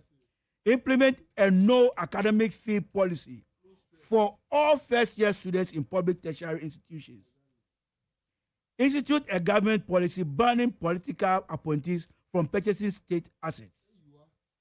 Institute forensic audits into banking sector collapse. COVID expenses, other reckless MPP spending and scandals. Reopening probe into 2020 election killings. That is I also West Wogomba elections violence. Murder of Adam Swale. Majari. Obi nesi enyo obi na ku mentwi. Obi ane wonim say dia waka ne nyina wonim say 2020 I also West Wogon. President Mahama Kasao. Yeah, Shawun himself, Unia journalist, Ahmed Swale. Nikilinsi, the perpetrators have not been brought to book. Wakao, was it 120? Yeah, Shanu. I say, Ghana for Nashano, send them Namika here. I say within 90 days, or best copy year levy, COVID with, yeah, Shanu. But, Majari, dear Aya Ghana for implement a no academic fee policy for all first-year students in public tertiary institutions. Majari, President Abeka, yeah, Shanu for the first 120 days. Yeah, Shanu Abeka office, so 120, that is 4 months. 4 months. Yeah, Shanu Abeka for the first 4 months. What office? Then we'll be able to come and sit in NIT FM and judge the president. The policy no will take it one by one and analyze the policies now or the abano. Then we are going to hold the president accountable for whatever he has said. Because I don't think so when the president was making these promises, no, the two in his another president was coerced to make this. I'll not say flimsy promises, but these promises. Yes, no. Yes, president no. Say. Yes, president no. I'm not saying is going to create a lean government. Yes, say the ministers, the deputy ministers no, Mbu 60. Yes, and you know, Mika, oh no, yeah, PPP. We are saying, sir, even when we come, we will be able to operate this country with less than 40 ministers. Other countries, UK, ministers say, it's not even up to 20. It's not even up to 20. US, say, ministers say, but Uba, Amagana, your ministers, Abambia Etisu now, or ministers, every 100 plus. Former President Mills, now President-elect Mahama, Omubreso, it's more than 88. I see lean government. Yeah, sure. We are going to take it one by one and analyze. Sakra, Yebefa nominate within the first 14 days. 2 weeks, yes, now. Yeah, sure. Say a list of government. Yeah, sure. Who about why? Transition team. All my ministers. Transition team. All my ministers. Majority in budget transition team. All my ministers. Majority are not. They are not. So don't tell me somebody about transition team. They are not ministers. But I say nominate within complete cabinet members. Set. The panel say 120 days. And let me say. And not been a commentary. On one night, all can know you have to. We are waiting. We are going to take it one by one and dissect. Forget. Doka, you know. Nase, what to me and ya. Never catch a gun of force. Or my mama. It's a liar. All right. You question. Question. Your mama, airborne Twana, or call Ghana for you now, home. Asama or the catcher Ghana phone. Asama or Nimso bit me aye, and Nunti or catch a Ghana phone. But men will say, or catch a warm Toma, no.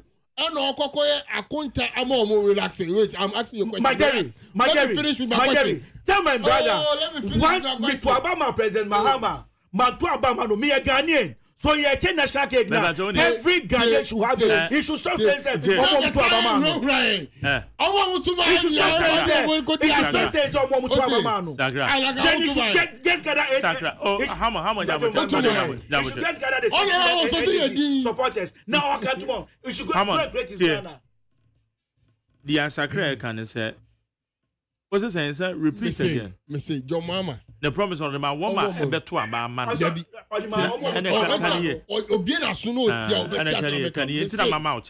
Mahama, listen very well. John Mahama, echo round Ghana. Yeah. Obia, Edni policy, Eden, Eddie Maganians. Yeah. And I'm Tomano. Yeah. Say, based on way our canoe, and not the Eden, at mom. In the next 4 years, John Mahama Biom. Say, and you know, na kompoa. Obi obako bia the record of what John Mahama said he would do. That is what Ghanaians, those who voted for us. Yeah, one measure. Okay. Say the American, those who voted for us. 4 million people voted for Baumia. That they are in Baumia Kayano. I don't know where they almost to Gina to our man. Why not? But that 6 million to my we will go back to them and tell them that look, what we told you, one, e-levy, yes, Ascribano, Empire Ascribano. Don't forget, say, every people say 1 million, one constituency, 1 village, 1 dam. Baby, I'm 2 years, I'm 2 years, because say, I'm going dam now also, we see a woman, one see a mom. So kick you out. It's there and Ghana for us to catch on, tomorrow, we will go back and account to them. Okay. Yeah. And yeah. Mame kwa yeah.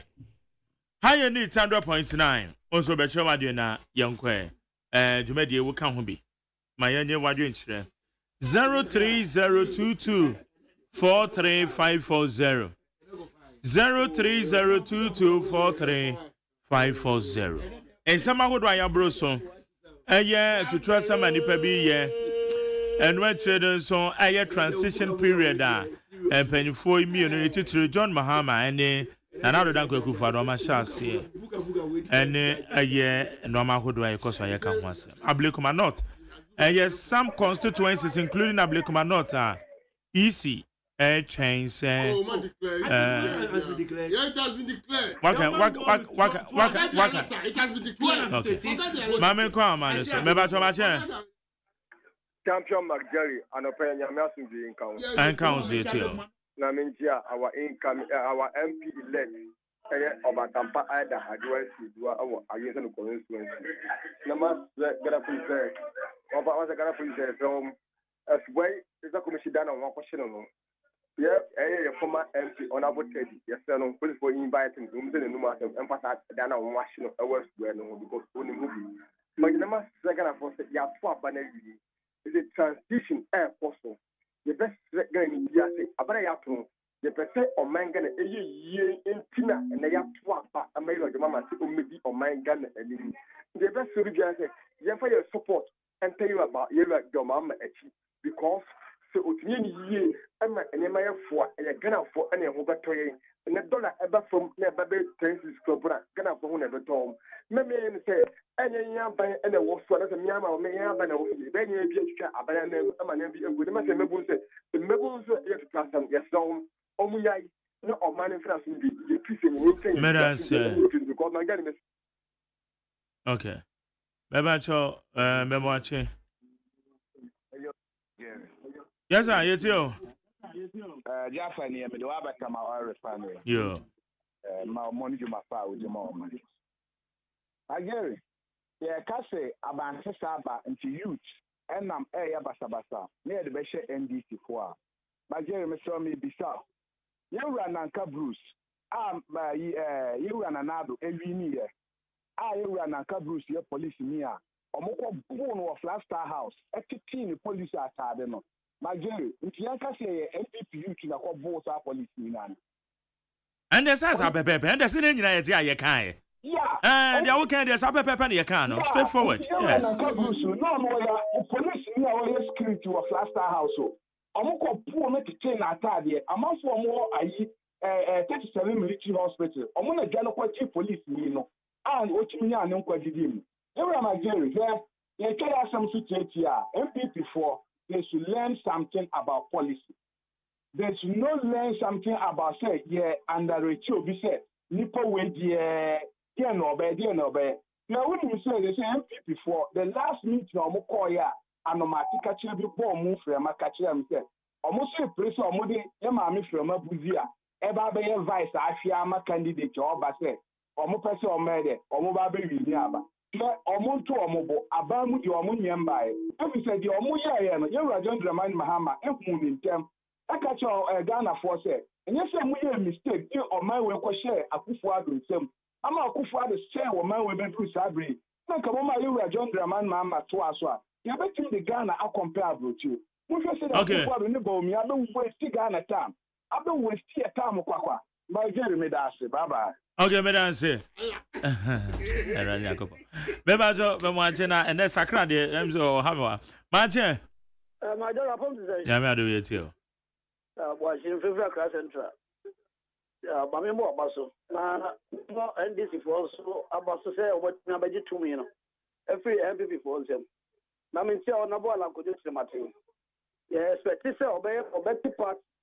Now, you be part in the cheek. Near by 2 million free, and this was some. Because God of war, when you are papa when you move, I'll bet me I am a Ghana. If the Yapa Banavino, what in a very contrast, Nagana for him, I saw the party for the brain. Now, my NDC youth, Omunya Musepa, now the Omo Yano, Ama and them look at say, to a bar, I fear NDC, or because Ghana form pay to transem. What would the Ghana for the transem? Attacking more NDC for so many years. It is a Nema Moyano. The same because I'm just saying, Nema Moye, and then before Cajon, and not Derby. Mona Yato about Mammo. And I'm on call for Nebu Boss, or Moya Nema Basavasa. Yet pass some girl, Maui and moi, and get to about Mamma. The same parliament almost as 200, you know. Because I'm to me at the Mopebia. Then I'm on to Mwazi. Now President Mahama Obey. Oh, my name, kama. Now, from a party, no question. Now, dear Moya, dear watching us sign. If you say Ghana form press Ariano, also about to a number for a dean. You're not happy before you know, Ghana for show. Come on, a dean. You're over the Omoda. The medium is there, on a ball of the Martin. On 4 party from Ra. I am ready. Now, we also the party from Bar. Bekoye. Michael, the party from Bekoye, said. Ghana for house of Okayana, sir, independent candidate, one time and you say, but I said Ghana for this, I said, yeah, the party for Praba, no party for the Rebano, Osha NDC, now MPP, one year, yeah. Oh, the Ghana for Nabaka, baby, and you have a course our party, okay. Madam say, Mamma Fa, you do her. Remember, tell me watch it. Martin. Yes, sir. You too. Oh, no, no, for my girl, I'm afraid. Bema, I say. Yeah, I'm going to minute. Ah, what on you say? That's it, you. I hope I'm prepared. And me the deeper agree. Agree, I don't find power the moon. I'm afraid you're back at Mary Baba.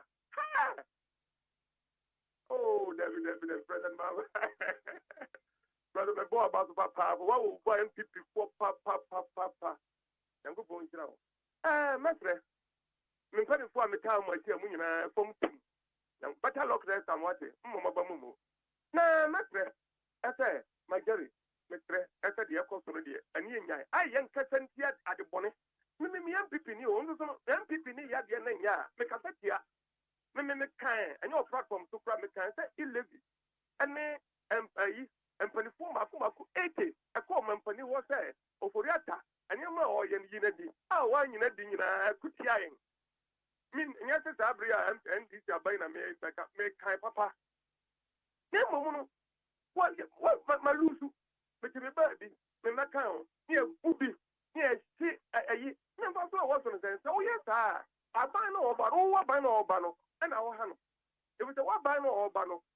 Electoral Commission office, I'm question or yes, 1 minute. Or Papa as what people pro, the car as what the poem put the novel prono, as what you could see a dime. About that, so the money wedding. They ain't gonna afford the at home. Maybe I'm a 2 ways, me bomb by a man was there. Emunya didn't say, yeah, 10, 2020. And it's a more man, Munyo, and my Omampani, Mahama, and one man of my own to I was there. Mubas say Ghana for Ajapadia. Okay, madam say, Mamma Fa, you buy, do ho. Maybe I saw me watching. Oh, yeah, Mama, I do so. Bema, it's you. But Mr. Cassantini, I'm a summary. Okay. You can let said them, I send you. If you are to Abamano, Oba. You can Mestre, I'm not here, one more dimrasom with some. It's a man for yesterday. Tiny Mabisi, yes, so. That's a leader or Mampani Mahama. I have put Abamano, I got a phone name in the pine. And looking at Tomano. See, the MPP for you, atwa a yɛde bɛsɛ nneɛma ana mebree wɔn nso a yɛnnim sɛdeɛ ɔmampanin miss baayɛ wɔn kɔkɔ se wei no foreign affairs ɛdan no saa kwa nso na mebree nso na ma ɔbɛ sɛ wɔn yɛ saa nneɛma no eti bi nso de wɔn ho ahyɛm ana wɔn yɛ de yɛ ndc eti wɔn yɛ ntwa so ana ebi o mark hwɛ APP foɔ wɔn nyɛ baabi ankasa wɔn nkorɔfoɔ nkɔtɔ aba na wɔn ni nkurɔfoɔ bi a wɔn abɔ wɔn ano egu paaki bi so a wɔn bɛto aba mu wɔn mo sɔre a titisia campaign na mo yɛ obi aka ne policy na mo di agorɔ mark ama saturday wɔn mo to aba no na maame fo mi ba nkyɛn ana wɔsɛ bɛrɛ amepatɔ wɔn na yɛ so ɔba ɔbɛtete nkokɔ nkirikiri no ana so wɔn na okɔ akyire ne da ne nkyɛn no etu wɔn kɔ yɛ wɔn kɔ kia no mpatɔ mu hu yɛ wɔn te ayɛ nam soso wɔn APP fo mo yɛ campaign deɛ mo yɛ ndc enu ti yɛ sɛ Ghana fo de tumi naa sɛ ɔmampanin Mahama nsɛm nti wɔn nyɛ din na wɔn mu ni ma na mmaa na ɔbɛbu ne deɛ ɔbɛbu ama na sɔ ɔman Ghana yɛni Medanse. Yo, Mr. Medanse. Me fa de odi ho, me ba cho me mo achi ho. So Mike. Yes, sir. Yeah, yeah, Dr. Newman, the community too. Okay, doc. Medawase, Mike, you catch the name penny, catch the Jadipa. Iti Medawase, now when I am share his layo, Mr. Joseph said upon any workers, Nampun Shramo. Mike, Mr. MPP, any qualities no, it's Yoshi Anokasa ye. Next time when I was a bring me a home, may bring penny for now in a year, in a win a sir. Ain't you be out there, kind who near Sako Prabino? 4 years now, hey, my penny, Mama, Dada Mama obey. And now the foot for beyond what they buy, yen human you obey ye. So that said, now a year be next year, and my penny say, Bibin I been on the baby, oh, and soon as I told them a major friend and quite day. And can you can afford other president 4 times? Yeah, mistake. Yes, I send this in some more coach. Yes, I the same thing. Some baby and another dunk on the could do it put to my way. Yeah, this is for about making numbers of putting very back so much because in more way with that. What is a affordable house? Or my it's a second from come out to you that there's no division obey the public. There is serious no, Mr. Sakra. And there are and you know who compare we say MPP for that share will any Italy yes Arimano. And it's all yes, sir.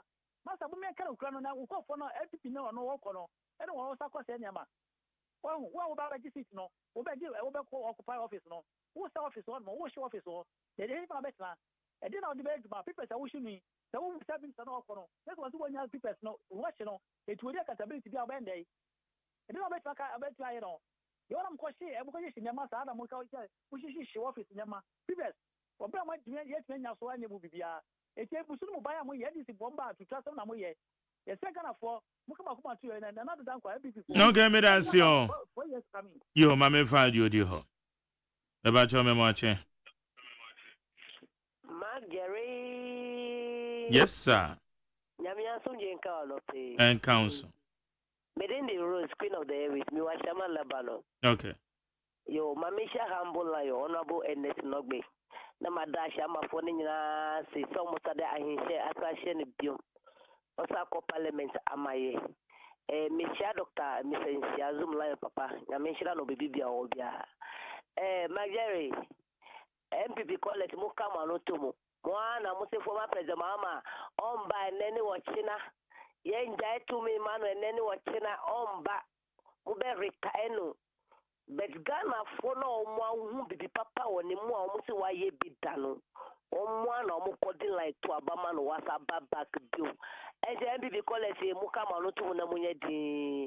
No one share for my president Mama ni Tuma or Basa Bayama or my Ghana. Then she are gonna for Mutu Abama, this government and another Danko for the government. Any opponent need dear or farmer Timamufo. Any a who any a benedia or mudi of family 8 years, a come power Ghana, and ye is a Magari, H83 being Sida. Moody illa Bessie, a course you see and pay Musicina Muna more to me. The pen ebeye, Ampa, the Mupen and Mudi or Manaye. Madam Miss Rama by Wabai, Sajages for Dana, or Mubugueno. Miss Repa, Nippana or this Anyam Brasamno, Uncle Gina Emranano, a cat beer was a beer on Chama or Manu, Georgie La Hospital Guye, Dobu Trefe Guye, Dobu To Boots Eguyano, Emra enye juma no mu gisika no ma oman no mu fanya mputu juma ma oman no. Okay. Mamu hu ni pa bia mobo. Abaya okoi oni special.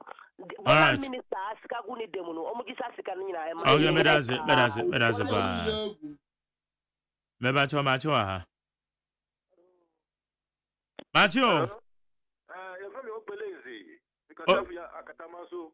Hey. Wozu de ni ade. Ogbeleze. Yes. That's right. Yes, you yanko. Your constitution president no oba now or 4 years now on yakwa another 4 years consecutively. It just say asana on babio. Hello? Yeah, Papa, Ogbeleze. Me just say constitution just say president oba now 4 years. Now on another 4 years consecutively. Yes. Who be Would can do 4 years constitution more another time so bit masamba. The best of yeah, Papa. Mama, 1 year 4 years now. 4 years we put to me the president to be in Ghana. Papa, President Mama, 1 year 4 years. Now one to not trust you another 4 years. What be? Bet me I 4 years I can't one. Okay. Hello. What's that? You see, 4 years, President Mama want to man 8 years or 4 years. Oh, Papa, constitution on a mature, the observers are there, no one a mature, but on to me, Nibium, say, or do where we are. Why? Apart from so best as a constitution of freedom, him saying, I'll do obey it. Let's move ahead. Ah, there are cannot see us here, the only one consequences. Oh, you no, yo. Me that's all. What the matter? You drew and you know to where they win here about you drew. Why? Okay, me that's it. I had this 100 points now. Me and I mean, bomb Bruno, and I'm sorry. Okay. Yo. But some come me better video because I did the end what did there. Obi abaso. Okay. Me ba to match. Yeah, my girl na phone today. Nyame adom. My girl who next week in this Madina. Yo. Marjorie, you have a time as someone. Marjorie, one MP4. Time end this year, Lucy 2016. What can I say, Dr. Kosuboke? I'm a Kosuboke, Koran, ATT, Ghana, any master, my mind is Lucy. I'm a Kosuboke to Bama, MP4, but so you say, Dr. Kosuboke report on the position almost. What can I Kosuboke report on? And 2020, you just did 4 months there, Makuma Lusuno. Kosuboke report now, Negrado. And you that for about 2024 no Lucy. What I send it that, and I come here in the Casano. A summon and I come here, and I come here, see, come baby, you in Palma for the whole Ghana, quit it, come for the Lucy. It's empty for you, who play this for you and king. Me in take home, I come about for some Muslim day in power. Okay, and I may catch Ghana, I am for politicians to be one by Montaigne. Every start of some Hong Kong Patel, and from my woman. Obeti sɛ wa wo komi hene otobu jankwati amanfo de balenta abepade kyɛw mia me wo fa wo gwa ma hene osaba me ko sata water region kamante amanfo de ba wo ntan sɛ wonko pa Mahama kyɛw emma wo mu me ka ta anyemfo no sɛ politician ba wo ntan a ka kyɛw no na no di nika nto na ka sa ombra mepade kyɛw na MPP foi me sika mo di no mo bɛke mo dro ho emma mpanyin di 58 million Ghana cedi ekofu amuna doko am went to anka ke mo baba pachaw na mti kanofata be so bi a wuta wo data bank onko yi na data bank me say enso cedi okay to bo Ghana ha enti me say me ka MPP for me to mo be ndi bu ente mo be ala nya chetra ho so be mo na power mo be me da Say kasa no munya ikan na ya to Ghana ha Mumbe mu da Nana do be president da wa be president John Mahama be president da wa be president Professor Mills on ma wa be president is e kasa no munya ika kasa bi wo ha yakwa yende mu e te se munya ika also crowd ya trama de kra mu nsu ya de we no My Jerry. Yes. My Jerry. Advertisement. She the excitement the excitement e wa amon fo mu say John Dramani Mahama Ababidi president. Yes, sir, Amanfo. We know the expectation is high. We know everybody wants change. We know they want to see the miracle. But Omunya Botre. 120 days. first contract 120 days. Yen trainer 120 days no so. And Sana Yasako the next 4 years contractor on ESI 2 contracts. The first one is the 120 days contract, and the second one is a 4 years contract. And I am sure, and I know the John Mahama of yesterday is the same John Mahama of today, and he will still be the John Mahama of next 4 years. He will deliver. John Mahama asema waka so obeye ni na obeye. 1. Secondary school free education. John Mahama will make sure it become attractive and very, very, very good. In Kwano, ebedi eduane pa, omundi eduane phone to say gari, any yefe say insuo omo abra omo school omo ni side no biom eda. John Mahama will make sure he build more e-blocks for our students to get place to sleep. John Mahama be making sure say e-levy no obetwam. John Mahama make sure say 60 ministers now okan no obedi so pepe. John Mahama be making sure say oye aban nipa nko ade a aban asase bia ni wa ode wonsa beka. John Mahama will make sure he will deliver. John Mahama catch you upesa Obama aban mu a when the code of conduct, sign it and be with it, because a probity and accountability party. John Mahama Mbediagro unim say adwumoni wo team unim say oba so obedi Ghana for sika and yet John Mahama amamu na oba, because this is time for us to work and make sure we deliver and deliver the best. The entire obi say obia emma biom ni say ye kwa santimemu ye huniama John Mahama ye emma santifo man 10 seats. Now this coming no niema ebe ye no honum no ho ye ba minister santifo no man 40 seats because John Mahama will transform every single region. Utumayo, one to Mayo, John Mahama will deliver Ghana. Okay, Ghana. Thank you. Seth. Marjorie. Yeah, final comment. See the medical cano. NDC, you should do met me. Yeah, for Lucas and Mama, I can say Oberi Seti Ghana. We are waiting for his resetting. Now, and just me for Manuka Sempa. It is only Ghana that will since Omampeya Kufa Dubaya NDC for better, especially Wusakra. Yeah, share a Juma or Beye Diamo my Ghana. Nipa Beye be one Benny. Marjorie, you see, Wanyeshi. Nipa baby one Benny. President Akufo-Addo has done what he could do. He couldn't do anything. What? He could do. And the strength ebeye no waba be for 8 years. Yeah, share the Omampeya Mama be by a bonfire. Say 2025 should be a very good year for all of us. Say they are all cano. Yen to me enjoy in this country. Say the taxes, that the emission taxes and one. On to me na enjoy na dollar no to me bra form, so that we go about our normal duties. Okay, but that's it. And then one member came on Abdullah Sakra, a member of the NDC communication team, and now I said Harmony, a member of the PPP. Yeah, sorry,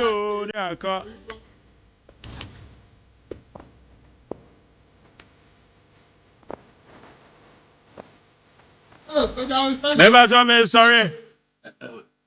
Very sorry, and I detail Bosco, Ebonyo.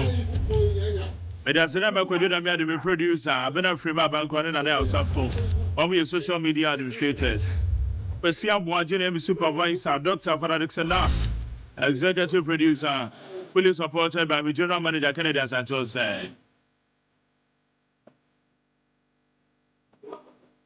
Yankopon ya no weekend you be kwa year we kwa wedding na no ya hwe you kwan so. You ready me do be too kwan. Me charge my from Odi Aisha Bakery and WMF State. Then the CEO himself, hey so. Aisha what out the Aisha Bakery and WMF State. And bring your cake I would boy your own child. On human mess is a drive on.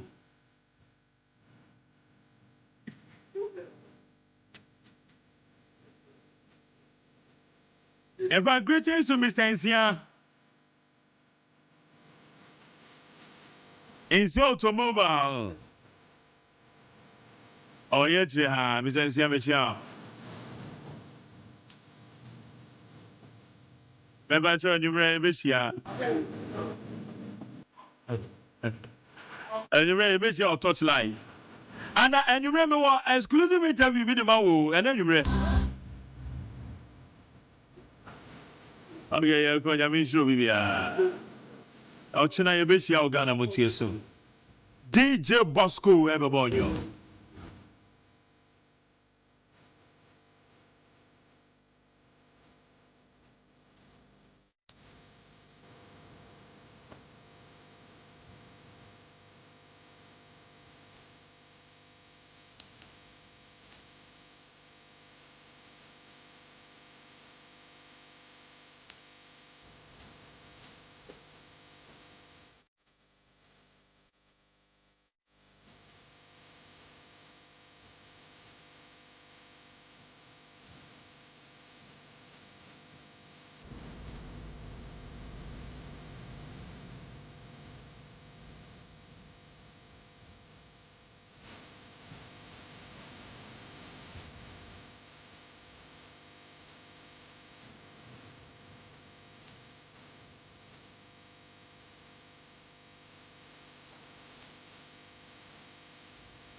me feeling a better was yeah, why am I assume yambo? Yeah, the anu far from baby, why, yeah. You back on a patron, man, sign, man, sign, man, sign.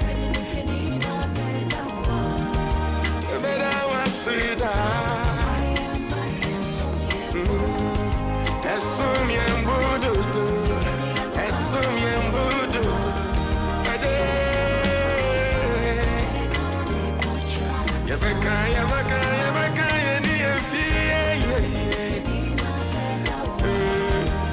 That was it.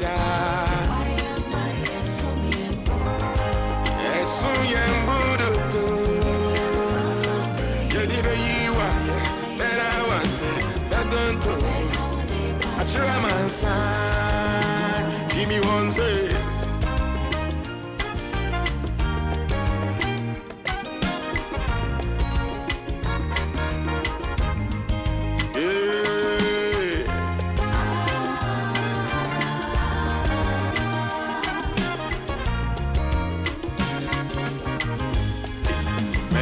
Raman sign, I did who I am, mommy. I did the feature to say me. That's why mama Buffy.